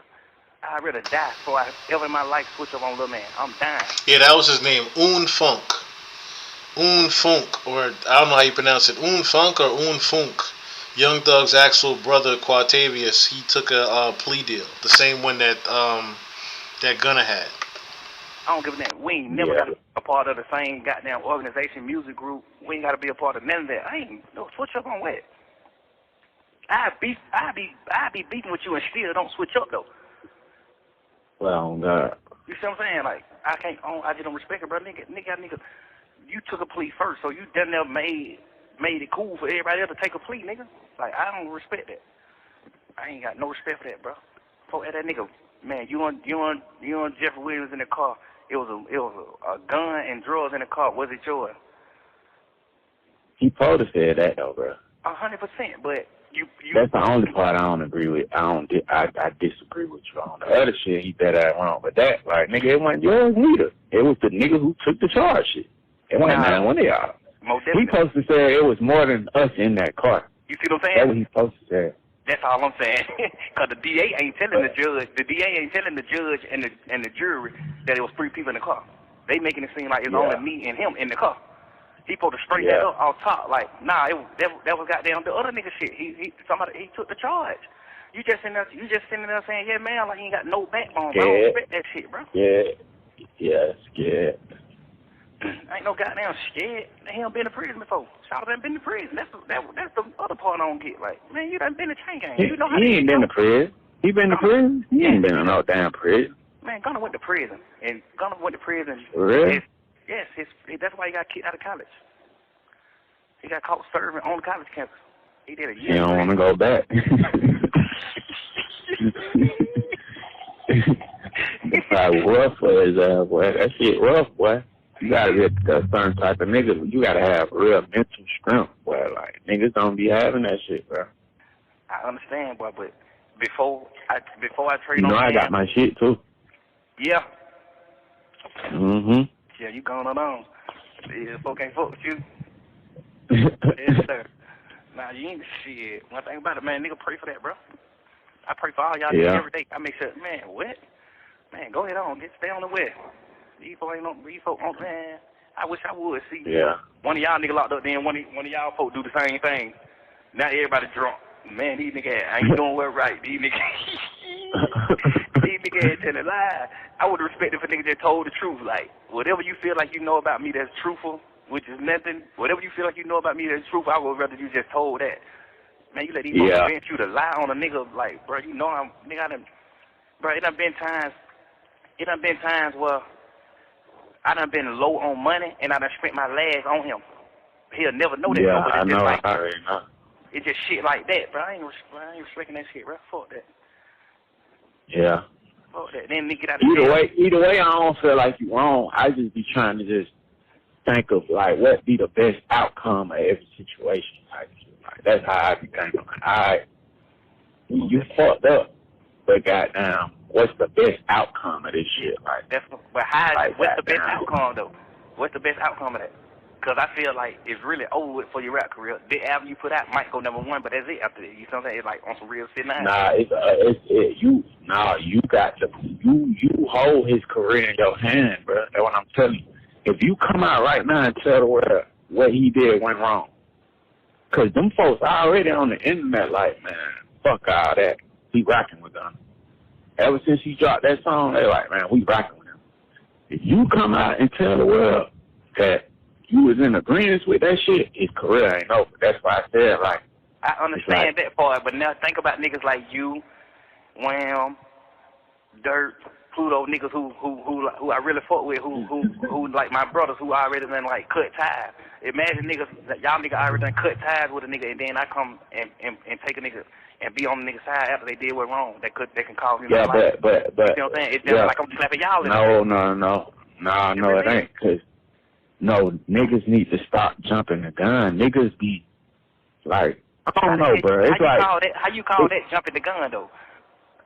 cause I'm not doing nothing until I talk to you. Like I told him. You know, he called me when he got out. I told him, look, I can't fuck with you unless just fucking with you. Type shit. I ain't finna say nothing about you on the internet. I ain't finna let the world know I ain't fucking with you until just say so. But you know, that's what like, they supposed to did. Like, but ain't nobody niggas trying to go at him to get clout. Yes, they have. Dirt said dissed something to him, but that's it. Like, Wham, them niggas ain't doing all that shit. Like, Wham unfollowed him. In case it's a little bit too much for you guys, lingo-wise, what he's saying is that nobody really is fucking with Gunna after the snitching thing came out, right? He's also saying that, yo, remember I said before, you should just say to the world that, yo, you told him to do that shit. Doug was like, nah, I ain't telling nobody to do that shit. Talking about his brother and Gunna. He ain't telling neither one of them to do that shit, as far as the plea deal goes. Now, he's also saying that, yo, a lot of people ain't fucking with dude until you give the word that, you know what I mean, you are fucking with him. Until Jeffrey, to my Young Thug, that's what he means by Jeffrey, because that's his real name. Until Young Thug says he approves of what Gunna did, nobody was fucking with Gunna. Yeah, but I mean, that's just that little boy shit. That ain't really saying that to no. Yeah, That's just like, damn, I'm disappointed, bro. Yeah, but that's still But guess what? announcing That what makes your you. position is, right? But I ain't saying they wrong. I'm just saying. Yeah, they jumped the gun. But Niggas look, supposed to have a conversation with you before they do anything. That's yeah, just but how I look at it. Wham did though. I talked to Wham, so we get on the phone. Hey, you told Buddy them do that? I'm like, hell no. He's like, all right, say less. Same shit. I'm smart off top. Soon it happened.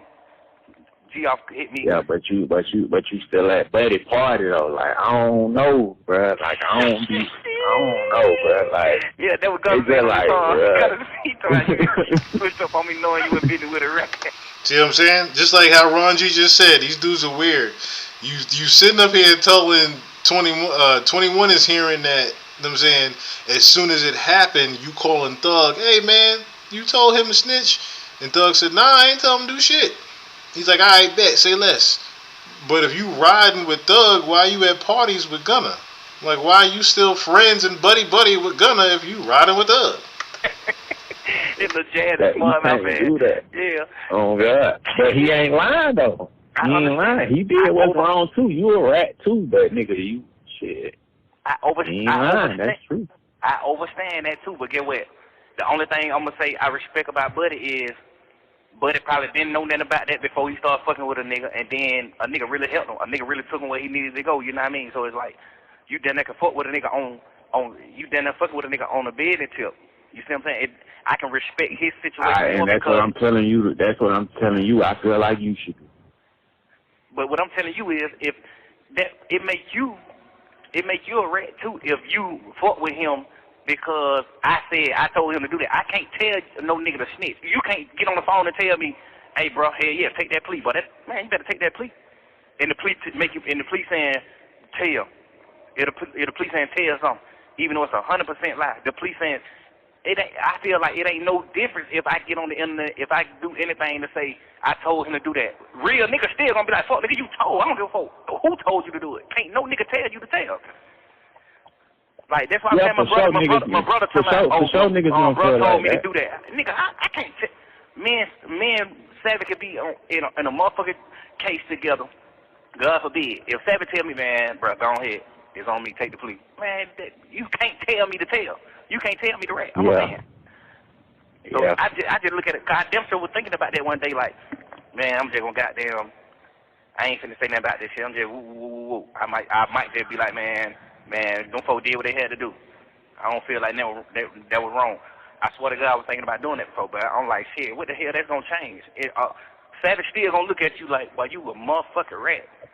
Give a fuck who told you to tell, nigga. I don't give a fuck who told you to take no plea, do none of that, nigga. The shit these folks telling you to say in the plea, I don't give a fuck. Can't nobody take God. Can't see that shit went. That's the same thing with the CEO. That's like it's like of course some niggas gonna still feel how they feel, but I'm saying for the fans, for the money to get the money. Most definitely. Cause it's like I can get 50% of this album right here that's gonna go #1. I could get 50% of everything. I'm still gonna get 50% of everything, but my words can make every album after this go #1. Fuck just this one. Feel what I'm saying? But it's like shit. At the same time, it's like I respect it if money don't move a nigga too, cause that's some real nigga shit too. Like man, I don't give a fuck about making no money out that nigga no more. Like ooh. I respect that too. Well, I'm saying niggas got to think it's two people down there because we down there with two people. You got to think morally, and then you got to put morals to the side when it comes to business. Most definitely. Feel what I'm saying? What you do right now? What you do? See, it's hard. See, guess what? It's easy for you to say. Personally, I'm gonna tell you, he didn't just go in there and lie like, boy, Jeff did this. Feel what I'm saying? He still lied about wrong as fuck. But this what he did. He made, which they still got to prove the shit though, which I don't think they're gonna ever be able to prove because it's just not a game.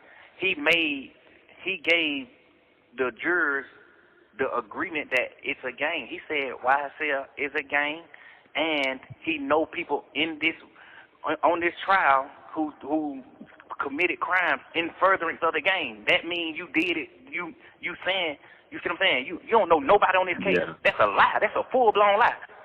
I know individuals on this case that committed crimes in furtherance of the game. Like you committed, people just so you can say slime big.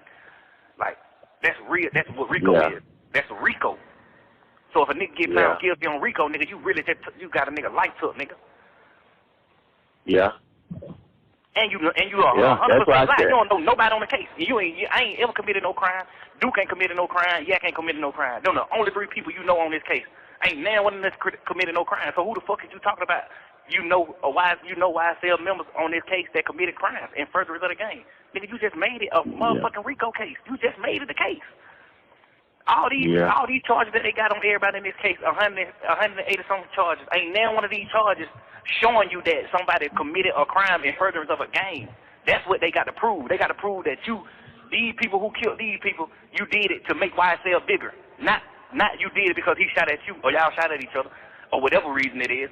They trying to prove that you did it in furtherance of a game. You did it to make your game bigger. They can't prove no shit like that. Ain't nobody committed no crime to make no game bigger because it ain't no fucking game. Yeah. You see what I'm saying? So for you to say that, it's just like, boom, now you got a nigga who they say a big dog of this shit saying it, agreeing to it, pleading guilty to it. Now nigga gotta fight you in court, bro. And you lying. That's 100% lie. You don't even know you don't know nobody on that motherfucking case but me, and Duke, nigga. The only 3 people you know on the case. So who the fuck is you talking about? No folk made you lie. No folk said, nigga, YSL must end. That nigga said, yeah, man, nigga. Yeah, fuck that nigga, bro. Nigga, you gotta tell somebody goddamn no, shout out what's up, bro. Like, DM me too. Huh? Shout out DM me too. Shout out. Yeah. That's another thing. Good point out, Black Lion. That's a great observation that I remember Trap kept saying the same thing. Like, no, Ack said it. Ack pointed it out. Like, yo, I don't even hear the you know, the messages you get about it being like a recorded phone call, and then it's from the prison, and they have this amount of time left, and all this other shit, and I don't hear none of that. I don't know if that was edited out, or I'm just not hearing it. I'm just not hearing it. And yeah, you said probably a staged call. No, I don't think it was a staged call. This is definitely not a staged call. These calls really happened, but yeah, there's no interrupting messages at all that this is like coming from the penitentiary. So you're right. He has a phone on the inside. He did. I mean, obviously he had a phone on the inside, because how would he know about the Gunna album and all this other shit, right? And how he's doing different things. But this is definitely one of those. He got a. I mean, Tory has one. He just doesn't necessarily. Ever since his last interview exposing everything, he hasn't been able to necessarily use it. Like, how you feel? Ooh, I'm like, shit. Bro, don't ask me, bro. Y'all know who I'm with him. So shit. I don't know, like, what the fuck?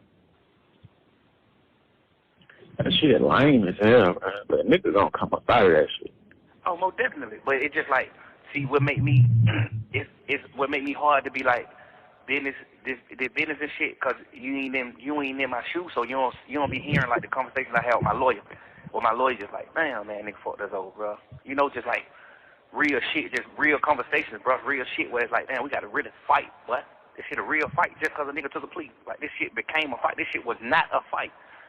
Nigga walking out of this shit without being touched. Only thing nigga finna do is a little time in the county. Punk ass year or two. That shit ain't nothing. Fuck that. Nigga untouchable. Man, nigga took them plea, man. Nigga lawyer went to talking totally different. Like, man, god damn, bro. You did that, nigga? Man, you tripping. I had a real one-on-one with my lawyers and shit. Like, but this shit real deal. This shit real life, nigga. But the judge ain't playing. Nigga, my brother got caught riding down Cleveland Avenue, and the judge told him not to go on Cleveland Avenue. That nigga got sentenced to 10 years for riding down a street, bro. Judge ain't with none of that playing. That nigga, he one of them judges, like, he on that one, like, I'm gonna give y'all nigga at a max. Every one of y'all nigga. Like, I'm telling you, he on that one. Man, come on, man. Nigga ain't get caught in the car doing nothing. Straight, send the nigga straight down the road. First day in court. First appearance. Nah, he had 5. He got caught with 5. Nah, it was other person in the car took that was their gun. She say on the police report they gun. The other person in the other person in the car gun. They tell about he don't supposed to be down Cleveland Avenue, he don't supposed to be around no gun. It's like nigga don't know about no. He ain't know the gun was in the car. Man, the judge ain't trying to hear none of that. 10 years off top, revoke your plea. 10 years, man. Nigga ain't playing, boy. I just feel like I'd rather die before I lie on somebody. I don't give a fuck what's going on. And I don't give. You can't take what? God ain't putting you in no situation you can't take. Man, sit your head down somewhere, bro. Sit down. That nigga, bro, we got 9 megabytes of goddamn of discovery. Man, Gunna ain't in one piece of paper. That man was walking. Yeah, I know. Scot free. So. Man, nigga ain't in one piece of paper, bro. Brian like, man, I don't know what the fuck Gunna locked up for. He been saying that the whole time. He like, man, I do not understand why Sergio Kitchen is locked up. He like, I just hope he's just strong, man. I hope he's strong. If anybody beat this charge, he say, if anybody beat the charge, Sergio Kitchen beat the charge first. Ain't no jury in the world sending him to prison. Nigga, Brian telling me this day one. Ain't no jury sending him to prison. No jury. There's a lot of people that got to fight, man. Gunna don't got to fight. No jury sending him to prison, no matter what. You know what I'm saying? Just like shit, like just knowing that, and then man, that shit, man.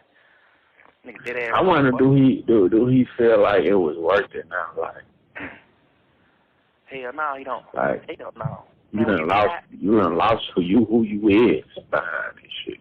Right, it ain't even about me. It ain't about me. Nobody else in the world. It's strictly about you. Like, you really lost your manhood by Nando. Like, then I don't just like when niggas be like, man, nigga, I got tricked. Ain't nobody trick you. Nigga, what? Man, watch out. Yeah. Man, he told me that. I told him go get it back. Withdraw it. Yeah, On my mama, I told him that. He like, shit, I could do that. I'm like, shit, hell yeah, you can do that. Hey, you talking about nigga? Yeah, I'm gonna go down there with the lawyer tomorrow. Turn myself back in. Man, did a nigga go? You know what that means? Didn't do it. Man, you know what that means? A nigga wanted to do it. Mm-hmm. Ain't nobody take no plea. They didn't want to take a plea. Everyone wanted to take a plea, Jack. Everyone no hope. Nigga want to get out, go to them hoes. Nigga, you gonna get, man, I know you regret it. You hate yourself more than I hate you.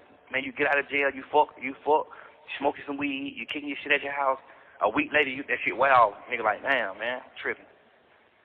Mm-hmm. Like, come Him on, and bro. Britt got into it the other day. She called him a rat fuck nigga. Yeah, he got down there, started crying. That how I supposed to be though. Like, ain't no girl supposed to be fucking you and then. Like, I really be like that. Like, I wish you don't never get no pussy no more. You don't never get another dollar in the world. See, apparently was some times where Gunna was literally facing that in the streets. For one of his homegirls to actually come up to him like, "No, you a rat. I ain't fucking with you." That's I don't think the whole he started balling up and tearing right in front of him. Dumb country rappers tell you, man, the industry knew what they were doing when they funded South rappers Easy Money.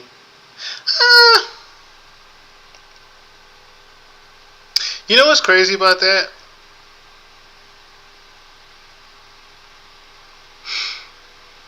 I kind of see where you're getting at with that, because I used to wonder why the money just ran to Atlanta specifically. And everybody was like, "Oh, Atlanta and the South, you know what I'm saying, they run with each other. They, you know what I'm saying, they buddy.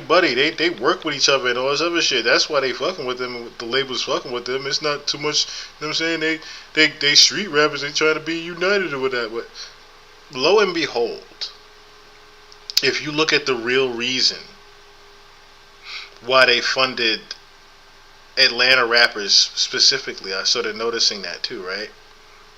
Was, if you notice over time, what Atlanta became. Notice how you see Atlanta, they're talking about a lot of femboys being in Atlanta. The skirts, men wearing dresses and whatnot. Like, I hear it from women, from regular average day women, like, no, it's a lot of gay guys out here. It's a lot of trannies and a lot of gay guys out here. And I also, you know, that's a good observation to even say, maybe it was because they were, a lot of the southern young, not none of those older southern people, but a lot of the younger southern people were a little bit more green and naive to things, to where they were easily, they're manipulated a lot easier. Let me just say that. To where they're manipulated, a lot of the, and I can't even say it's a South thing, because it's the same thing with LA. Hell, it's the same thing with the little TJs of New York City. It's not just a South thing as much as it is, they needed to find somewhere to, the labels pretty much wanted to just fund the youth more than anything. So I can't really say it's a South thing as much as they wanted to fund the youth, the new up and coming youth, and it just happened to lean more towards the Southern rappers. I'll say it that way. I don't think it was just a thing of where they started funding Southern rappers because they're dumb and ignorant, because I don't think a lot of people in the South are dumb and ignorant. I think it's more because a lot of the people in the South are very intelligent, actually, if you really listen to them. I think it's more of a thing where they just tried to fund the young, dumb, and ignorant more than anything. And it just so happened to be with the South because of the accent that Southern rappers have, and the Southern slang and whatnot. And like, even there's probably some people that even are having trouble following along with the Southern slang. That's why I keep pausing it to even break down some of the things that they're talking about. Bro, I get it. Trying to play my itch. No, of course not. Of course not.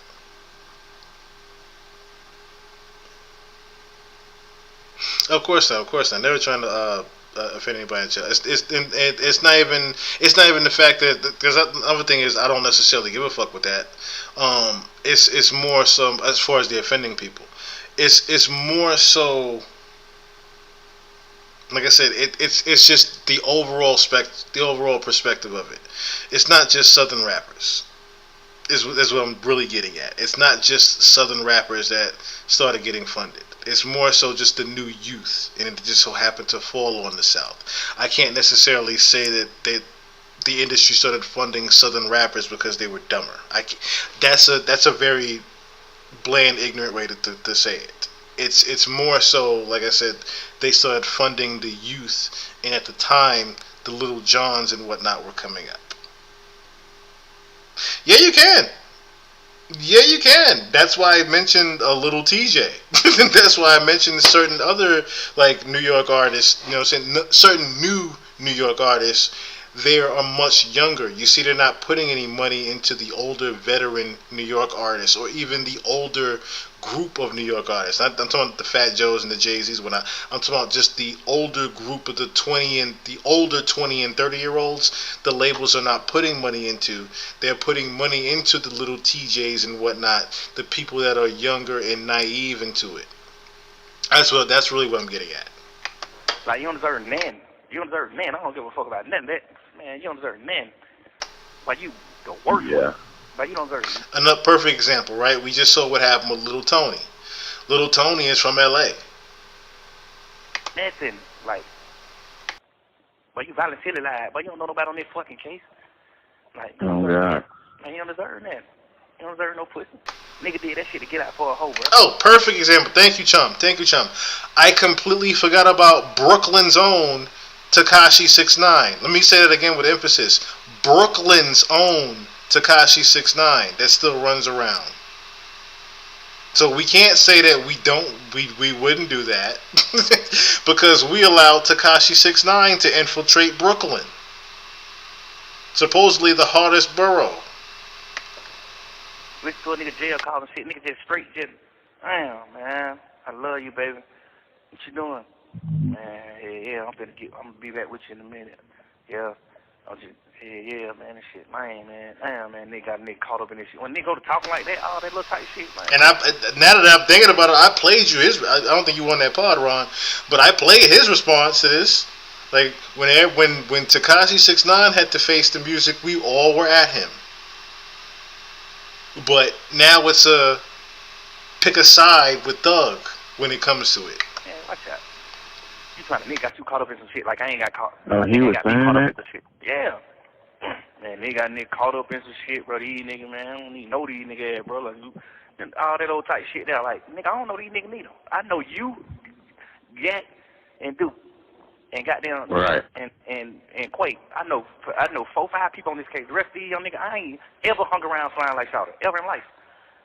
Oh God. Shit like that. Like, I don't know these niggas neither, nigga. I'm in the same position you in, nigga. Yeah, I'll play 6ix9ine's response after this. I'll play 6ix9ine's response after this. But no, that's what I'm saying. Like, you're saying 6ix9ine was a plant. He's not an urban artist. I don't know why you wouldn't consider him to be an urban artist. He's very much an urban artist because they pushed him to the urban youth. Yes, they're all plants. They're all plants. That's the other thing we're getting at, right? 6ix9ine, you can't say is a what do you call it? An exception. You can't say 6ix9ine was an exception because he was a plant from the beginning. Majority of the superstars you see pushed in front of you are plants. That's just how that always will be.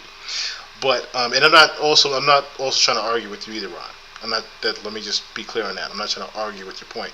It's the fact that we can't say that it's just the South is what I'm getting at. We cannot say that it is just the South and the label started funding the South and all this weirdo snitching gay shit started happening because it wasn't the South that started it. It definitely wasn't the South that started it. But get what? I'm a man though. I ain't doing no sucker shit. Whatever him. I don't go there with him. One thing about it, I'm not going out like no sucker, cause I'm a grown man. I ain't doing that. Ain't no money, ain't no nothing. Who? Man, niggas sitting there motherfucker law everything. I don't give a damn. I wish I would do that. Who? Man, you folks come on with it, man. You know what I mean? I just don't respect. I don't know, bro. I don't know. I definitely feel. I still say you tell that nigga. I still like finesse his ass. Like, yeah, hey, I'm gonna do this. Y'all change this up on their contract, man. Still do what you do. Something, bro. Yeah, that's tough. Gio. For real, man. Gio. Yo. Hey, tell them I want to redo Bruh's contract. So I want to make that motherfucker 4 more albums. Oh I hear you loud and clear. You heard me? I heard you loud and clear. So get in touch with him and tell him I want to do another deal. He at least owe a nigga that, bro. Like, nigga crazy. Yeah. Had to pay for your mistakes, bro. Gotta come out in them pockets. That's a fact, man. That shit, I don't know. I just wish you weren't going through that shit, bro. That shit be making me feel like I'm in that bitch with you on journey. Man, come on, man. Guess Shit what? don't even feel like the city don't even feel the same, bro. It just feel like empty, like all them niggas died and shit. Key, Trouble, Takeoff, bro. Shit just don't feel the same, bro. And if we're another thing, I'm gonna go to QCP in a second after that. Yeah, Chum, thank you. You beat me to it. I was just gonna say, have we just forgot about Diddy? have we just completely forgot? Have we just completely forgot about New York's own Diddy? Have we just forgotten about him all of a sudden? We can't say weirdo shit is just the South. We definitely can't say that. We definitely can't say that. Alright, so let's get on to the what happened with the QCP thing. So apparently there's another leaked phone call into where he's getting at QCP in the deal that was done with Lil Baby. Now remember he was saying about Wham earlier. Wham is Lil Baby.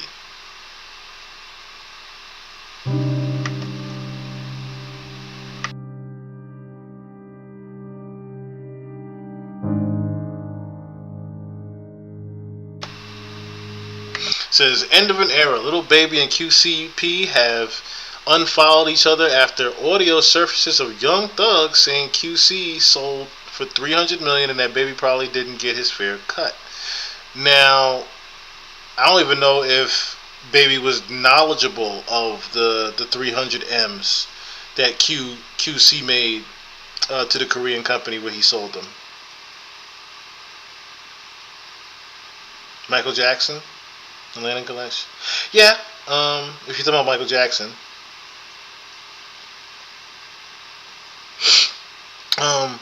But yeah, QCP. So if you guys don't know who QCP is, just quick rundown. QCP is of course the former CEO of the Migos label. The Migos, Young Miami, Lil Baby. Oh, QC. I don't know why it was my brain. Quality Control. He was the CEO of Quality Control. Him and Coach K. Now, ironically, I haven't heard much from Coach. I've only been seeing P in the tabloids and very little love, of course, but Coach looks like the person that probably would have took, hey, just give me 10 mil out of that. You keep them with 290. It's good. Coach probably said, yo, give me 10 mil, I'm gonna buy me a house, pay it off, and just chill. I'm pretty sure that's what he did. Or he probably even took the 150 and just split it and just chilled. I'm pretty sure that's that's how Coach has been. Like, I haven't seen Coach at all over the past couple of years, which kind of rubs me the wrong way. QC, as you guys remember, he sold Quality Control to a Korean company years ago. I read the article to you guys when I did the Takeoff thing. When Takeoff died, I talked about the whole QC deal that he did with the Koreans with Coach. But that's literally what this is about here. It's Young Thug talking about the QC deal, the Quality Control deal that was done, and Wham didn't get anything out of that. But if you really want to be honest, before they even get into the call, he came at the end of the Migos already having the label successful. Not just Young Miami. I don't know why I'm drawing a blank on their names now. What the fuck was the City Girls and Migos had already built. So Lil Baby coming in at the end, he was given some money, yeah, and they're gonna. He's also gonna talk about that, but to my knowledge, P and Coach didn't owe Baby anything. If anything, they made him the star that he is, and just pretty much said, "Hey, man, you could." To be a good dude, you go off and do what you got to do. And I'm saying, get yourself signed to a label. We even help you get negotiate a deal and sign with a label. But we done with QC. So for them even doing that, shouts out, my hats goes off to P, because P could have said, "Yo, man, we made you the star you are. Now you owe us some money." Instead, he looked at it like, "All right, you know what? You go off and do the major label thing. We still gonna be done with quality control." That's how I'm looking at it. I talked to him on the phone. I said, "What you think he gonna give you out that money?" I said, "You think he gonna give you 75 million or 100 million?" He like, "Shit." I'm like, "Be always real. Do you think he gonna give you 75 to 100 million on that deal?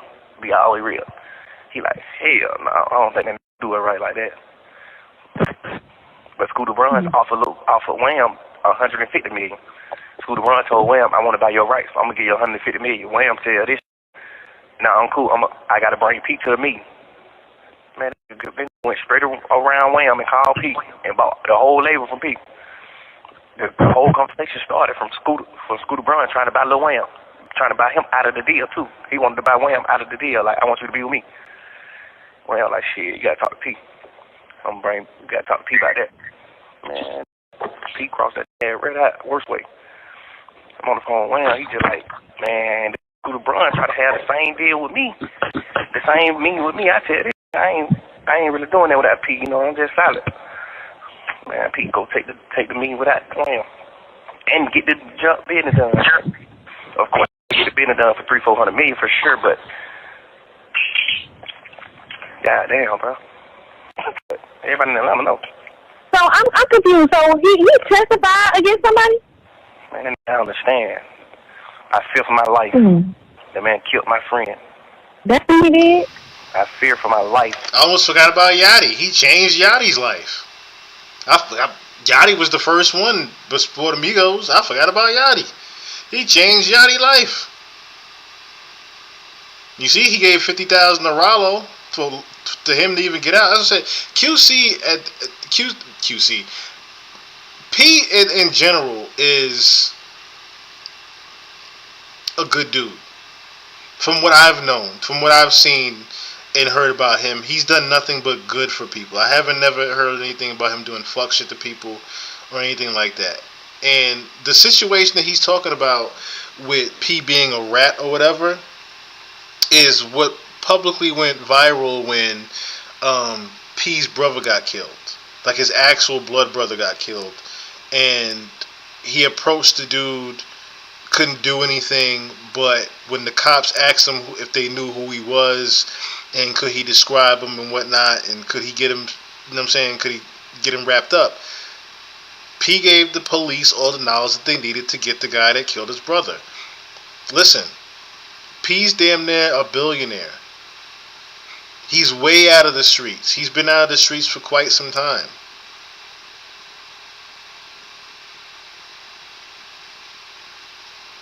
He's damn near, he's really a civilian. P's really a civilian.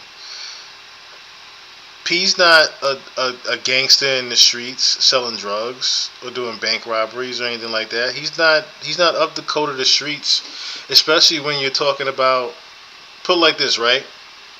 Is it snitching if I watched my mom get shot, or even my brother? If I watched my real life blood brother get shot and I saw the face of the guy that shot him and I took it upon myself to go try to do something,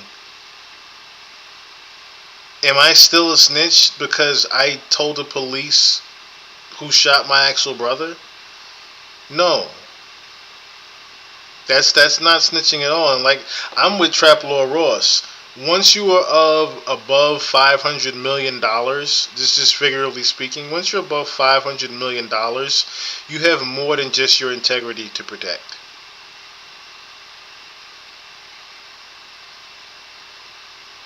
I'm not saying respect goes out the window, but at the same time, Like I said, I am a multi-millionaire that witnessed who shot my brother. Yes, I'm going to tell them who shot my brother. If I physically saw the... It isn't like I sold drugs with my brother and got caught. This is my brother got shot and killed.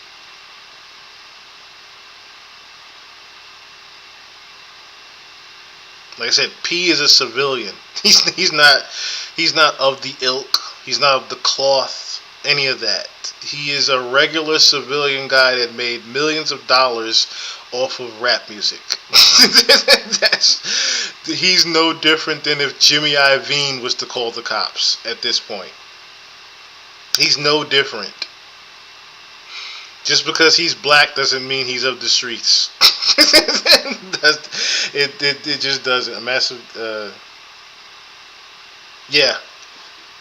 I mean, we kind of do see who's playing, but you're right. We don't necessarily know. See, this is my honest opinion is that it's one thing for the police to be like, do you know who killed your friend? I feel like it's one thing to be like, I know who killed them, but it's another thing to get on and testify against somebody. Nah, you know one thing to say I know who killed my friend. Man, who killed your friend? I'm just a little confused on him, about him. Like, the police didn't know nothing about him. P gave the information about him. Like, because a friend died in a spot. So it's like the police get there, it's just a dead body. You know what I'm saying? You have no idea on what happened. The police is like blind to the fact. Like, he gave them the information. Like, man, this man, I know who I seen. This man killed my friend. Y'all not gonna tell me who I seen. One of them. Went to court. Went to the trial. Named Stoner. Went to his trial. Yeah. Did what wrong. You know it. You know he did what's wrong. It's crazy even how back then, even though this probably isn't even that long ago, but look how different these guys look when they're just getting on. Look how different they look when they're just getting on. Like, look how little baby's dressed. Look how even in his face, you can see this is pre-money. Pre-actual money. This is the stylist dressed them up for the day type of shit. Not right. No.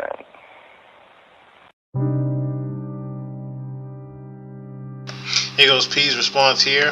So imagine some broke ass rats like Thugger and Pee Wee Ratsco, talking about Pee Wee Roscoe, trying to run a rat narrative on me and all my niggas that I love, running with these hoe ass niggas, knowing how these niggas talk about me. I'm going to say this for the last time. I'm not no street nigga. What did I just say? I'm not no street nigga. I am a tax-paying citizen that's running a business and taking care of my family. All the street niggas is broke, dead and in jail. Why do y'all continue to glorify this shit?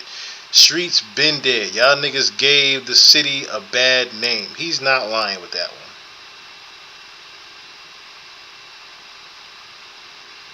He's not lying with that one. Yes, he's normal. He's a regular citizen. he's a regular citizen. He is not no street dude. There's nothing about breaking a street code with, like I said, him telling the police who shot his brother. There's nothing snitching about that. That's not snitching. I don't, like I said, in the moral original code of snitching is, I am committing a crime with you, and if the police catch us, I tell them information on the crime we did, who did what, who's doing this, that, and the third in the streets, just so I can get lesser time or get out. That is snitching. Me telling the police who shot my family and killed my family is not snitching. that is not snitching. I mean, unless we're looking at it from the ignorant Cameron point of view, where he was like, if he lived next door to Marilyn Manson, he wouldn't tell the police. Like, or he lived next door to a serial killer that was going around killing the neighborhood, he wouldn't tell anybody. That is the ignorant standpoint of what we're even going back and forth on here. He is not a street nigga. P is not street at all. What is considered snitching, it's not snitching. Rashid Gibson, what's going on? Bobby Drake, Iceman, X-Man, my bad, I'm behind, y'all don't mind me. Well, okay, well, just to answer that real quick. A part of that is from the actual. Bermuda, what's going on? It's fine. You're fine. Distraction today was diabolical. That's funny. Just to answer that real quick, Drake, yes, the Iceman thing does come from the actual character Iceman. A part of it does. A part of it comes from that. The other side of it is him talking about actual delivery men, actual people that actually make the ice and deliver it. Because he showed that in episode 1 and 2, he broke that down, which I should have played episode 2. I don't know why I didn't. Maybe we'll do that tomorrow. I'll say that for tomorrow because I'm coming back tomorrow. But yes, just on a side note, yes, it is in relation to the X-Men, the Iceman X-Men.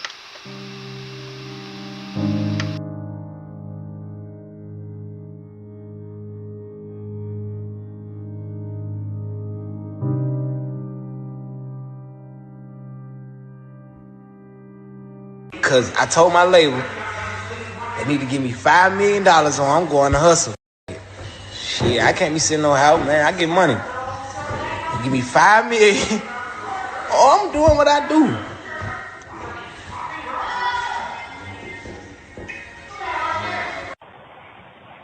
He did the same thing P did. Stood up in court. Man, that was Wham, that was your get too, rocking with rat. And you be preaching about too, man. You can't do that, man. That's a fact, bro. You dead wrong about that anyway. Rat, bro. I understand all that help put you on. Listen, man. Yeah, it's a rat. I don't give a what help. That nigga give me $1 million. Man, you're a rat. Whatever you talking about. You got somebody sent to chain gang. Imagine telling them still beat the Kato. Hey man, this P about to kill Roll Right Truck. Yeah, y'all get back. Y'all get back. Yeah, don't play with him. The truck guy. God. Fuck you, man.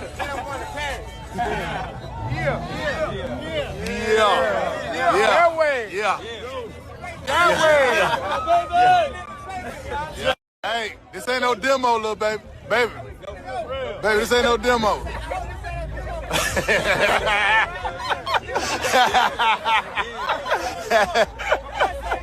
Hey, right.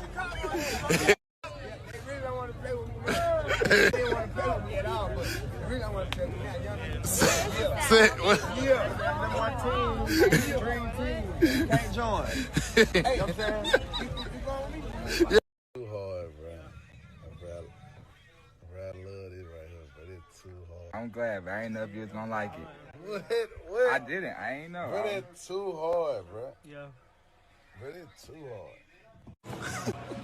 I ain't gonna show you your face, but this called real estate, right?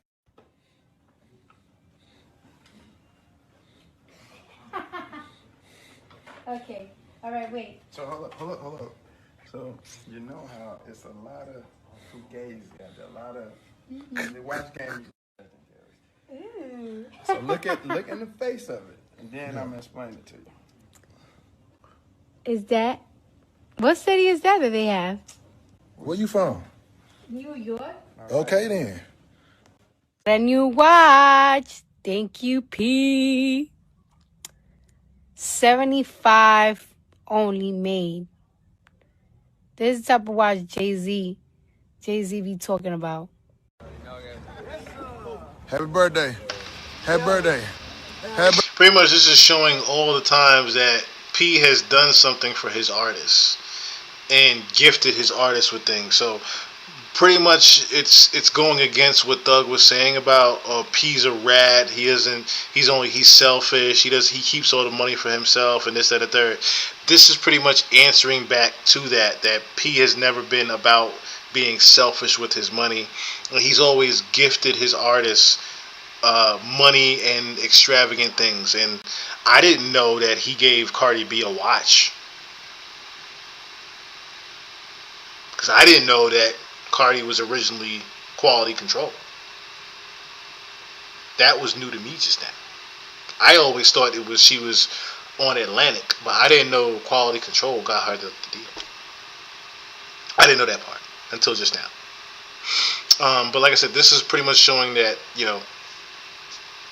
QCP has always been about family, and pretty much has always shared his money and his wealth amongst his artists. So Baby should never feel any type of way. And he just showed again, like I said, him gifting Baby, him gifting Baby, him gifting Cardi B, him gifting now Offset, him gifting Yachty gifting him.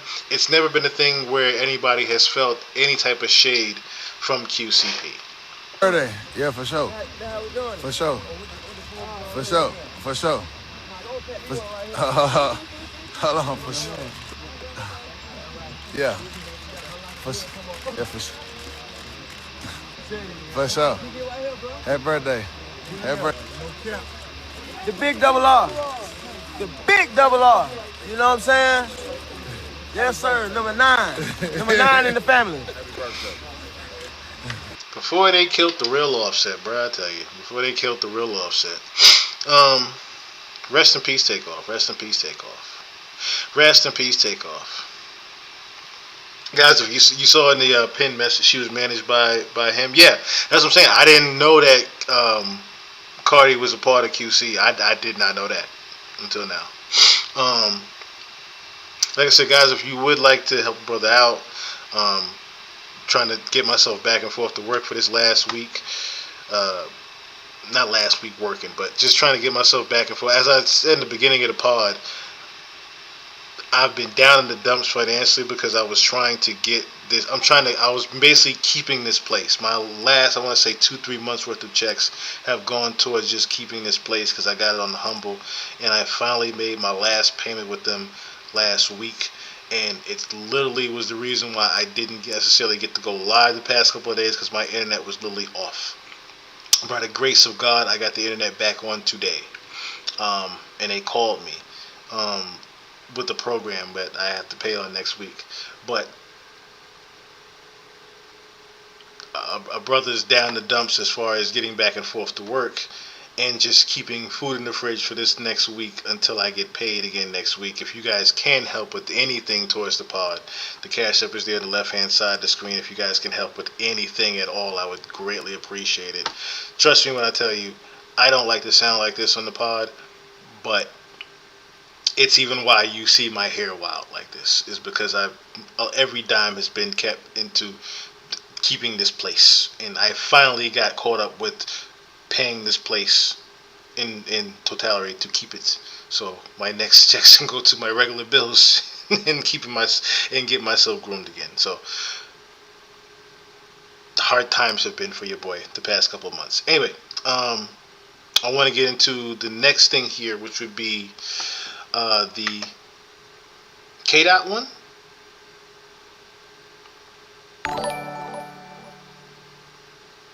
I should have said that too. The super chats I don't really get. Thank you so much for the super chat. I really appreciate it. The exchanging of gifts and all, it is sadistic crap. It is a ritual. Yes, I do agree with you on that. I do agree with you on that. The same way they have humiliation rituals is the same exact way they have these type of rituals as well, with the giving of the gifts.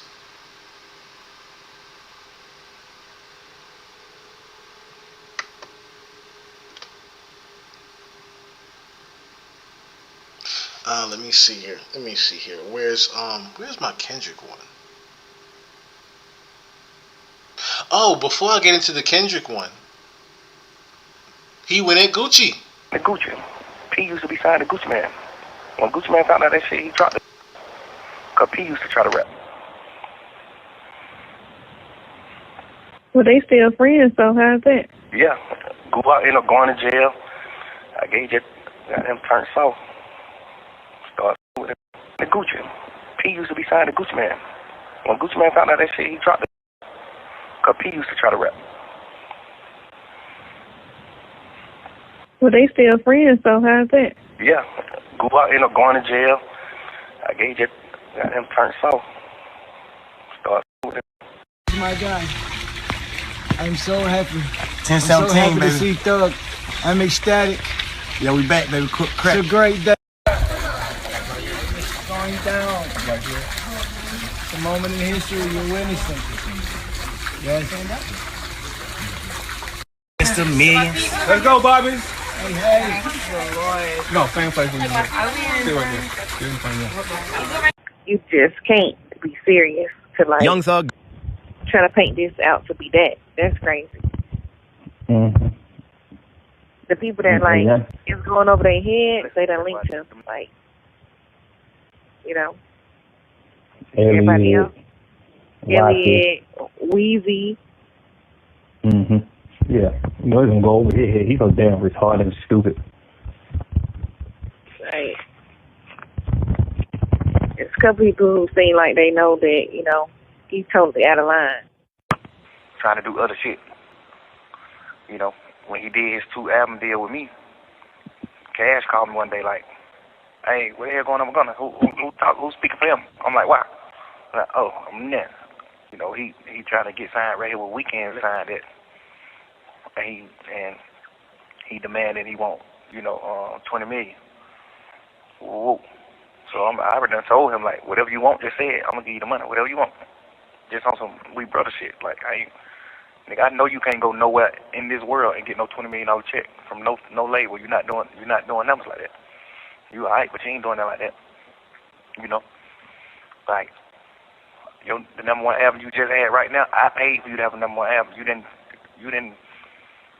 You know what I'm saying? Honestly, earn a number 1 album over the weekend, my boy. I paid for that shit. I never said that to him. I never told him that. You know, cause we just got the plug on that. Like, you never earned a number 1 album. So he the one who brought me to Gucci one day. He was like, "I'm going to pull up on Gucci," cause he already was messing with him, like on the street level, not even a rap level, cause Pee Wee Longway wasn't even a rapper then. So he was like, let's pull up on Guap. So we pulled up on him. He like, "What up?" So we just chopping it. We just chilling. We really just was chilling. We wasn't even rapping. We was at the studio though, but we wasn't even rapping. We was like smoking, like girls everywhere, you know, niggas. We just was really chilling, listening to music. And Guap was like, he asked Pee Wee, he was like, "Who that?" And Pee Wee was like, "Man, that's a little slump." You know what I'm saying? He was introducing me or whatever, and Guap. So we had started. We would listen to a beat. I'm like, "Hey, I'm gonna go in on this beat right here," and he was like, "Go ahead." And I just was rapping and shit. When I came out, he was like, "Bro, what?" He was amazed. He was like, "Nigga, you write music?" I'm like, "Nah." He was like, "Yeah, you lethal." And every day he got my number. Every day he text, "Go up, pull up, go up, pull up on, go up, studio at 7. Every day. Okay, well, I met Thug through Pee Wee Longway. And I know Pee Wee from when I used to rap at a local spot in East Atlanta called Singles on Moreland. And it's just a spot in the hood. So when I was like 23, 22, before I even had Black Tea and Icy, I used to go to like a little karaoke spot in the hood. And I used to pay them to perform. And Pee Wee used to be with a group of rappers back then. And you know, I was trapping then. And so Pee Wee was trapping too. So that was our connection. I never even knew he did music.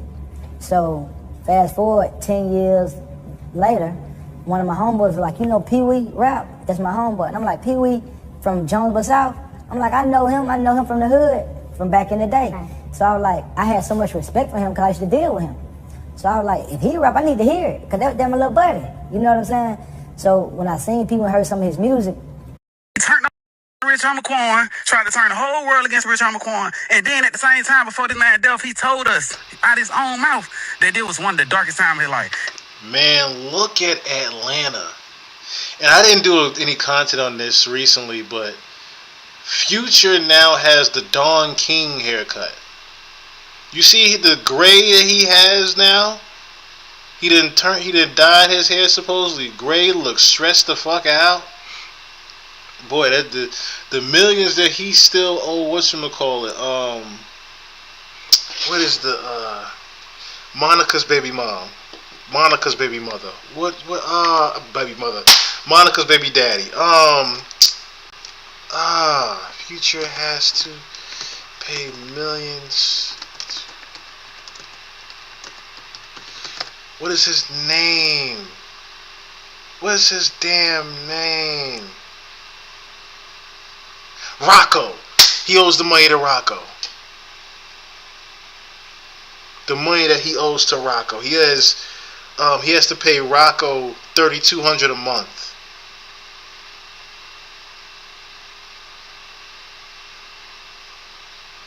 That is crazy. He still has to pay him $3,200 a month. It's just wild. You can see the stress in Future. I tell you, yo. And ever since the whole him and Drake falling out, like people have been saying it very. That's why you heard Drake being spicy and venti earlier with all the dudes that he put on. I'm looking at this whole thing right here. I'm like, damn. From Baby to rest in peace, Quan. Remember the piece on Quan, and I told y'all what really happened with Quan. As soon as Woody did that thing on the stand, I was like, damn, that shit might get Quan killed. Week later, Quan was dead. I'm just looking at this whole thing right here of Atlanta, and even in the middle, Rollo, like Atlanta down bad, y'all. Atlanta is down bad with this shit that happened with Thug, yo. Atlanta is down bad after this. I mean, people are looking at YFN Lucci like he's a superhero now because he's the only one out of this whole thing, and he was the one that was facing the most jail time out of everybody at first. he was the one that was, you know what I'm saying, if anybody that didn't say anything, didn't tell, and just stayed street, is YFN Lucci. YFN just didn't say nothing. He just stayed in the jail cell while he was pretty much being, his life was at stake while Thug is sitting there in the courtroom every single day with his lawyers. YFN Lucci has to pretty much sit behind a cell and just wonder what's happening with his fate. Like, Gunna, that's been branded a snitch for life. Like I said, Rich Homie Quan dead. Thug is a snitch. Baby's career's in limbo with rap. Future looks stressed out. Like Atlanta is just done down bad right now. Rollo, you only know from the blogs and the videos, barely the music that he does. You only know from the good that he does to the neighborhood. You don't never really hear about his music. The most you've heard about Rollo since is this Young Thug thing. Atlanta's just down bad right now, y'all. Then he turned around and took the whole world against YFN Lucci. Everybody go against Lucci. He tried to turn everybody against Lucci. Now all these three things is 100%. Everybody can go back and look at this. Then he turned around, he was beefing with Future, calling my phone. Then he turned around, he see Gunna surpassing everything in the industry. Now he called to the street, turn everybody in the world against Gunna. Whatever Wham said go against, he turned Wham against Gunna. Then, man, baby, we go to the dentist. I'm getting my teeth did. Little baby walking me home. He happy to see me. He puss ass, Thug bitch ass. He pull another evil slant. Oh, let me call it. All this everything that done happened in Atlanta, everybody going against each other. Why? Because his puss ass, his bitch ass been doing nothing but whole shit around the wall. He thought he was Pablo Escobar. He sitting there like he John got a son. You a street bitch. You ain't did nothing in these streets. You ain't put in no work. Woody put in all the work. You ain't do nothing on your case. So what I'm saying, all this doing this bitch ass shit, bro. You going super rat crazy, yet you don't win them. Okay, let's just say, Thug, you did make a mistake and tell. Why the fuck you ain't saying Ghana made a mistake? So basically saying you can make a mistake and do some lame shit, but Ghana can't make a mistake and do some lame shit. Oh, just like you said, it ain't about you telling, it's about who told. So when and everybody in the city turning their back on everybody for what? For some this bitch ass said. Shout out my partner Rollo, free Rollo, man, fam goon. Y'all make sure y'all support this tape that's coming out this Friday, man. Rollo, hold your head. I know you're gonna do that anyway. Fam goon 1017. Free Rollo. Oh shit. Yeah, man, I'm finna make my motherfucking birthday wish, and I only got one wish in the whole lot of world. I'm gonna tell y'all too. I wish I never go back to jail. You know, more money. I'm about 300,000 rich. No kizzy. You home?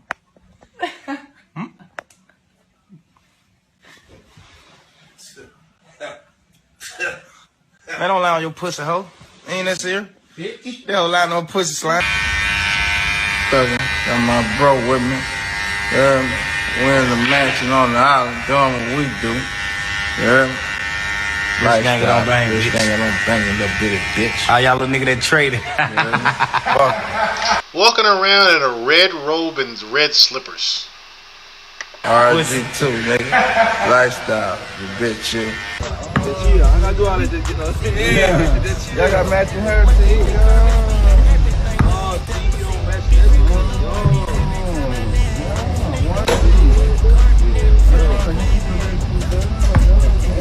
Oh, you go for you. Okay, so now let's get into the Kendrick Lamar call that happened today. Black nigga, that's why them niggas will never be bigger than Drake. Ever in life. Niggas will never be bigger than Buddy.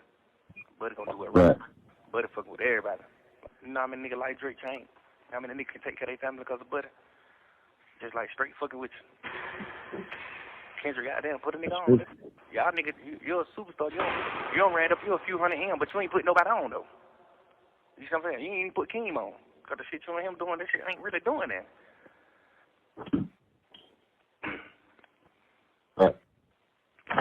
Put somebody on. It's okay to run you a few hundred M's up, but who you help though? You ain't really help nobody. It's the saying. You did all that shit for nothing, nigga. You ain't help nobody, nigga.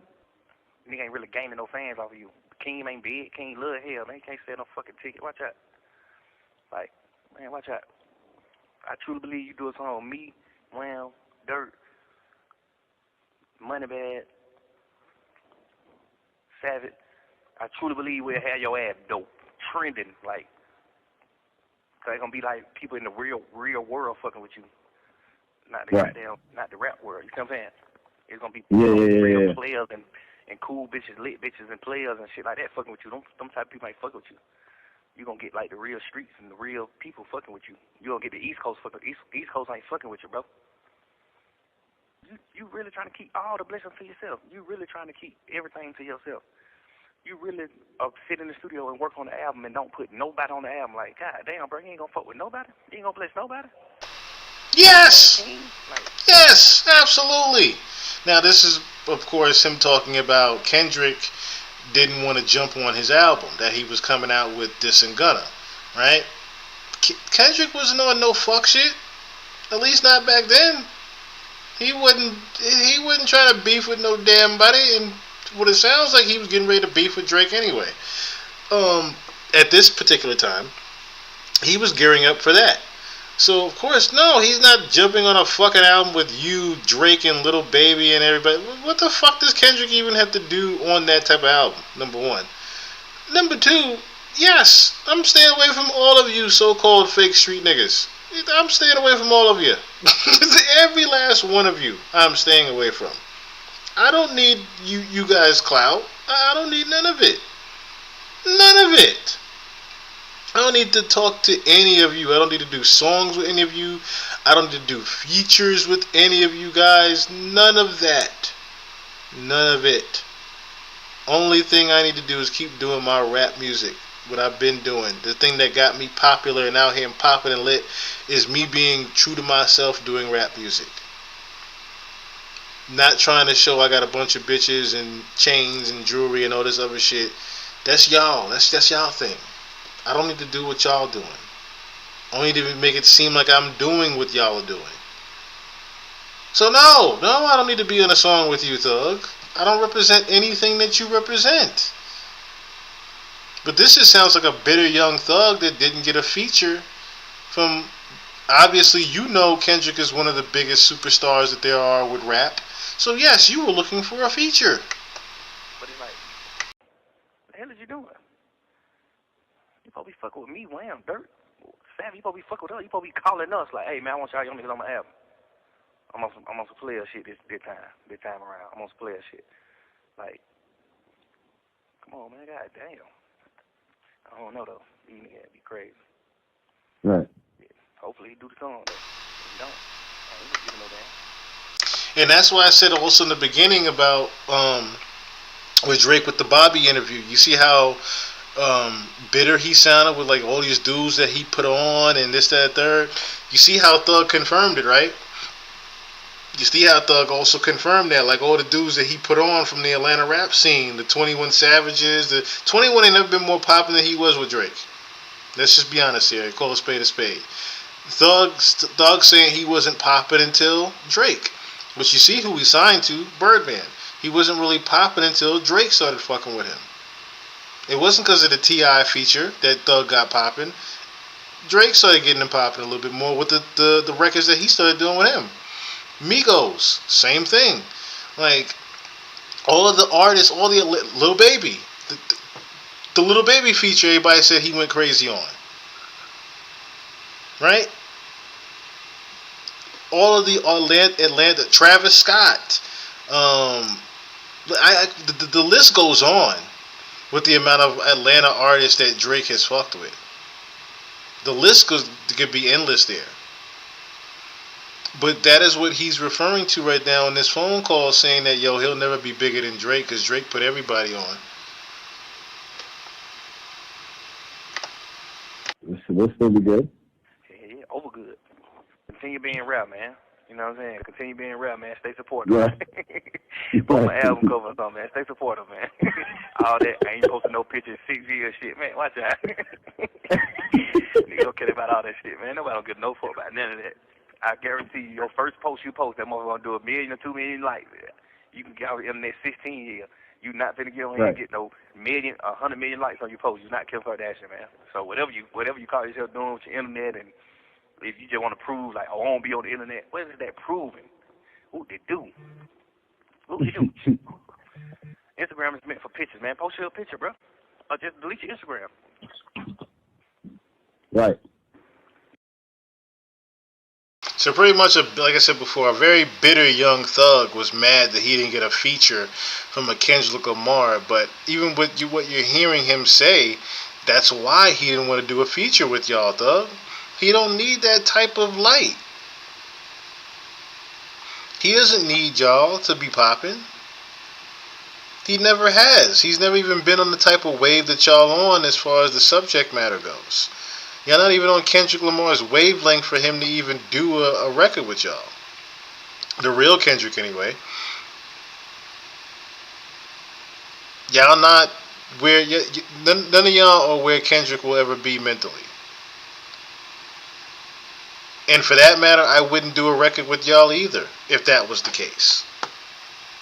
So, I stumbled upon this what Truth Is as well. And this also speaks volumes to where Young Thug's actual, factual, where his money comes from and who he actually rides for.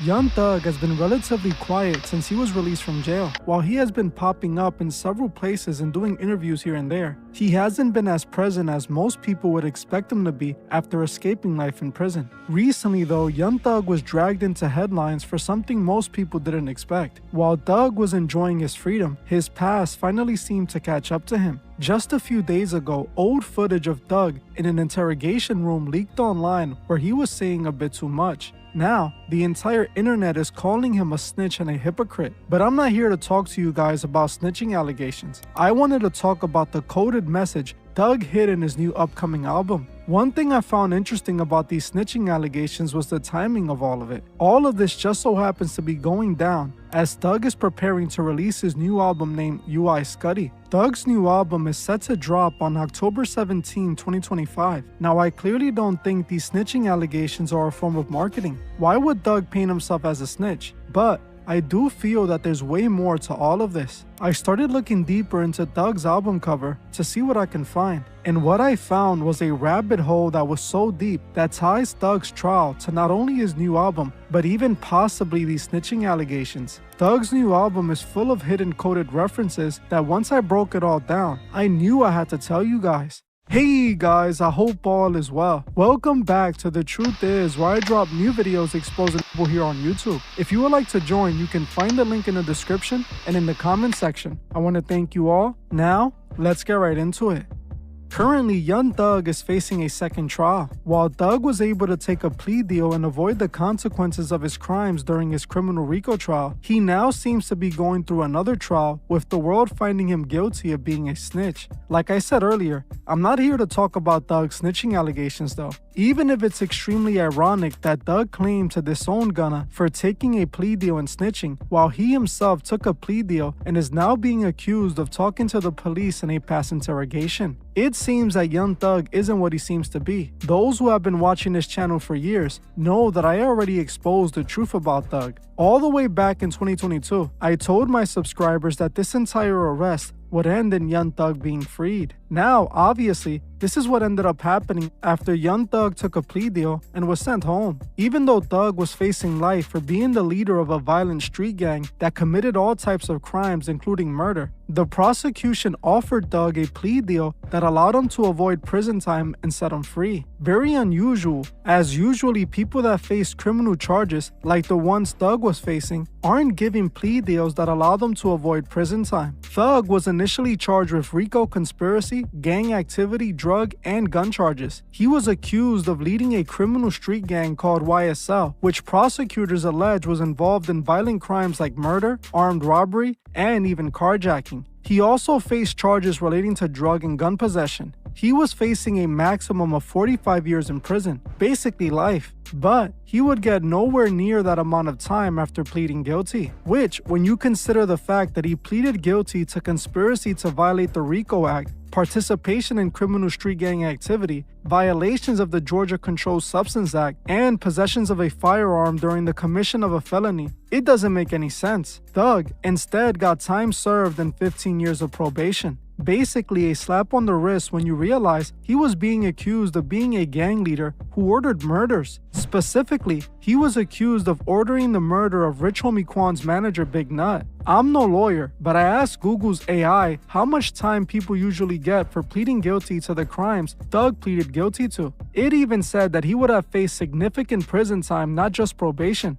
AI said this: with the typical plea deal outcomes given the severe nature of the original charges, a plea deal would likely still involve significant prison time and probation. But somehow, Young Thug got special treatment. You can blame it on a horrible job done by the prosecution, or blame it on him being rich and having powerful lawyers with connections. But knowing what I know, I believe is something much more sinister behind him being freed, and it connects directly to his new album. I believe that it might even connect to these snitching allegations, but we will get more into that later in this video. Young Thug's new album is called UI Scuddy. For those who don't know what this means, It is in reference to the red hypergiant star located in the Scutum constellation. It is one of the largest stars, being reported that it is 1,700 times bigger than the sun. Now, Doug previewed 2 album covers for this album. Today, we will be focusing on his alternative album cover that shows this image here. This image is a representation of the birth, death, and rebirth cycle that all of this ties into. Now, in order to see the coded message hidden in Thug's new album cover, you must first understand who he truly is and what he's a part of. Those of you who are veteran truth seekers that have watched me since 2021 should already know this. But for those of you who are new here or never watched my content on Young Thug, let me break this down real quick for you.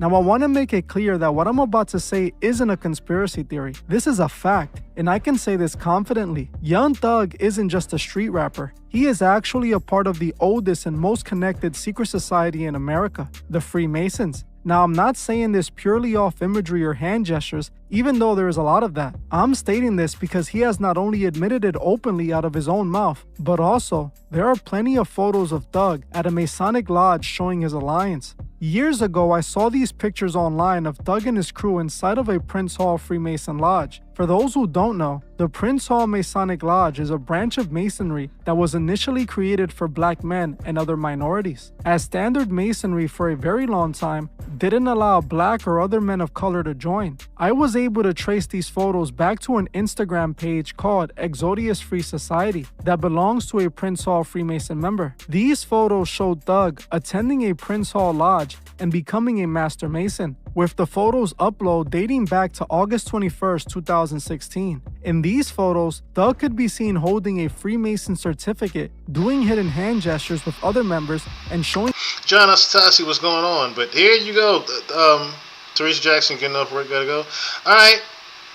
Peace, peace, peace. Have a good night. God bless you. God bless you as well, Teresa. his alliance. The post had this caption: "Special congratulations going out from the brothers of the Sons of Mount Zion Lodge number 7, our newly made brothers Master Mason Thugger Thugger 1 and Little Duke 60. An honor well deserved and worthy of these two noble brothers in welcoming them into the craft all over the globe." This post was letting us know that on August 21st, 2016, Young Thug and his friend Little Duke both became Master Masons. If this isn't literally a year after, and I think he's kind of saying it wrong with the Master Mason thing, because you have to be, you have to go through certain degrees to become a Master Mason.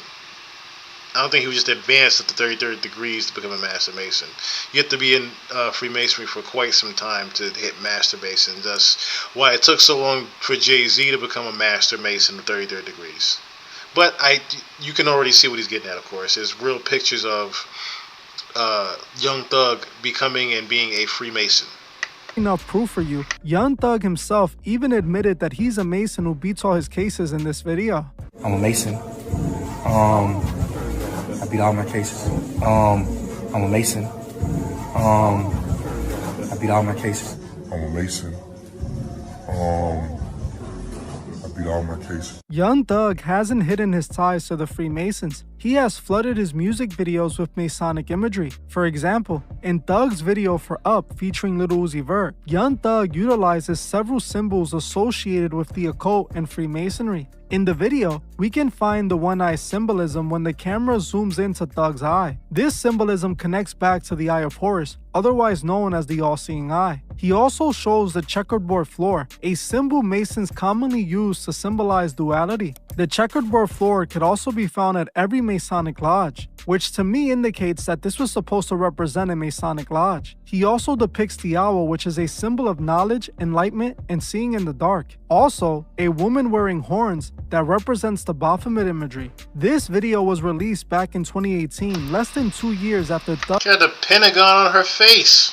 became a Master Mason. This is why this music video is full of Masonic symbols. Now, one thing that all Freemasons do as they go up in degrees is participate in ceremonial esoteric rituals, with one of the main rituals Masons perform being the death and rebirth ritual. This ritual is supposed to represent the moment a Mason kills off their current self, symbolically dies, and finds enlightenment, and then is resurrected. This is called the death and rebirth ritual. It's a cycle of 3 that represents birth, death, and rebirth. When a Freemason joins a lodge, they have to go through the first 3 degrees, which represent this death and rebirth. The 3rd degree represents the process of this death and rebirth ritual, when a Mason becomes an official 3rd degree Master Mason. Now, this isn't the top of Masonry, but the beginning. Becoming a Master Mason allows you to go through the higher degrees. During the 3rd degree, the candidate is symbolically killed, where in death or in the darkness, they discover the hidden information or what is lost, meaning they find enlightenment. Once they find that enlightenment, they are then resurrected or reborn as a new godly enlightened version of themselves.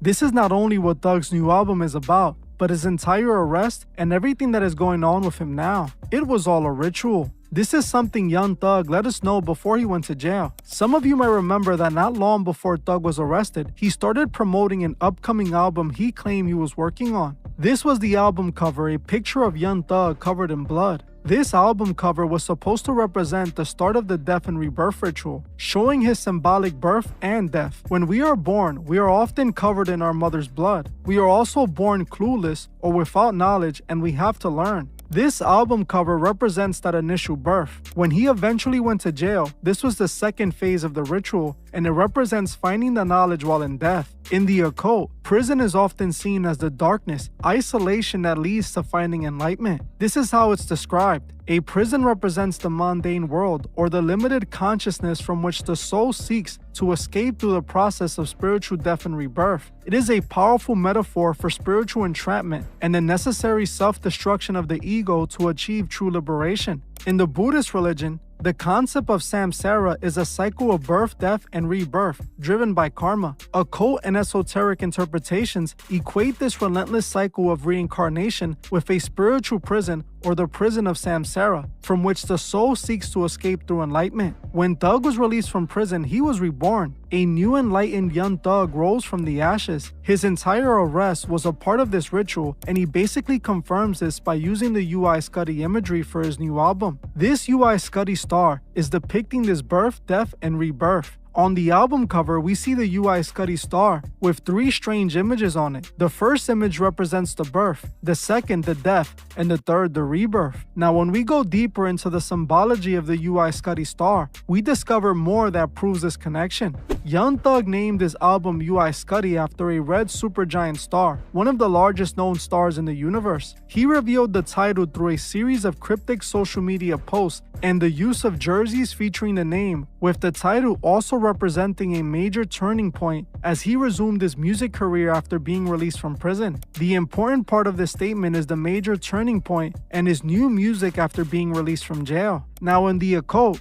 UI Scuddy has a deep significance. In the occult, the UI Scuddy star represents symbolic destruction, rebirth, or cosmic gateways. Occultists interpret its immense size, fiery red glow, and position in the sky as symbols for the trilogy ritual. Since red supergiants eventually collapse in supernova, occultists sometimes connect them with themes of apocalypse, transformation, and divine fire. Red supergiants like the UI Scuddy are sometimes called cosmic furnaces in esoteric traditions. They embody creation and destruction, and it also represents as above, so below. Their life cycle mirrors human occult initiations, like the death of the ego and the rebirth into higher knowledge. UI Scuddy is often used in end-time theories as a celestial warning sign or a marker of coming global transformation, which is exactly why Thug is using it. The UI Scuddy sits in the constellation Scutum, Latin for shield. In the occult, shields often symbolize protection, defense against unseen forces,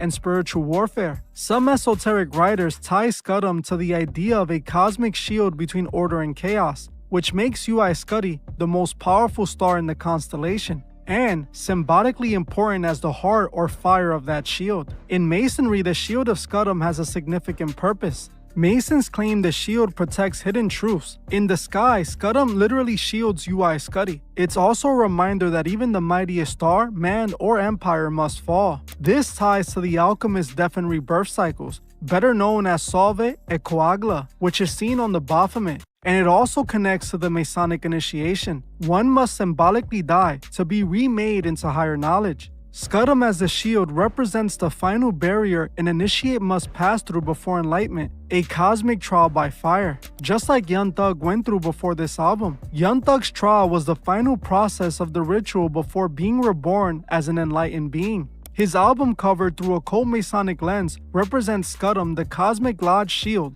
UI Scuddy, the blazing star within the shield, representing the idea that the ultimate truth is both shielded and revealed through destruction and rebirth, which is a supernova cycle. The album cover and title is letting us know that he is reborn, and he himself is UI Scuddy, the supernova star. He is telling us that he has achieved enlightenment. Now you may be thinking that all of this is crazy, because why would he put himself in jail and go through all that? Well, he did it because he had no choice. This was his path he chose when he joined the Freemasons. Plus, the Freemasons run the justice system. They're the ones truly pulling the strings. Most powerful judges are Masons, and most high-ranking law enforcement are also a part of it. This was all orchestrated for Thug to go through this ritual. This is why at the end, with all the proof they had against him, he escaped life in prison. Now, this isn't meant for the average person to understand, but essentially Young Thug did all of this as a ritual, and he now believes he is a transcended god. Now, what's interesting is that this album is set to drop in October, with headlines already claiming that Young Thug will address these snitching allegations in his new album. I wouldn't be surprised if this is all a part of this album ritual. One thing is for sure, Thug is a Freemason puppet who now believes he has transcended into a literal god. Well, I'm gonna end this one here. I want to thank you all for watching, also weird, and right? I'll see you guys in the... But you think about it, right? That's what's also weird about it. That's what's also so weird about it. Like, why now that all the snitching allegations come up in the leaked tapes and whatnot, right? And then you hear everybody trying to defend him, saying, "Oh, he's not a snitch. He's not a snitch. This, that, and the third." Of course, this was all to promote the new album that he's got dropping in October. Now, why he's not dropping an album in August or even September, I don't know. Why he's waiting so long, this is someone that usually spends so much time in the studio.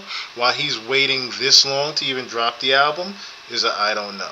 Why would you wait till month 10 to drop the album, right? Supposedly it's in line with the information that some of you guys have just learned. You can become a master over the weekend if you have the bread. I didn't know that.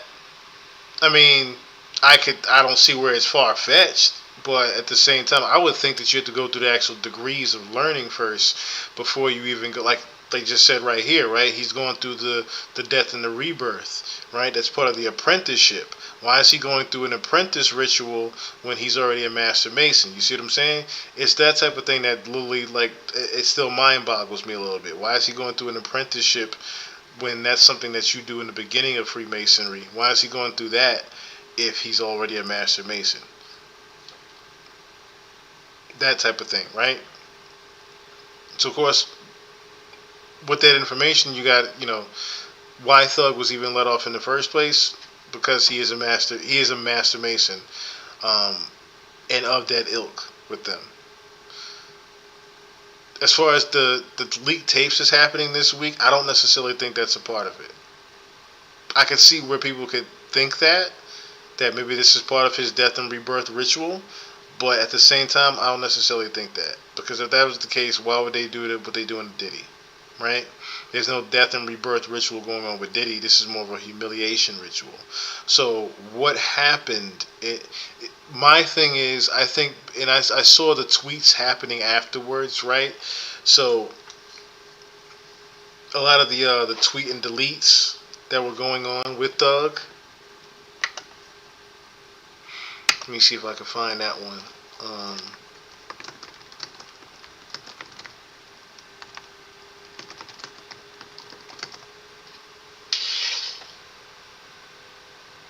Yeah, so this one's starting to make the headlines now. I noticed. This one's really starting to make the headlines. Let me see if I can pull up the exact image. Come on, show me it. Show me it.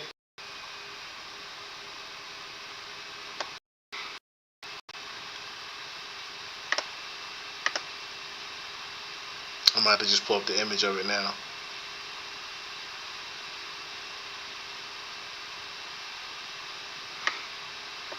Here it is.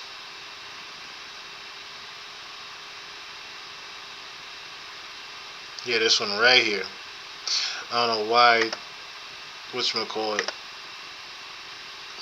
Hot New Hip Hop, you need to work on your fucking site. Work on your fucking site, Hot New Hip Hop.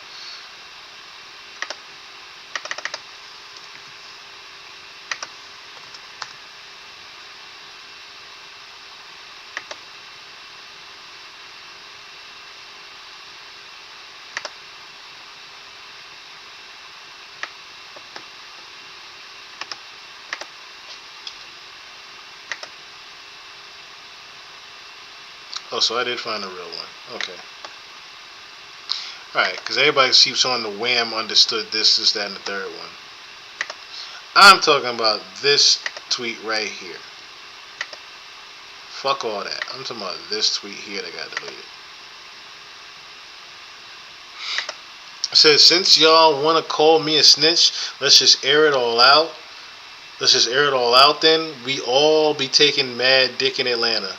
I'm talking all your favorite rappers be taking it and they homeboys be giving it. Don't wear no skinnies around baby if you not with it. Just saying.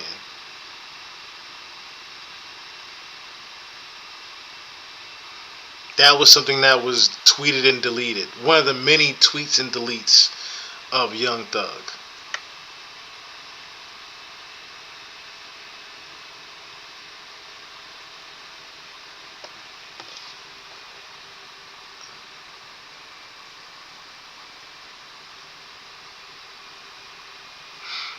Now that of course got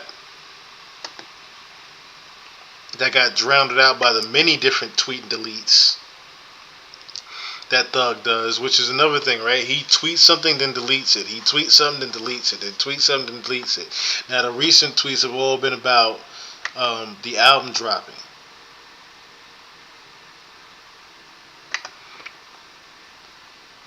Not so much about what's been actually going on with the snitching allegations. He's been trying to get off of it. But at the same time, you can't get off of something like this. You just can't.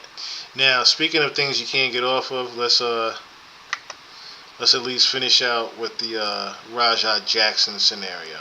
I should have played I meant to play the Crunchy Black from 3 6 Mafia. I meant to play the Crunchy Black joints, where Crunchy Black was also talking about how he met with the devil, and when he died, when he had his little accident or whatever, and he died for a little 45 seconds, he said he saw himself in hell being tortured and whatnot, and that was when he gave himself to God. I meant to play that, but if you guys want, just look up Crunchy Black on him actually seeing the devil.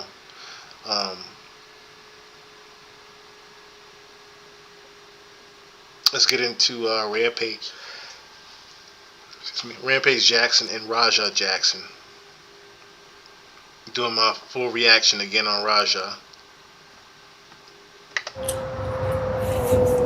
Rajah Obama. This is Rajah Jackson, son of legendary fighter Quentin Rampage Jackson, and if you haven't seen the video yet, he got into some pretty bad shit last night. So to give some backstory to this whole thing, Rajah was invited by his friend AJ Mana, someone who's wrestling on the card that night for Knox Wrestling. Rajah even states later that he does not care about wrestling, that he's only here to support his friend AJ. Yeah, AJ's Mana's on the fight card. That's the only reason why I'm here. AJ takes Rajah to the back to meet the wrestlers that he's familiar with, the ones that he actually knows. As Presidente, I fucking hate you. I hate this dude. Worst. And that's when Psycho Stu decides to come up behind Rajah, stick his belly out, hands at the hips to get some camera time. Rajah, unfazed, not caring, just decides to keep talking to the dudes until Psycho Stu decides to take matters into his own hands. Where's the real McKill at? Where's he at? You don't need to worry about him. You need to be worried about Psycho Stu. Psycho Stu? What, you don't know me? Hell no. Yeah. Hey, I think that's a little... Oh, you don't show it? This is where things start to go south. Unfortunately, the dude was probably pretty drunk already, didn't know what was going on, and saw the camera and Rajah and thought that this was some sort of skit or that Rajah was another pro wrestler recording something for the promotion. Worst part about it being that this guy took one of these prop cans to Rajah's head, not knowing that Rajah was already recovering from a concussion that he got in light sparring from a spinning kick just a couple days ago. No, I didn't go with my pops. How does my head feel? I'm still fucked up. I'm not even gonna lie. It's part of the reason why I didn't stream earlier. I was supposed to stream going to fucking paintballing with AJ. But my head was fucked up. I was throwing up and shit.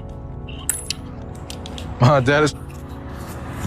Yeah, I'm fucked up right now, guys. Yeah, it's all good. Yeah, I know I need a fucking rest, but yeah, so I'm gonna take a break from it for a while, but you know, my coach, my lifting coach and shit, one of my teammates, Andre, who was on the stream the last time, is having a pro wrestling show, and I told him I will come and support, and then I wanted to bring you guys with me. You know what I'm saying? Get an MRI. I'm gonna go definitely get checked out on Monday though. Yeah, I was throwing up and shit. My head still feels like funny. I'm not even gonna cap. You can then hear Stu ask Raja if he's gonna sell it when he has to get reminded by his fellow wrestlers that he is not one of them and is not one of the workers. He's not a fucking worker, bro. Calm down. Yeah, what the fuck was that? You're good. What the fuck was that? You don't sell it? Dude, he's not a fucking worker, bro. What the fuck was that? Hold on. I don't play that shit, bro. Oh, sorry. Nah, I will fuck him we're up, good. bro. I know you will. No. We're good. I will. Okay, so I wanted to wait till it was a little bit more into it to say anything. So, as you see here, right, Andre is the guy that he was originally there for, the guy in the cowboy hat. He wasn't necessarily there for anybody else but him. But what ends up happening is when he does a little meet and greet in the back, he ends up getting hit with what was supposed to be a prop beer can. Now, my whole thing is, why would you even hit Raja with a beer can of any kind, whether it's a prop or not? Why would you hit him with anything at all, and he's there just showing support for his friend? So he's not there trying to be a wrestler, he's not there trying to be an actor or anything of the sort, and then you hit the man over the head with a goddamn beer can. This is where things pretty much had taken left from here. And you can tell why. Raja is a UFC fighter, as well as he just had a concussion days before this. He should have not been physically even anywhere near a wrestling event, having a concussion 2 days before. Fuck him up, bro. I don't play that shit. Sorry, bro. After telling Raja that he didn't know who he was, Stu then gets reprimanded by AJ. AJ gets pretty upset and lets him know that he's just a worker and that he needs to not be on all the time. You good. Apologize for that, man. Fix that. You hear me? Yeah. Tracy. So what are you going? Good, dude. Nah, fuck that, dude. Oh, so yeah, Stu, poquito, Then the Samoan Unk tells us that Stu does this all the time and constantly mistakes stuff for being a part of the storyline. Sorry about that, dude. He always think that we're working over here like it's part of the fucking storyline. What kind of homo thug shit? Kalia, Rampage. That's how we No, bro. Go ahead, Stu. This is all. After getting rejected twice, Stu realizes that Raja was having no parts of his apology, until somebody suggests that Raja can interrupt his match and give him his receipt then. Then, Raja accepts the apology. I appreciate it. I didn't know. I thought you were working. I get it. We're working out. Well, he's going to come out on your match. I know you keep thinking we're working. We're always working. I get it. Yeah. I get it now. Now you know what I'm saying, Os? We're always working. So we'll set it up. I'll have him come out during your match so we could fucking seal the whole thing and we'll make something out of it. You know what I'm saying? All right. Well, now you just involved fucking Rampage himself, because that's his boy. No, he can handle it. Yeah, I can handle myself. Yeah, I can handle myself. Rampage's gonna come whoop your ass. You don't need his dad. He handle his own shit. Yeah, I got my own shit. After setting up the interruption for Raja on Stu's match, AJ comes over and lets him know the game plan and tries to explain what went on with Stu. I wasn't swing. No. What he thought was he was a pro. I just said. Yeah. Another thing is, even when we are working like that, you don't fucking You know That's what what I'm saying. Yeah. So he don't. He's a fucking idiot. Hey. So when you run in on his shit, you fucking give him his receipt. Remember what a receipt is? Give him that fucking receipt, bro. Tag his shit. If you got a fucking problem with it, I'll fucking run out there. Tag his shit, bro. After being given the go-ahead to give this guy his receipt, Roger's on go mode for the rest of the night. And see, that's another thing, right? So Andre pretty much gives him the green light to even get his lick back on him. Even saying it and emphasizing it that way. Hey, man, I'm going to let you get your lick back, this, that, and the third. Raja's not looking at it like I'm just going to go up there and be acting like I'm punching the guy. Already from there, you can already see that this was a terrible idea. Again, this is someone that just had a concussion 2 days beforehand. He did not need to be at this wrestling event in any way, shape, form, or fashion, mainly because he was not in any mental condition to be in somewhere like this. He's not there. Like, literally, mentally, he's not there anymore. And from being hit in the head with something, I can definitely see where he's already checked out. He's already checked out. I'll get it that. Hey, as long as I get my lick back, I'm straight. I'm straight.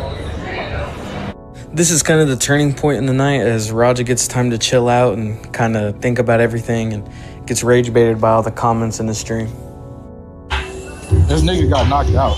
I didn't even get knocked out. And see, that's another thing, right? We're talking about someone that is in their younger 20s right now. He's not in his older 30s. He's in his younger 20s right now. This is someone still dealing with actual social media pressure and the backlashes of social media and trying to prove yourself to your stream. Also, that's another thing, right? He's supposedly streaming all of this. He is doing an IRL stream of all of this. This goes back to what we were talking about earlier with these new kids in these IRL streams where everyday life becomes part of the camera. Pretty much you are unlocking the Truman Show in real time. And these kids face the pressure that these commenters and chatters put on them. For 50 gifted subs and whatnot, there are people doing handstands. Handstands in their underwear for 50 gifted subs. There's people there's grown men twerking on the camera for 50 gifted subs. Hell, the kid Lacey, he probably got 100 gifted to do the makeup and lipstick and whatnot, right? But that's the reality that we're in now, is that these kids face immense pressure from these chatters in this social media. And this is a prime example of how sometimes these chatters can influence the wrong thing. He's pretty much, as he said, being rage baited. People don't know what rage. Some of my older cast don't know what that is. Rage bait is pretty much just what it is in a sense, right? You pretty much bait somebody into being enraged. Is what they call it. They call it that nowadays. Just like Sibao is like an acronym for shut your bitch ass up, right? These are some of the new things now is rage baiting. Rage baiting is like the biggest thing to cause back and forth banter between you and your chatters. So with that being out, he's facing pressure with the rage baiters in his chat right now that are saying he got knocked out, he didn't do anything back, he's pussy, he's soft, he's a bitch, this, that, and the third. Like I said, this is a young Raja Jackson being told this by his own chatters and people that are watching his stream. So with him facing the pressure of people watching his stream and him thinking they're going to leave because he's some fake crash out, which he'll say later, or he's a wannabe UFC fighter, those type of pressures will get to a person. Why didn't you fuck that guy up?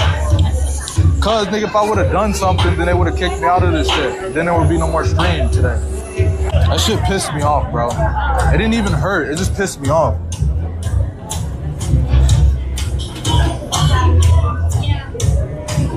I know this shit crazy. All right, everybody. This is like my third or fourth stream. Now at this point of the night, Raja's dad Rampage got informed on what's been going on with his son on his kick stream through the comments.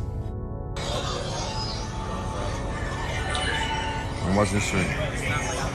I'm watching my son's stream. Where the fuck? Oh, he at the pro wrestling thing.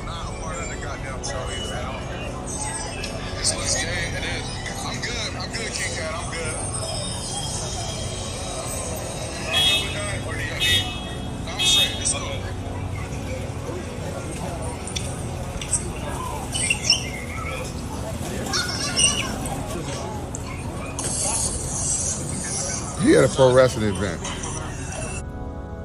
Let me call my son. Yeah, he at the pro wrestling event. Around, walking around watching dudes, men in tights and shit. I looked at his stream. Sorry. No, it's too I got to loud. apologize, right? Hey, yo. Because when I mentioned did you get jumped by a bunch of dudes in tights, nigga? You said what? Did you get jumped by a bunch of dudes in tights? No. Why didn't you tell me? No. You got a problem. Do I need to send my goons over there? No. This is crazy. I thought we were a family, Did your coach take care of everything? I apologize. So let me put y'all in the right direction. I looked at your stream because my chat was going crazy, and then by the time I popped in your stream, you was hugging on a dude in some damn tights. Man, shut the fuck up. Man, you shut the fuck up. I looked at your stream, nigga. You was hugging on some dude in some booty shorts. I wasn't fucking hugging on nobody. I saw you, nigga. I saw you hugging on your coach. No, I don't got no sexual fantasy, nigga. I got some eyeballs. I saw you making shit up. I ain't make nothing up. Okay. Was you not around a bunch of? So, as you can see, Rampage is just joking back and forth with Raja and whatnot, right? This is the little, I guess, the father and son, the older son and father conversation that they have, right? But notice, Rampage hasn't actually seen the real footage of him getting hit with the beer can yet. Dude, the pro wrestling show. Oh, yeah, the pro wrestling show. He wants to be mama right here. That's my nigga, I thought you was a motherfucker at a baby oil show, nigga. Everybody was all glistening and shit. Rick the whole thing. All right, long as you say. You never know. Y'all keep playing with me and I'll go right to you. So get over there. Now y'all got my son mad at me. Are y'all happy now?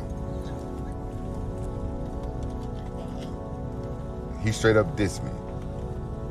For the rest of the night, Raja gets successfully rage baited by every single person in his comments, letting him know that he's a fake crash out, a pussy, a pushover, and just gets disrespected everywhere that he goes. I'm a fake crash out. All right, bet. You about to see you about to see how fake of a crash out I am. Now I get a chance to get in the ring and do some shit to him. How many subs to knock him out? That's a good question. I don't know. Fucking can. Gets a spot in the Wassamoa Exactly. Cup Watch. My dad can't never call me a bitch. Straight up. Tell me to fake him. They say I can hit him for real. Exactly. People think this shit's sweet. People think this shit's a fucking game. Straight up, bro. I'm just really, like I said, guys, I'm really fucking humble at the end of the day. This nigga ain't no fighter, but I'm gonna really have to show him, like, nigga, you can't just hit a fucking can on my goddamn face. W, if you wanna see me, you wanna see if I can pick him up. W. It was not a fake can, bro. It was not a fake can. I'm telling you that shit right now. It didn't hurt, but it wasn't a fake can. That was a real ass can. Bet. See what I mean? He didn't even realize that the can that hit him was a prop beer can. It wasn't a real can. After getting cooked by the comments, Raja gets impatient and stands up and asks one of the workers when the guy's coming out so he can interrupt and slam the dude. I don't know when I'm getting in the ring. I can ask. I'm gonna go ask. Let's go ask. Y'all gonna let me know when I'm getting in the ring? Okay. Right during the next match, I'm gonna sit right behind you. I'm gonna give you a tap so that you know. All right, bet. That was the only thing Raja needed to know. Now he knew that he was gonna fuck that dude up once he got that signal, and then that signal finally came.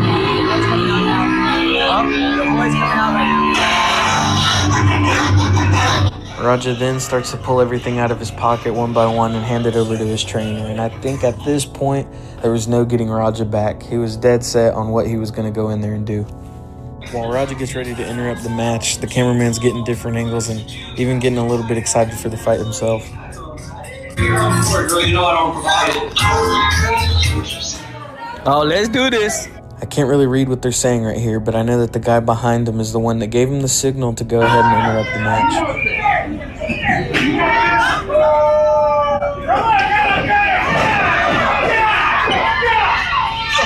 Notice how he's shaking.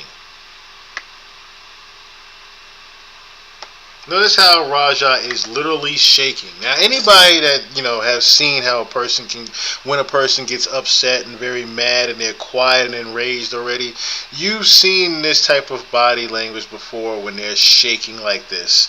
This is not a thing of nervousness as much as it is I am enraged and I don't necessarily know what I'm going to do with this rage.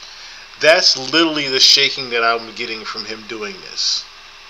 Behind him is the one that gave him the signal to go ahead and interrupt the match.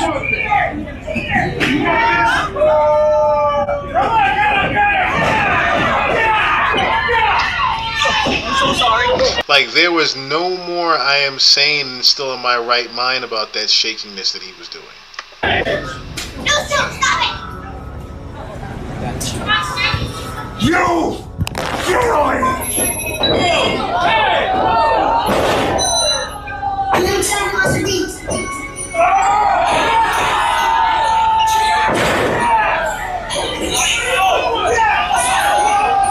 If you notice, that was one of the most unprofessional slams. The guy pretty much just let him slam him because he knew he was coming into the ring. But he didn't know that he was going to start wailing on his head the way he did.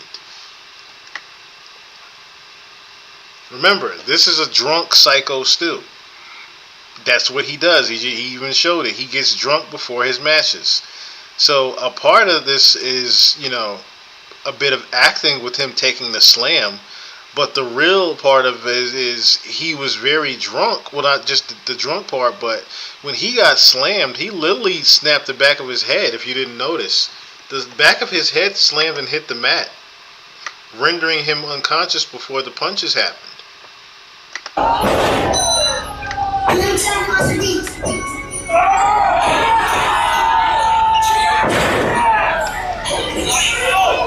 And whoever played that music after the Chief Keef remix of "Fuck shit, that's the shit I don't like," whoever played that literally antagonized this entire situation even more. Yet being drunken as a wrestler, you give your body for the bump. He was out cold. Yeah, he was already gone. He was already gone before he started punching him. He was already gone. And then the DJ starts playing "That's That Shit I Don't Like" in the middle of him punching him. Talking about further amping him up.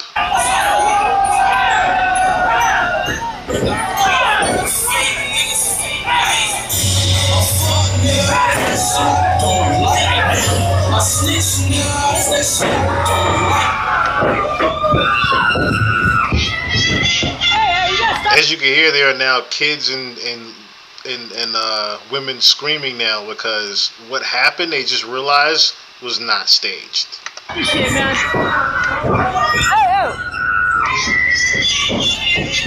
Raja was just supposed to go in there and slam him and give him a couple of fake punches.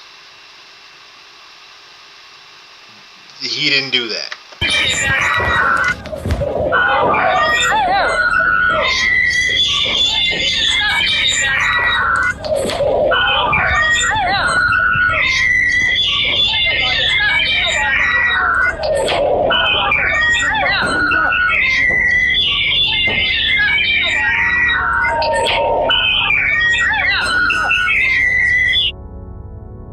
For the rest of the video, you can't really hear anything. The audio is pretty messed up. I don't know what happened to the camera, but it happened to stay that way.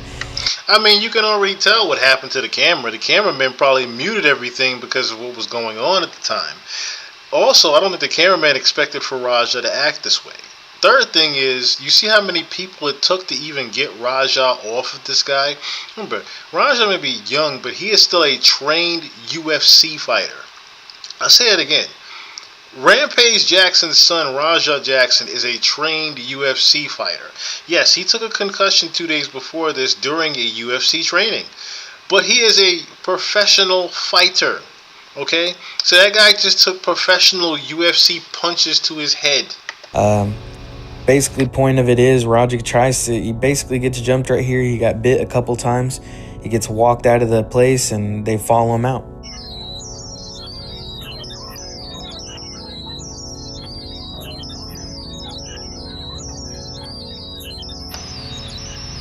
As you clearly even saw in the footage, people had left. There was even a confused woman pointing at the ring like, yo, was that supposed to happen? Yeah, Raja pretty much fucked up after this. Raja makes it outside of the venue, and as you can see kind of behind him, I want you to pay attention to this dude in the blue. He follows him, he makes some threats to him. He's basically trying to get him to come back. I think what he was trying to do is distract him long enough for the police to come, because I know that they had called the police immediately after that he attacked him. So I'm guessing he was going to try and fight him or stall him long enough to keep him there, or I don't know. Point of it is he was trying to rage bait Raja into fighting somebody else. Tired of motherfuckers playing with me, bro. Real shit. One of them a bitch and fucking bit me. I'm tired of everybody fucking playing with me and shit. Think I'm always playing and shit. Call me bitch and shit. Not no fucking bitch, bro. At the end of the day, I'ma stand up for my fucking self because I'm tired of everybody fucking playing with me, bro. Real shit. Now, that wasn't him just doing that for the camera. Again, this is just got a concussion a couple of days ago, dealing with the peer pressures of social media in his chat, doing a live stream that he's doing. That's literally what you heard just now, is the result of that. Come on, man. We're leaving, man. We're walking away, bro. Let's not take it serious. Let's go. Come on, Roger. Let's go. Let's go, Roger. Let's go. See, he's the guy there. I don't know if he was trying to keep him moving and walking away, or he was trying to antagonize him and hold him till the police got there type of situation. Roger, let's go. Roger, I'm telling you, let's go. You listen to me. Listen to me, Roger. You need to listen to me right now, Roger. Let's go. I don't give a fuck. You guys trying to jump me and shit. Let's go. You ain't gonna do shit. And the cameraman's just saying, no, Raja, we have to go. We have to leave. He probably hears the sirens and everything. Like, no, we have to go. Listen to me. We have to go. Don't try to fight that guy. To me, bro. Let's go, you can't do shit to me. You can't fuck with me, bro. Let's go. You can't fuck with me. Come on. Let's go. Let's go. Let's go. Yeah, you topple.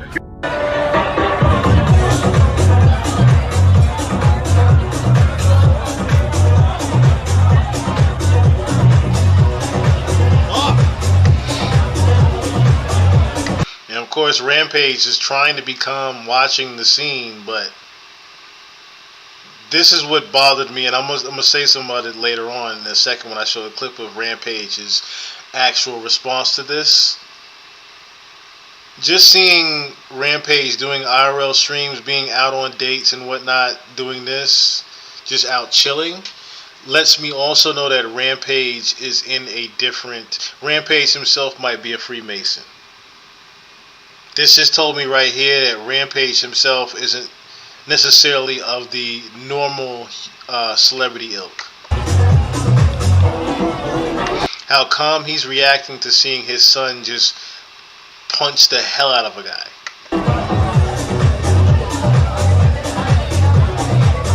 Now, of course, you're saying to yourself, does he thinking that maybe this is staged and I just need to get more information first? But you are also a trained UFC fighter, Rampage. I think you know the difference between fake and real.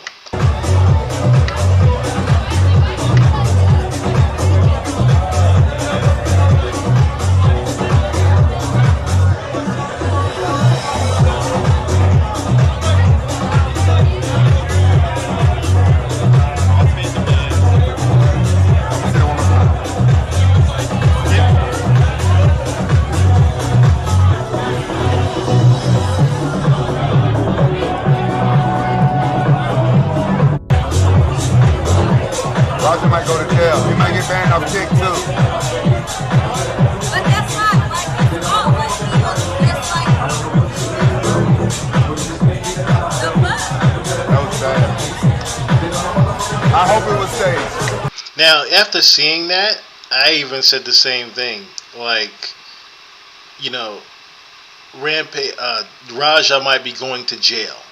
Because it looked like, from the surface, it looks like attempted murder.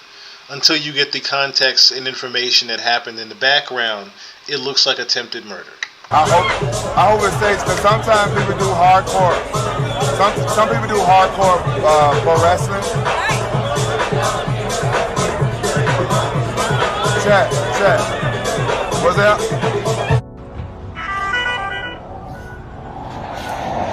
Hello?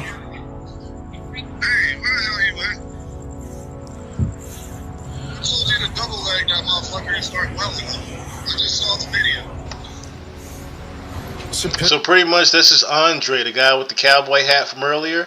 This is the guy, Andre, calling him and saying, hey, I didn't tell you to do all that to the guy. It's me off though, Andre. I understand that, but now they can't wake the nigga up.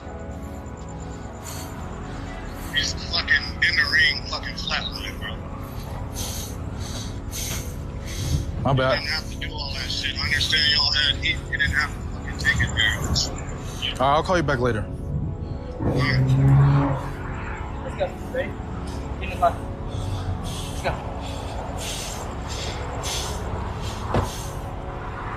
As you can tell by the heavy breathing and the pacing around, Raja did not want to hear that that guy is not awake and Yeah, see, he's still upset.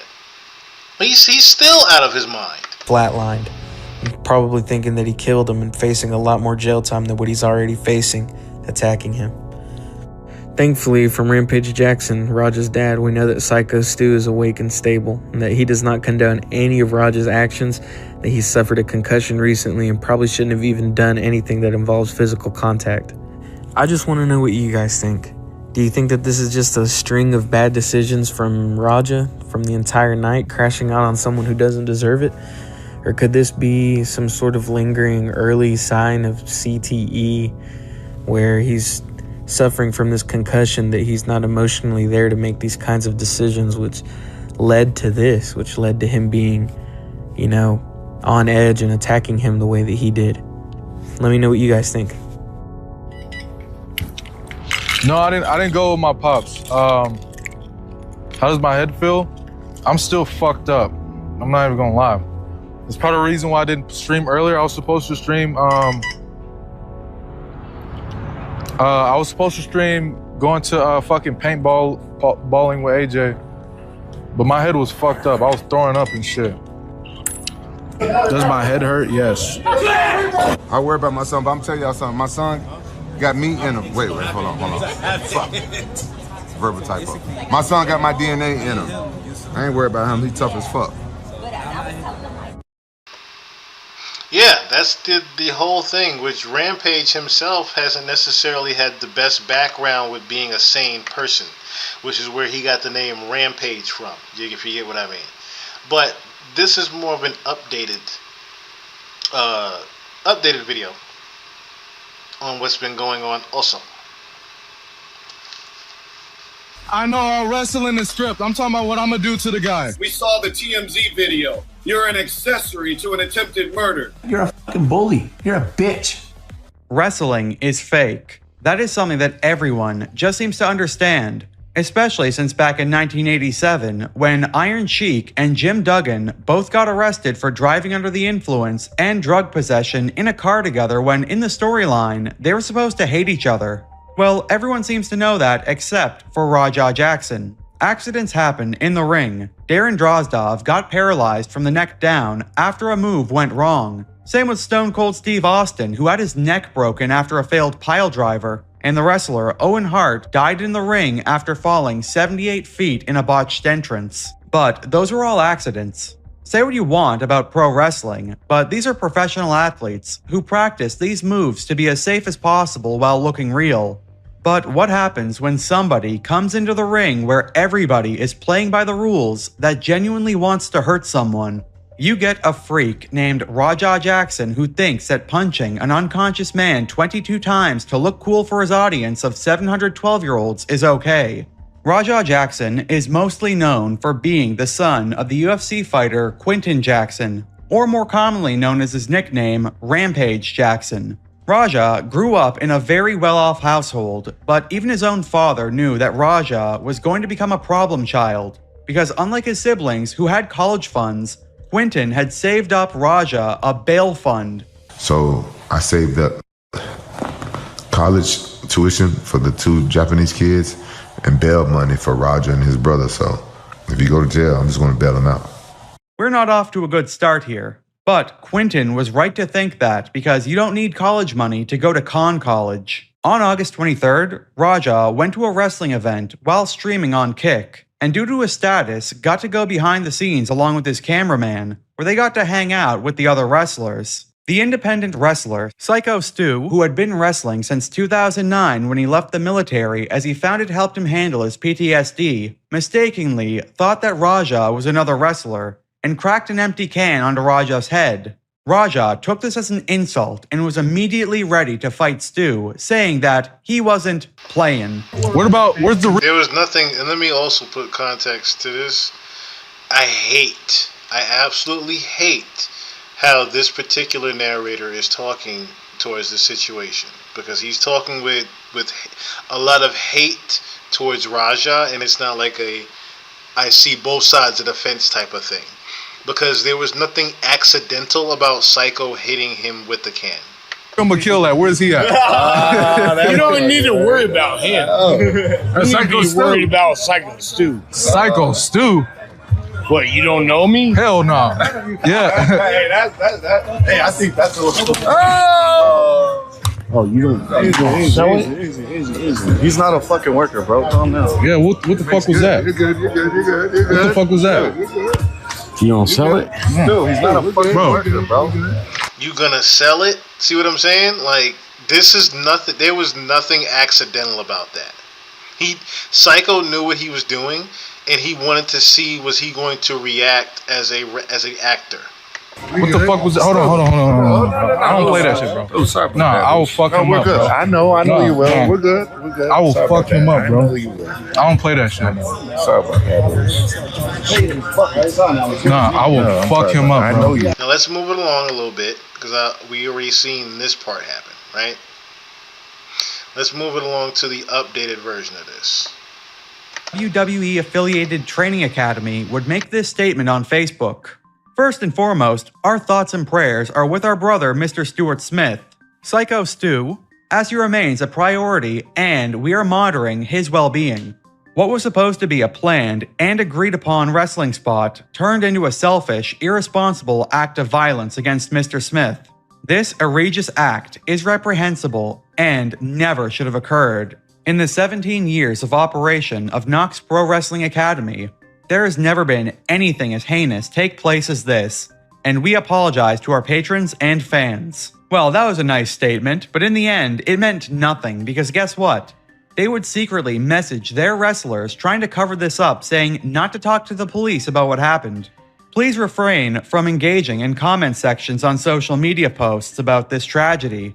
It will be weaponized in potential criminal and civil cases. Fly low. If law enforcement or an attorney for the suspect contacts you in any capacity, let someone here know right away for guidance on how to address them. Stu's brother would post this onto Facebook that his brother was in critical condition but stable care, followed by another post that announced a GoFundMe. Thank you everyone for your prayers, concerns, and kind words for my brother Stu. Please continue to keep him in your prayers. He's currently stable, but in critical care. At this time, we're focused on his recovery and appreciate all the support. We also do not currently have a GoFundMe set up. Any links posted are not affiliated with us. Good morning. Thank you for the outpouring of support. Stuart is conscious and does have some recollection of the events from the day of the attack. Thank you everyone for reaching out. It's been difficult to get back to everyone individually. We will be setting up something for anyone wishing to donate. I will update with a link when possible. He's currently resting and says, "Thank you for the love and support." Hello everyone, I'm reaching out to get the support for my husband, Stuart Smith, better known as Psycho Stu. On August 23rd, he was involved in an unscripted assault that has left him in the hospital with intense recovery needed to regain good health. Stuart Smith is a U.S. Army veteran who used wrestling as an outlet to deal with his PTSD. This incident has not only caused major physical harm, but also disrupt his career inside the ring and outside of it. Any donation will be used to cover uncovered medical expenses, recovery support, loss of income. Thank you so much for everyone's support as we get through these trying times. That GoFundMe was able to raise over $174,000, by the way, and a link to it will be in the description if you want to donate to it. Well, come August 26th, and on the Scaling Up podcast, they had brought on Douglas Mallow, the wrestler we mentioned earlier who pulled Raja off of Stu before he could kill him. This is a bit of a longer one, so we're going to do highlights of anything I thought was important. Raja Jackson, Rampage Jackson's son, tried to kill a man yesterday, and Doug was actually the one who pretty much stepped in and saved them. What actually happened to Stu? How bad are his injuries? Broken facial bones is from what I'm hearing. Missing teeth. Has no recollection of what happened. Incoherent. And then even from the people closest to it now that I'm disassociating with, they won't even put up the full story. Stu's pretty fucked up, I'll put it this way. What happened yesterday is he choked on his own blood. On his own teeth, I heard. Yeah, teeth and blood. And he lost all of his teeth? Right. A lot of them, yeah. Broken facial bones. He was out on the slam, and then the guy had made contact multiple times. I remember seeing that, kind of being in shock, and then I just went. Aside of that, running in, there was other people that could have got involved that I made eye contact with, but they just stayed by the stage. I talked to the person out front with the radio. I walked back to the ring. I see the slam. I see the first punch, second punch, and by then I'm at people in front of me, and I just start moving. And then I'm in there, and I'm battling, I'm doing whatever, trying to like work this, and I'm telling the guy to calm down, and now he's trying to fight me. I think the premeditation part comes on the side of AJ Mana. You brought somebody that was volatile, that you knew had issues. So real quick, that's the friend of Raja. Goldie Blue, what's going on? Yeah, he had already set the narrative with things, but these are of course just the more detailed updates of what's been going on. That's the main reason why I'm sharing this as well. Who brought him to the That's the small calf, small ass chicken legs bitch with the cowboy hat. Right. This attempted murder, he landed like 20-something punches on him. 23. 23 punches on him. You pull him off, and then he tried to go at you. So that was he trying to continue beating him even further? I think the culmination between his dad picking on him and all his daddy issues came out, and all the shit that AJ gassed up into his head. Because let me put it this way, I don't like Raja. I think Raja's a shit person for what he did. But I think AJ's a bigger shit person for gassing him up to be in that fucking ring, to leading him to ruin his own fucking life, to hurt somebody that AJ also has a fucking problem with. You can't fucking tell me that's not, I don't believe in coincidence. He was basically trying to put the blood on someone else's hands. Exactly, because he's not going to do it himself. And all the people that called him family. Now, that part I definitely agree with. AJ, Andre, whatever his name is, the guy in the cowboy hat, is really the reason why Raja even did what he did. Had AJ not given him the green light to get in that ring, we wouldn't even be talking about this. If AJ didn't say, hey man, you can get your back, this, that, and the third, if he didn't do that, we wouldn't be talking about this. Had they had their regular squabble and fade 5 minutes in the backyard during the meet and greet, we would not be talking about this whatsoever. So I kindly agree with what he's saying as far as AJ is really the one to blame for this, because he gave the green light to Raja in the first place.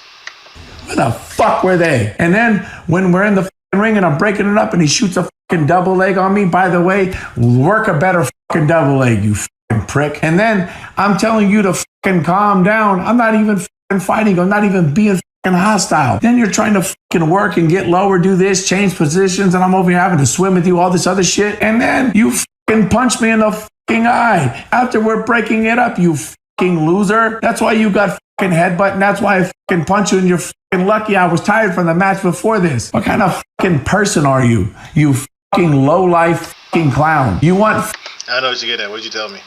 fucking clout, so you beat up a guy that's fucking half unconscious. You punch a guy that's trying to break up a fight and not even trying to fight you. I wasn't even trying to fucking hurt you. The fuck is wrong with you? So, do you think he wanted to continue beating up Stu? I think he would have killed him. If you didn't stop it, right? I promise you he would have killed him. He would have killed me if he would have got the best of me. Don't take it out on everybody else, and then you want to train by one of the best fighters to ever live? Your fucking father use his fucking clout, use his fucking knowledge, and then you want to hurt people that don't fucking train like that? You're a fucking bully. You're a bitch. Fuck you. You have kids at the show. You have families at the show. We're supposed to be here for a good time. And why I keep bringing up that fucking asshole with the stupid cowboy hat? Because you brought somebody that was volatile. You knew he was volatile. You set him up. You had him do your dirty work at a show where you know everybody's doing this for entertainment. But the most disgusting thing is that people at this school are being encouraged to not cooperate with the police. From what I hear, the police were there investigating the scene shortly after Stu was removed, and there has been multiple requests that have gone downstream from upper management to not talk with the police directly if they are contacted, and to only let a certain group of individuals interact with the police. That is extremely dishonest. You guys let your friend almost die, and now you're trying to have people lie for you. And after everything we saw, even with the beating being caught on camera, there were all sorts of scumbags that came out of the woodwork to defend Raja. Notably including the former wrestler Mark Henry, who had the audacity to refer to Raja, a 25-year-old, as a kid, accused Stu of inciting a riot, and said that Stu looked worse than Raja because he lost a fight. You know, I don't know the full story, but I do know what I saw. The dude that was messing with him bit off more than he can chew. Like, you know, what kind of example are you as a veteran for inciting a riot with a kid? You know, and I mean, he's not 12 or nothing, but he's still significantly younger. And, you know, you want to make sure that everybody knows what we're doing. How bad a look is this for the sport? Just everybody seeing this, and I believe the school is a WWE ID program. It's not a bad look. Secondly, it's not a bad look for pro wrestling. It's a bad look for the company that he performed at, and it's a bad look for him, and it's a worse look for the guy that got beat up, because now we know you can't fight. And back in the old days, if you lost a fight, you lost your job. You know, so those, you know, maybe those days are over too. There was no fight. This was supposed to be a performance. The best example I've heard to what Raja did is like bringing a real gun to an airsoft match. Everyone else there was playing pretend, except Raja had to go all the way. Well, on the poorly named podcast, the F Y'all podcast, AJ, the one dressed like a cowboy from the Village People, would try to defend his name, saying that he was only on that stream for 8 minutes, and the classic, "You weren't there." So my standpoint is, I'm not dealing with anything with regard to speculation, rumor, hearsay, anything of that nature. I will deal only with my personal experience. I will deal only with the facts as I witnessed them and as I acted, as whatever came out of my mouth, wherever these 2 feet went, and whatever I was involved in. Guess what? In a video that was over an hour long, hour and 30 minutes, hour and 20 minutes, whatever it was. In that entire video, you will only see my ass 8 minutes. 8 fucking minutes. AJ, this doesn't take away from the fact of what you did, though. Yeah, you only see you 8 minutes, I mean, because you literally left the event. That's another thing that I hated, right? The fact that AJ called him after the fact, like, oh shit, yo, I seen what you did to the guy in the video there. They can't wake him up now, man. So you gave Raja the green light to knock out a wrestler, and you weren't even there to supervise it? Was my activity in that entire thing. I had the least amount of involvement in this shit. However, because it was literally you that gave Raja the green light. Again, we would not be talking about this had you, AJ, not given Raja the okay to get in the ring. And like I said, it's even sounding worse now that you left the scene of the crime while it was happening. So this is like you saying, hey, we know that guy said fuck your moms. Here's a gun. Here's a gun. Go shoot that guy. If anybody says something, I'll be there to back you up for shooting the guy for saying fuck your mom. And then you walk around the corner and don't show up till after the cops have came. One thing I am not gonna ever do is double cross another man. One thing I will never do is set up another man. What you don't know about AJ Mana, what you don't know. That's literally what you did though. Without knowing it, is you literally set up another guy to get fucked up. Know about fucking Andre. Fuck the gimmick. Fuck the gimmick. This is Andre talking, nigga. You don't like that I say, guess what? I'm from Compton. Oh, and remember how Doug said that AJ and Stu had beef and that AJ told Raja to get his hits in? Well, here, AJ now said that him and Stu were actually brothers. Considering the fact that one of my brothers is currently in the hospital. Yeah, I said it, my brother. He's got the same fucking tattoo on his fucking forearm because he's a cowboy from the fucking 66 Reds, just like myself. Y'all want to suggest that somehow I would set up my own brother? Y'all want to push this fucking narrative that me, not the gimmick, the fucking human being. Yes, that's a good question. So they made it into a work after the altercation? After the altercation, yes, sir. After the fact. Well, thankfully, we're starting to see some justice already, because AJ got fired and likely will never wrestle in a sanctioned event ever again. I got a call from my fucking job. We saw the TMZ video. You're an accessory to an attempted murder. We gotta let you go. I can't fucking wrestle anymore. Rightfully fucking so. Again, you gave a non-professional wrestler, a trained UFC fighter, the okay to punch a man in the head that thought he was acting. I would have fired your stupid ass too. I'm gonna pay my fucking bills because y'all want clickbait. Unlike AJ, Raja has managed to shut his mouth this entire time, making no sort of public statement. But his dad, on the other hand, decided to do a bowling stream called Addressing My Son's Situation, which was very clickbaity since he talks about it for a couple of minutes and then started hitting on women, asking them to make him feel better. It's a little choppy and nothing was really said, but I'm going to show the bits that I can. What's up, chat? I hope the audio is good. Things good. Stream.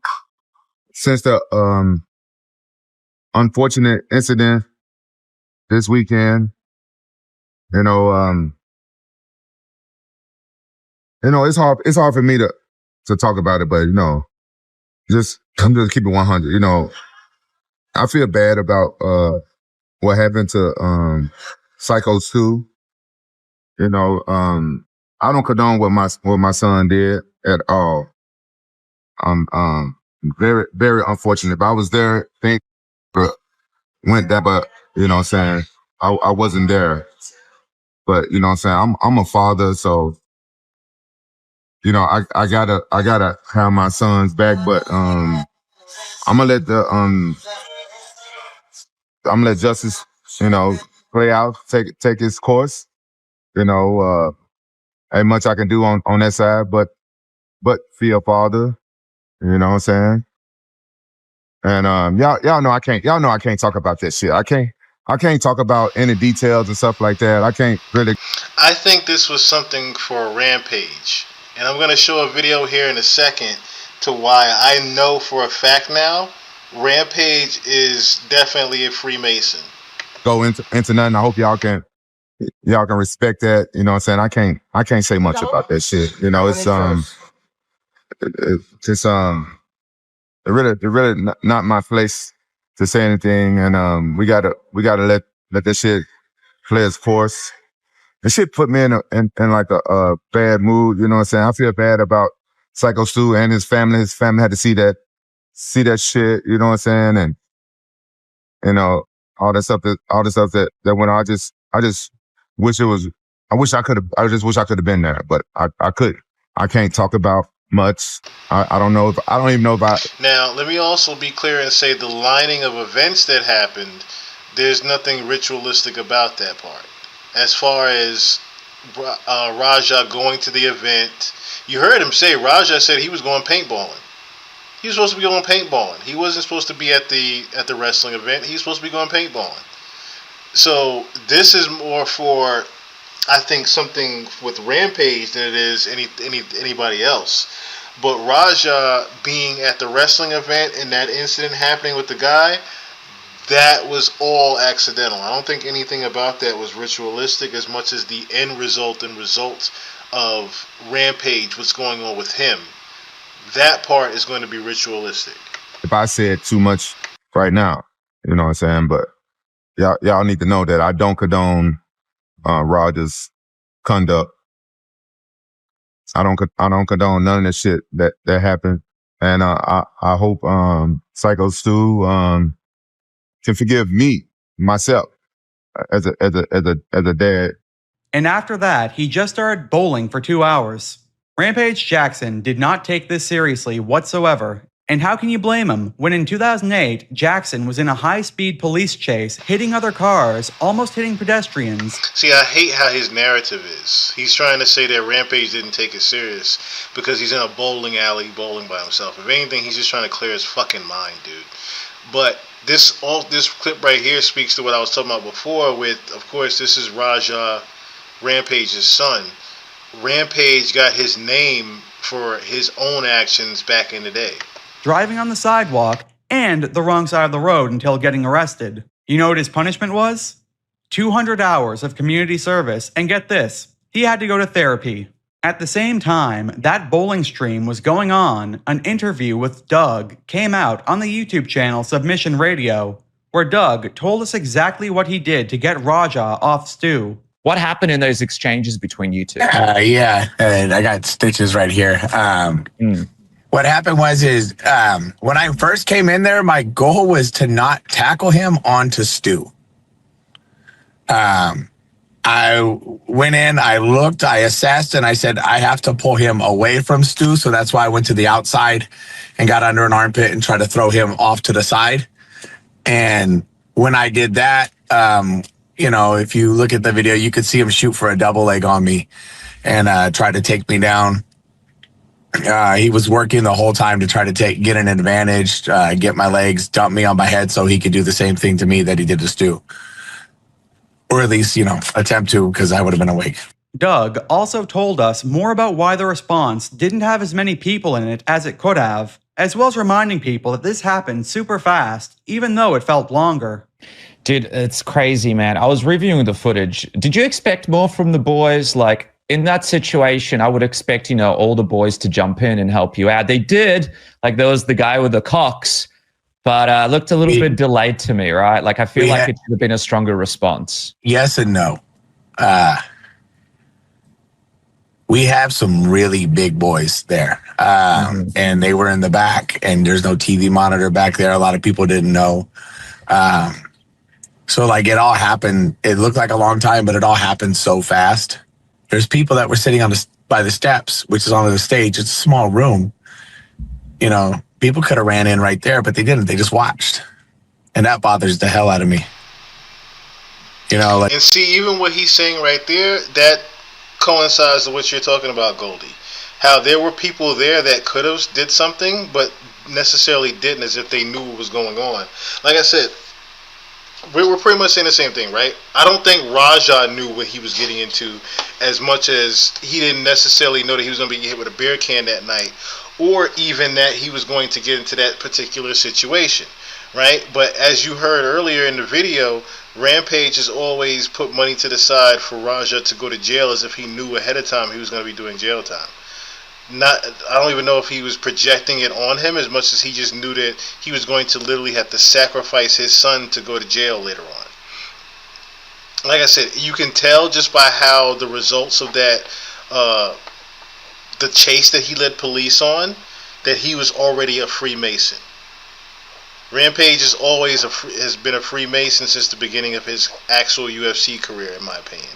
He had to play it cool on camera. That's another thing too, right? Rampage's original reaction. You see how he was sitting all calm in the restaurant, as if he either knew that it was either staged or that he knew it was going to happen already. He was extremely, as a father, he was extremely calm watching the footage happen in real time as it happened. That's haunting to me because I'm making eye contact with you and I'm like, this is your freaking friend of how many years?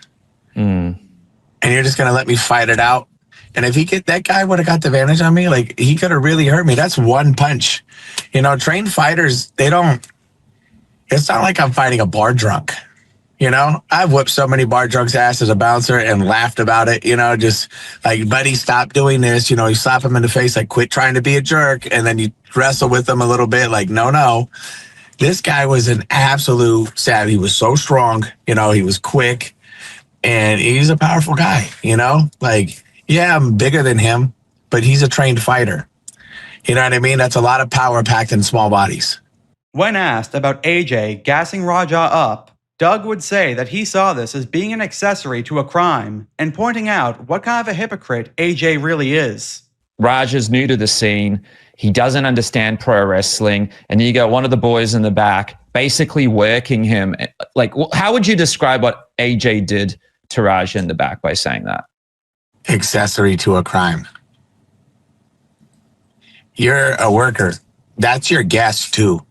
So if I'm a worker and I have a guest and this guest is going to do a run-in, right? My goal is to make sure that this guest that I'm bringing doesn't hurt my friends that I'm working with or doing works with, colleagues or whatever, you know, he's got going on over there. For him to sit there and make a statement like, if anyone else got something to say, I'm going to run in, cowboy dumbass. I hate him. He's just so fucking stupid. Sorry for my language, but that's all this guy, you say that, and then what that statement is saying is it's me and you versus all of them. You're encouraging him to do something where he knows that he might be outnumbered and saying that you'll have his back. You're emboldening this. You're priming him up to just go commit something really heinous and stupid. You know, in the back with Stu, he knew Stu was, not in the right mind.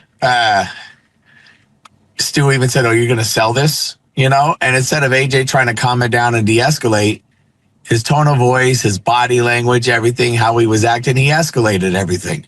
Then he goes and he says that and he's escalating it more. Now everybody online is telling Raja all this shit and he's getting picked on. His dad's calling him, picking on him and stuff like this. Not really. His dad didn't know that was the energy that was there. Do you think that like Rampage, if he would have saw his son energy after all of that, he would have like, you know what? You need to go into the ring. No, fuck no. He'd probably take him out back and be like, hey, let's just settle this on the side.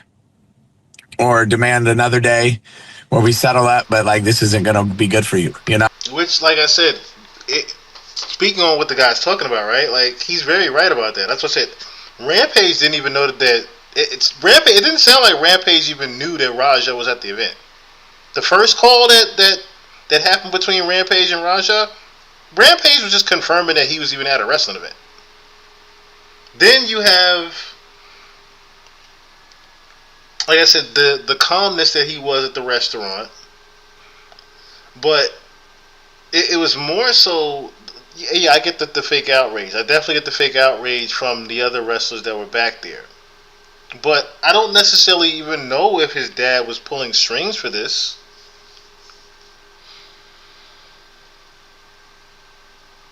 I can't necessarily say Rampage sent him to the event. Because, like I said, Rampage knew ahead of time that he had the concussion. Rampage knew ahead of time Raja had the concussion in his head. I doubt, as a father, he would send his son to a wrestling event, and then, like I said, he didn't even know that he was at the wrestling event. Raja himself saying he was going to go paintballing beforehand. So I don't know who set this up necessarily, but it is smelling very fishy. Or like he would have just raised hell himself because, it's the name Rampage. What AJ did was just deplorable.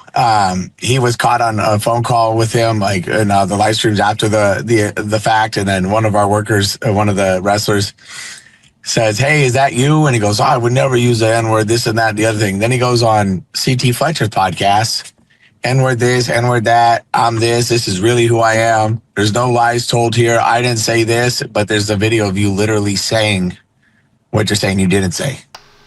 Like, he's a professional liar. I thought about that too. I'm like, is AJ light skinned or something? That's what I thought of getting at. Was he light skinned or something like that?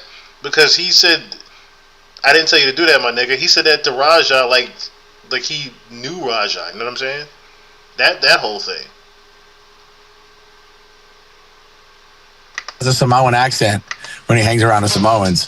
Then if he hangs around anyone else, his accent changes up. The guy doesn't know who he is. He's unhinged. He's a liar. He's unworkable. He's a bully. Always has been. The whole day leading up to that, he was working with the guy that he was doing a match with, making a bump cold and doing all this stuff because the guy's a new worker.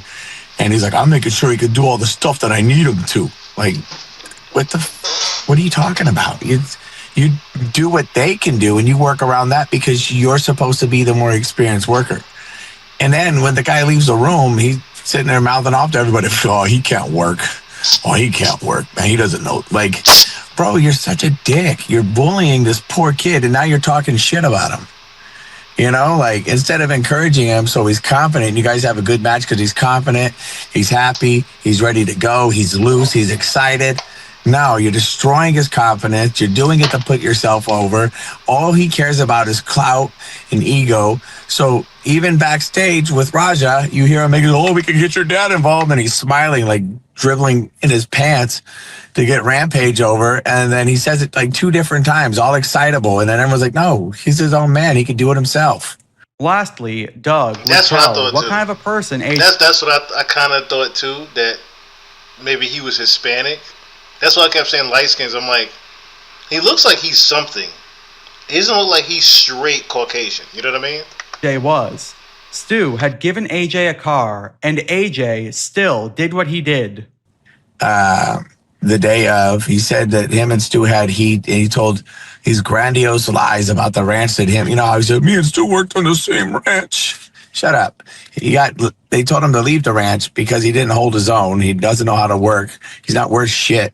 So they got rid of him. Stu even gave him a car, the Suburban that he drives around. Stu gave him a freaking car, knowing that AJ wasn't going to pay him back all the way, right? Because Stu's a kind guy. He'll go out of his way for anybody. He's just that dude, like, he's not perfect, but he's a sweetheart. Stu was the only reason that AJ got allowed back into the promotion. He was kicked out. So AJ was kicked out for all the drama that he's caused and all the things that he's done where, he's known for shooting on people and hurting them and just being careless in the ring. So he gets let back. Okay, so now putting more context to things, I'm glad that this Doug guy's actually said this because, yeah, I do agree with you. He's been getting a lot of attention. I'm glad he said this, though, to put more context into the story.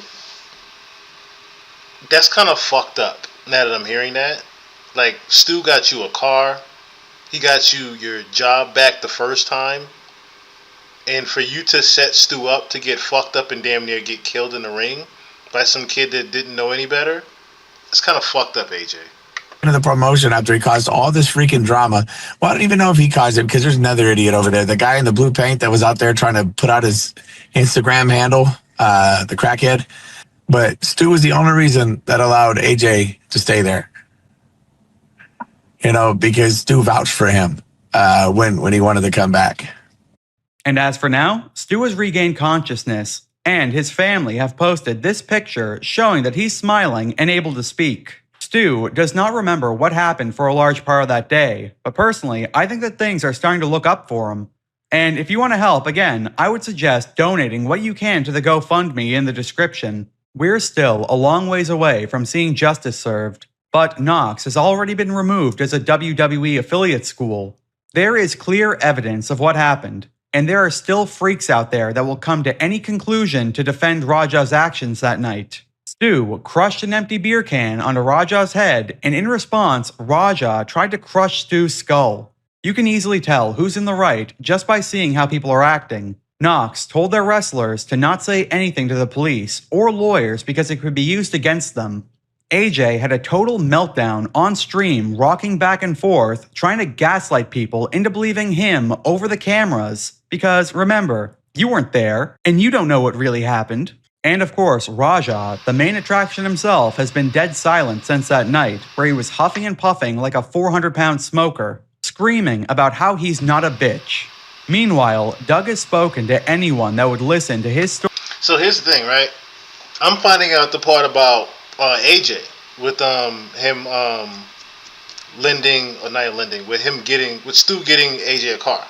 I'm finding that part about it. The rest of this stuff I already knew. Like my last time I did this was it like a week ago? I did the Raja Jackson thing, and then we got to the end, and I realized that the video, if you look at the last two pods ago, the very end of it, you see me doing the Raja Jackson thing. And at the end of the video, I didn't realize that I had my other video up in place of what I was watching on YouTube. So it didn't look like I was even reacting to the Raja thing. But I had already went over the Raja Jackson situation. This is me doing a redo of it.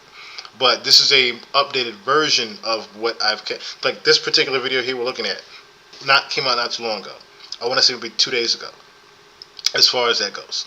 But I wanted to at least do my redo of the original video that we looked at, and I wanted to at least get the updates on it. Like next, I'm looking at because Rob Van Dam caught backlash on things. Rob Van Dam caught backlash on defending Raja. Sacrificial lambs. I just know how these people work. Yes, I definitely agree with you, Goldie. Like AJ set these people up for failure. So yeah, this is more so for the people that not only saw the Raja Jackson update that I did, a reaction video that I did, but this is also an update with the redo that I'm doing right now. Like I said, I had already covered the Raja Jackson thing last week. I'm just doing a redo of it with the actual updates. So there was a video I was going to look at, but it would contradict things. The video that I looked at beforehand when I did the reaction was Mark Henry saying that Psycho Stu deserved the blame for the role in the Raja situation. When in hindsight, yeah, Psycho Stu deserves to take some accountability for hitting the guy over the head with the beer can. But when you hear things like, "Oh, you're not going to sell it," it starts to also sound like AJ brought Raja in under some unknown pretenses as well. So real quick, I want to look at RVD's reaction to this.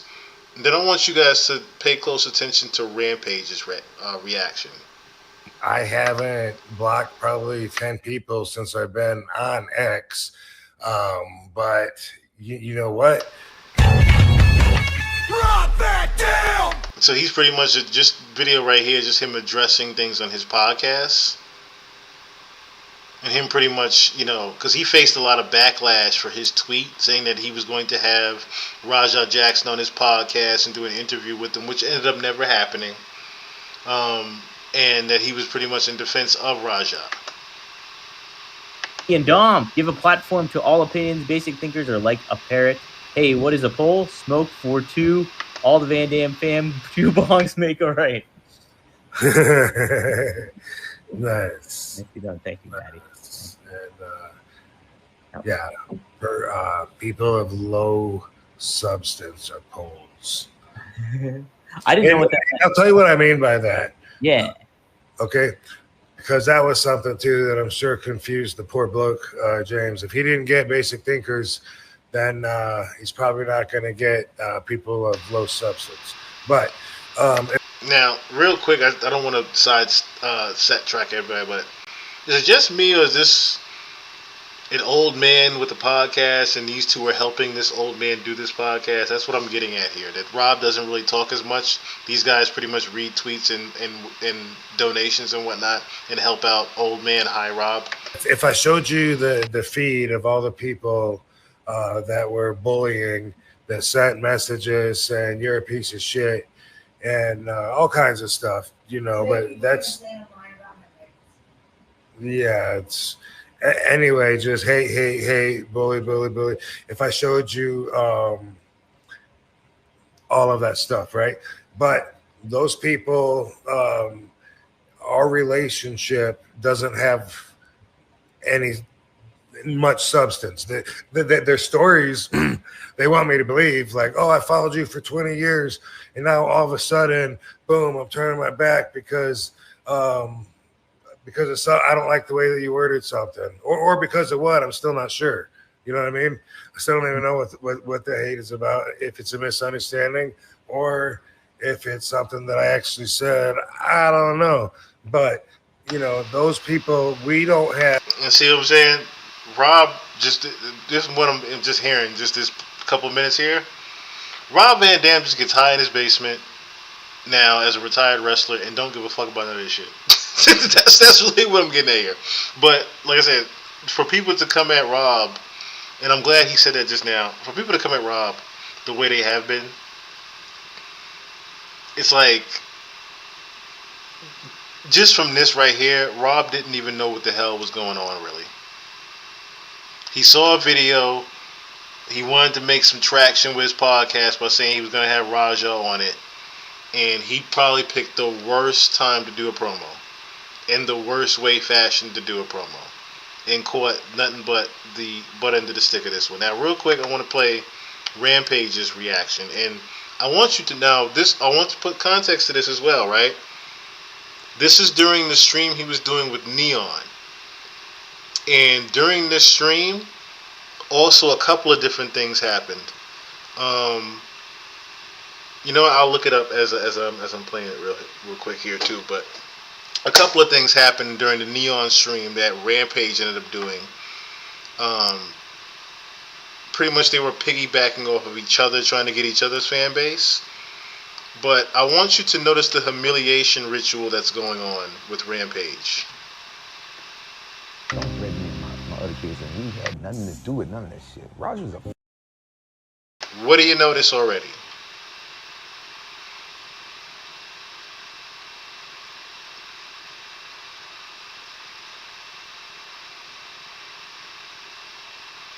Now, someone mentioned this earlier. I'm gonna try to see. Two-Face Gemini, he would cause this shit. He would cause this shit and dumb for his own survival. I'm trying to think who said it earlier on, where he does nothing but he would play dumb for his own survival. Yes, absolutely, I definitely agree with that. I'm trying to think what comment said it earlier on, where he's always talking about his other kids. I forgot who said it earlier. I think it was Goldie. I think you said it earlier, Goldie. I think it was you that said it, Goldie, where he always mentions his other kids as if he doesn't really care for Raja too much. Have y'all noticed that? And then it seems like he already knew that he was going to have to one day sacrifice his son Raja. Like Raja was going to always have to go to jail.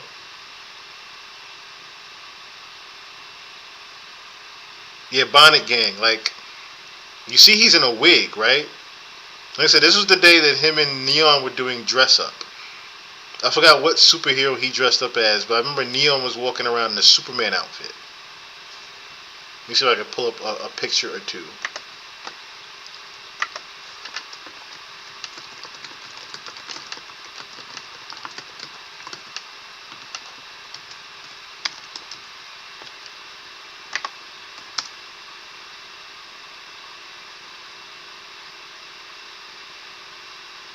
You see, even a couple of days ago, they did a stream together where Rampage put Neon on a blind date. Oh, so it was a 24-hour stream with Neon. Okay, that's what it was. But yeah, that's what it was, Batman and Superman. But look at this. This is what I'm saying by there was definitely a humiliation ritual. for what happened with Rampage's son. Look at these pictures here.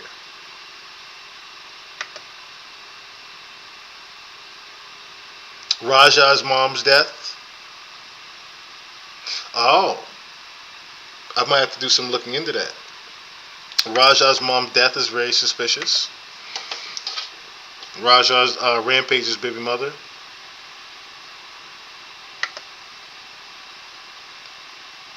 Look at this picture here. This is from the same stream. Now, I don't want to get into it right now because it's a little bit off topic. I should have did it earlier. But during this same stream, Pressa, the rapper Pressa, ended up walking up to Neon. Let's just say Neon walked past him while they were doing this, and Pressa felt the need to say "fuck Top 5" in a nutshell, which also put 2 and 2 together. The green light on Top 5 getting stabbed came from Drake. I'll go over that tomorrow. I won't go over it tonight. But the green light that happened to Top 5 with him getting stabbed up came from Drake. I'll get into that later on. But again, you see here the humiliation ritual going on with Neon and Rampage. More so Rampage than anything. Because who's in the wig? It's not like he's in his regular Caesar or bald head as Batman. He's in a wig with a Batman costume on. Right? Even the pictures that they've been having to take.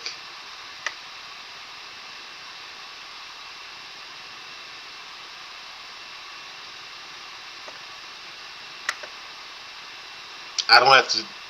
You see what that says. From them doing the Hot Ones.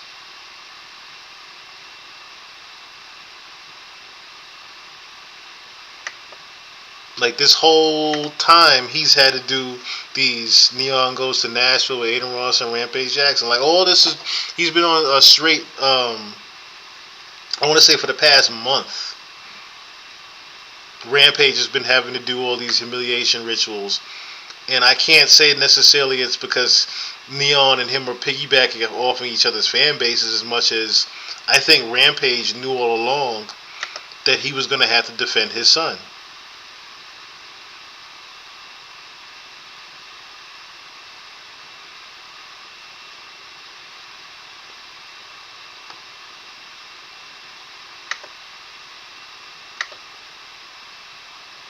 Fuck up. You fuck up everything. So fuck that. I'm over the shit. You know what I'm focused on? Don't threaten me and my other kids, and we had nothing to do with none of that shit. Roger's a fuck up. He fuck up everything. So fuck. Don't threaten me or none of my other kids.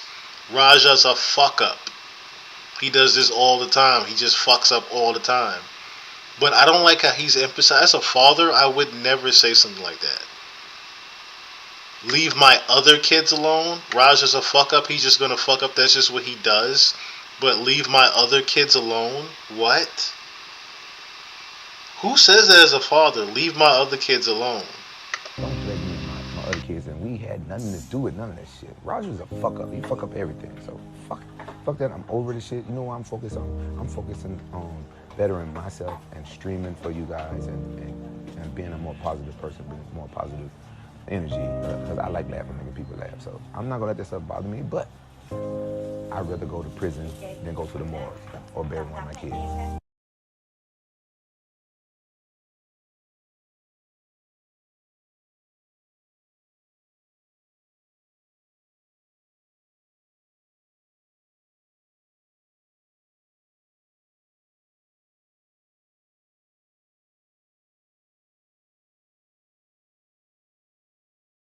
Sorry, I was trying to see if I could find something on your boy real quick.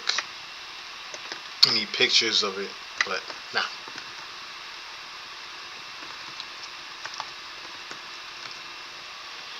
Pretty much I was trying to find pictures of that would confirm Rampage is a Freemason. But I mean, after going over what we went over with Young Thug, and then you hearing him leading him pretty much leading police on a high-speed chase, and all he got was a couple of hours of community service, yeah, you can already tell what affiliation Rampage is with. Alright? He antagonizes the fuck out of Raja on purpose. That shit was a build up. Yeah, that was another thing we showed in the first video, right? Where Rampage was literally telling his son, like, I seen you about a bunch of niggas in tights and whatnot. Like, you ain't no gay shit, right? You ain't no freaky shit, right? Like, he got the pyramid on his chest. That's what I'm saying. I already know that, like, there's definitely signs that show you that Rampage, like I said, especially with him doing this, wearing the wig, all comfortable on Neon stream. I already saw, like, yeah, this is a humiliation ritual. You down with the Freemasons. You down with the Freemasons. And they're making you do this as a humiliation ritual for what happened with your son. I already saw that was what the makings of this was. But it's just sad to see in living color how money will literally make it so you are the blind leading the blind, in a sense, right? Because you are blinded by the money, you will lead the blind for the money, if you get what I'm saying. You are blind yourself by the money. But to continue making that money, you will also lead the blind themselves. Raja had no idea what he was doing that evening. Again, emphasize the fact that Raja, trained UFC fighter, during his training, he also caught a concussion. He should have never even been at that event. Should have never been there. To even have to determine the difference between right and wrong. That's just my hops on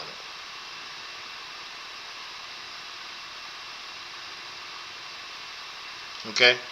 So, he got to do the ritual because the shit went way too far. Exactly. And either to keep him out of jail and to keep his money going and whatnot. That's why he's emphasizing this. He's begging people to leave him and his other kids alone. Raja's a fuck up. I'm sacrificing him. He's done pretty much. Because I didn't hear one time in this where he was like, I spoke to Raja and, you know, he's very apologetic about what happened and I'm sorry as a father what happened. This was pretty much, he almost said fuck Raja. You literally almost heard it come out his own mouth. He almost said fuck Raja. How do you say that as a father to your own son? It's real Brian McKnight-ish of Rampage, if you ask me. Real Brian McKnight-ish.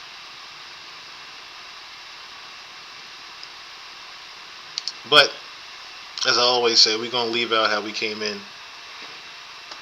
And I'm going to actually play before we fully end it. I'm going to play those clips of Crunchy Black talking about when he saw the devil before we get up out of here. But shout out to everybody that tuned in this evening.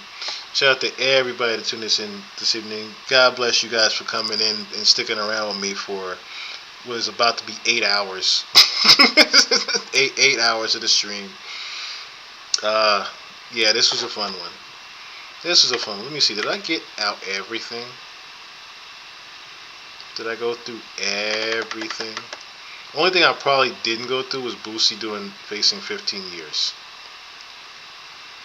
Probably the only thing I didn't necessarily get to was Boosie facing 15 years. But I've known in the past now, after doing this pod for a couple of years, you guys start to get a little tired of me. Oh, that was another thing. The Brittany Renner thing. I almost forgot about that. Almost forgot about the Brittany Renner thing. So let me real quick address that. Okay,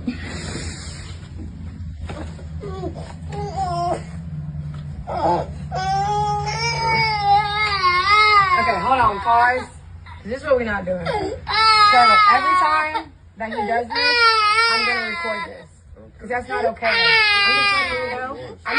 No, the thing is, this is the third time he's done it. This is the third time he's done it. He doesn't want to go with you. No, it's not. It ain't because anybody babys him. You gonna give him his bag and stuff? That's terrible. 3 weeks in a row.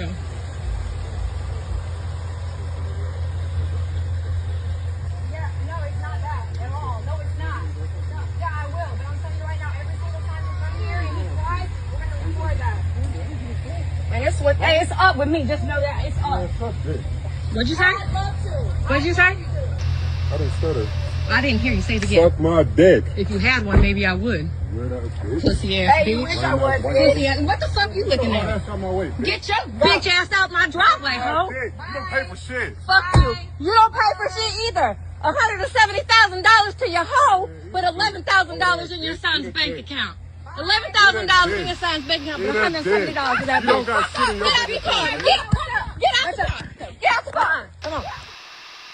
Now, apparently what was happening here, and I thought this was Brittany Renner's homegirl turning up or something, right? Who's holding the camera doing all the talking right now is actually Brittany Renner's mother, lo and behold.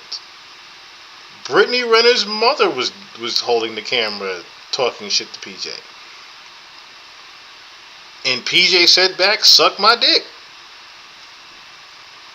Mother responds, if you had what I would. Then she starts going at the girlfriend in the car.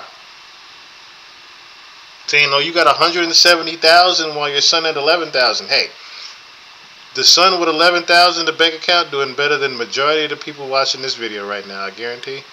The son with $11K is doing very well for himself at a baby's age with $11,000 in his account. Let's start there. Second thing is, you felt the need to make this video go viral. Now, I tried to, a lot of times I try to save grace and stick up for Brittany. This particular time, it's a little bit hard to stick up for you, Brittany. For the simple fact that why would you make a video just because the baby started crying? And literally you said it out your own mouth. That was what you were going to be doing and why you were recording the video. Because your son started crying when his daddy came to get him. I don't know. I mean, obviously this is your first kid, but I don't know where you haven't seen that happen when a father or mother comes to pick up a baby of 1 or 2 years old.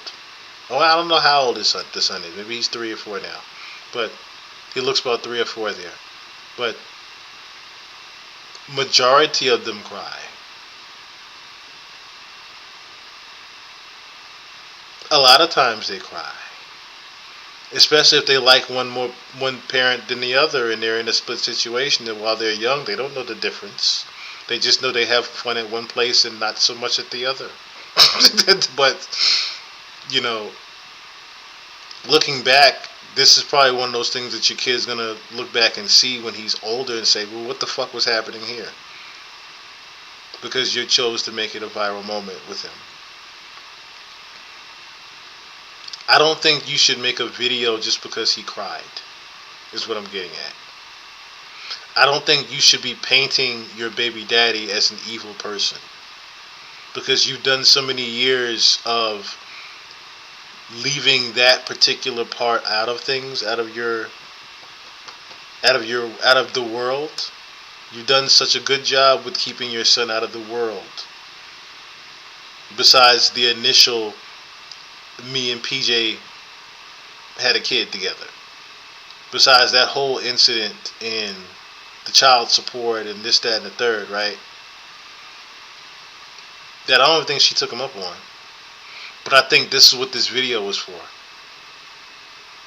The fact that she had to openly say, oh, every time he cries when you come get him, I'm going to record it. I think someone's trying to let you know that they're going to be taking PJ to court soon for child support.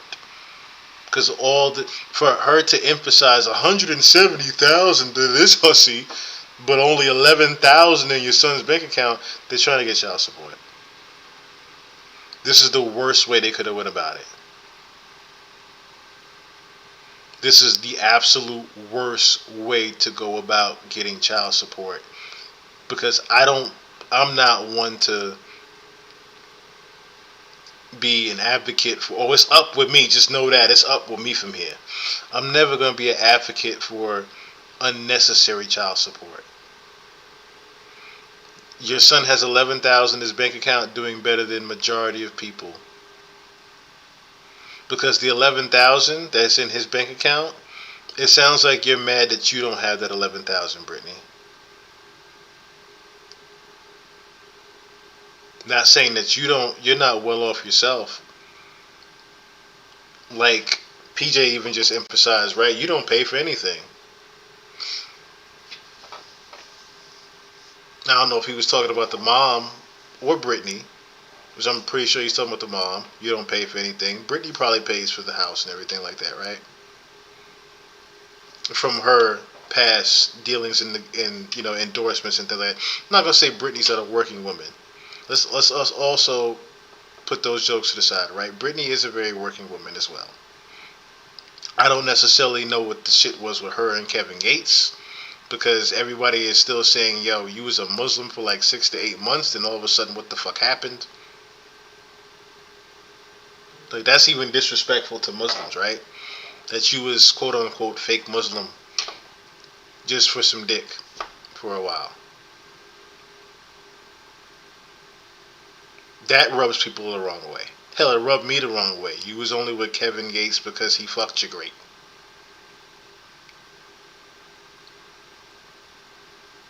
I mean, we all remember the viral video I played of them driving back from, I think it was a BET show or BET Awards. They're driving back from somewhere together. And she was drunk as a skunk. And so was he. And you can tell when the cameras went off that those two were going to fuck, because they couldn't do nothing but talk about it in the car. Hell, I wouldn't be surprised if she gave him head in the car on the way home. But that part neither here nor there. It's the fact that, like I said, for this, you ended up being Muslim for 6 to 8 months. And now all of a sudden you're back regular. And then not too long after you and Kevin Gates removed from each other, all of a sudden you're making a video talking about your son only has 11,000. Or should I say the mom saying that your son only has 11,000 while PJ spends 170,000 on his girl. Who gives a fuck what he spends on his girl? You are just mad that he's not spending that on you anymore. This whole I'm the baby mother of a rich baby daddy culture, and he's the fucking end, is what I'm really getting at here. That shit needs to end. The whole I only got with this athlete because of his bank account shit and not his personality, and I never really planned to stay with him in the first place. I'm not saying that was what happened with Brittany, but I'm seeing that a lot. Like, I'm seeing that, not necessarily even the breakup parts, but I'm seeing a lot of these older women date a lot of these young athletes because of their bank accounts. And I don't like it. Because I don't like it even further when half of y'all get your lives paid for because you had a baby by them. Your baby shouldn't dictate your financial shortcomings or longcomings, if you will. The baby and who you have it by should not determine your bank account. That's my whole hops on this. This video should have never came out. I should have not known about the problems you were having with BJ. This was very quiet until this. But all this looks like is you are setting this up to get some child support later. That's just my opinion. Shout out to Goldie Blue. Shout out to Chum Calm Down. DJ Beer Gang. Who else is up in here? Icon Vani, John Asatasi, Abra Amuna, Rashad Gibson,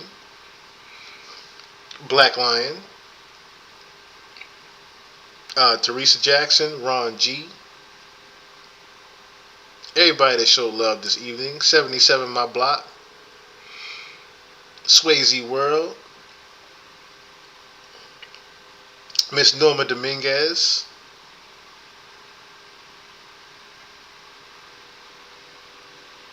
The Cushness. Trying to make sure I get to everybody up in here. Fantamos Fanto. Straight from DC.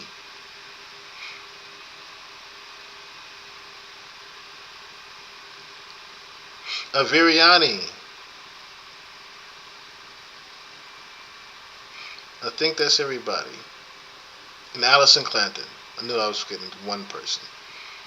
And Miss Allison Clanton. Thank you guys for showing up. I think I said Black Line as well. Thank you guys for all showing up. It won't let me scroll up any further. Thank everybody for showing up this evening.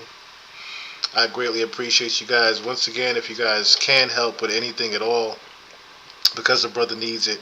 If you guys can help at all, the Cash App is there on the left-hand side of your screen. I also have it pinned in the comments.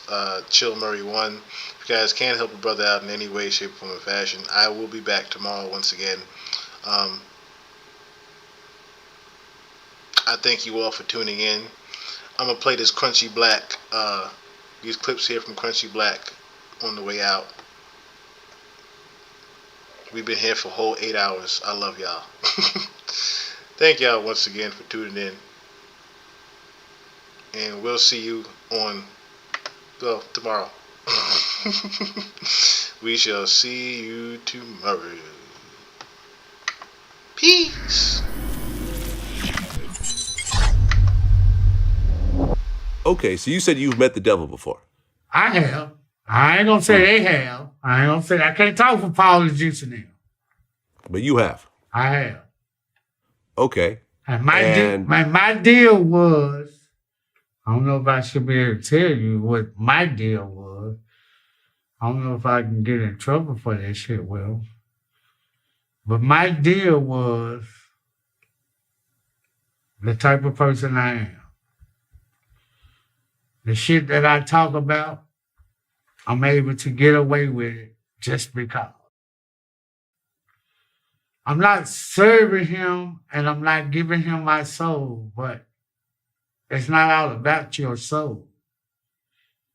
It's more about getting different people to believe in him instead of believing in the Lord. You get what I'm saying? They said he got cast down to earth because they didn't want him in heaven. And he's the son of the same person of Jesus. You get what I'm saying? Or God. And shit it's just crazy as fuck because, you know, people don't even search for shit like Muslims. Why do we don't like Caucasian people? You get what I'm saying? And we'll follow somebody else's shit just because they say it's the shit. You get what I'm saying?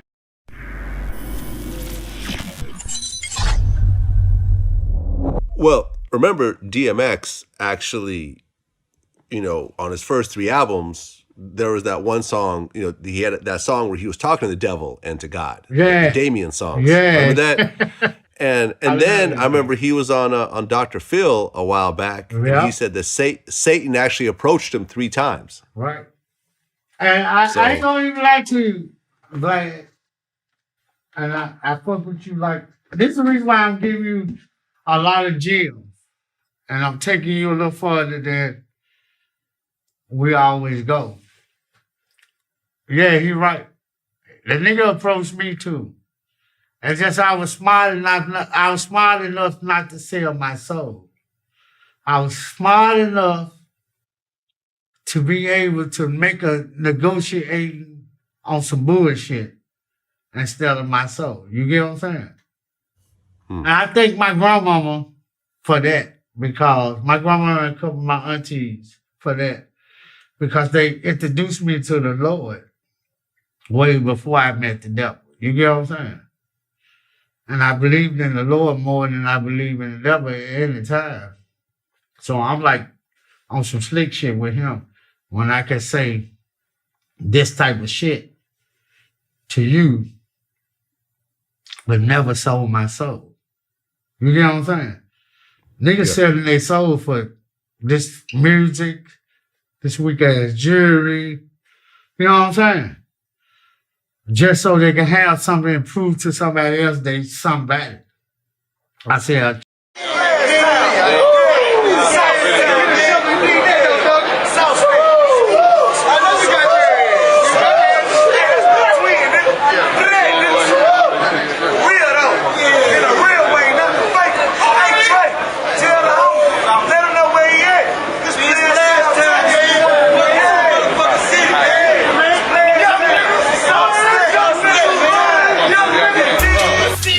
pussy ass, cake ass, punk ass, trick ass, suck ass, fuck ass, dick in the boot ass, KY jelly packing ass, nigga. You better get your bitch ass up off the street, nigga. You got 5 seconds to get your hating ass up out here, cause there's some trill ass niggas in this motherfucker. Yeah, nigga, y'all know the motherfucking scope. Y'all non-snorters, non-smokers, non-sippers. Get the fuck up out of here, bitch. Nigga, some sipping ass, pouring up ass, smoking ass, getting high ass niggas in here, 3-6.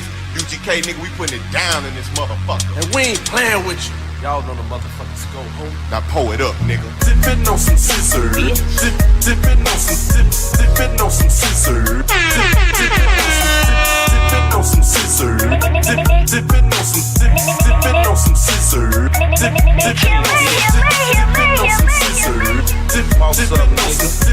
Dippin' on some scissors. Dippin' on some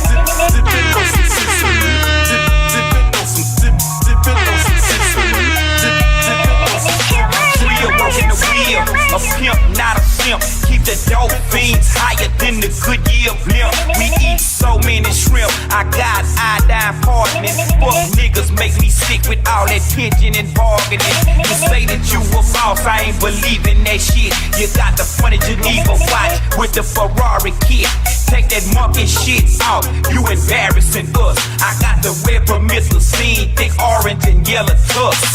Hang the coat down on the hands-free phone. The 84 chrome on them blades, 20-inch chrome. If you got 16, you can get a Fizzard. I'm choking on that Doja Sweet and sipping on that scissor. Some niggas scared to flown it. Some niggas they want it.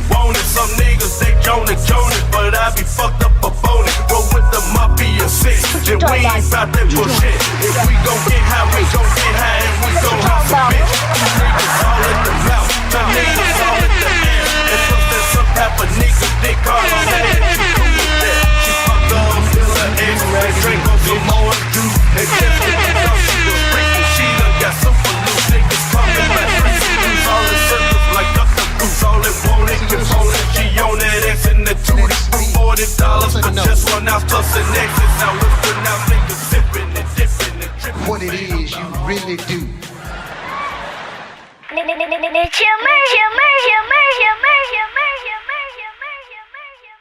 Bullshit.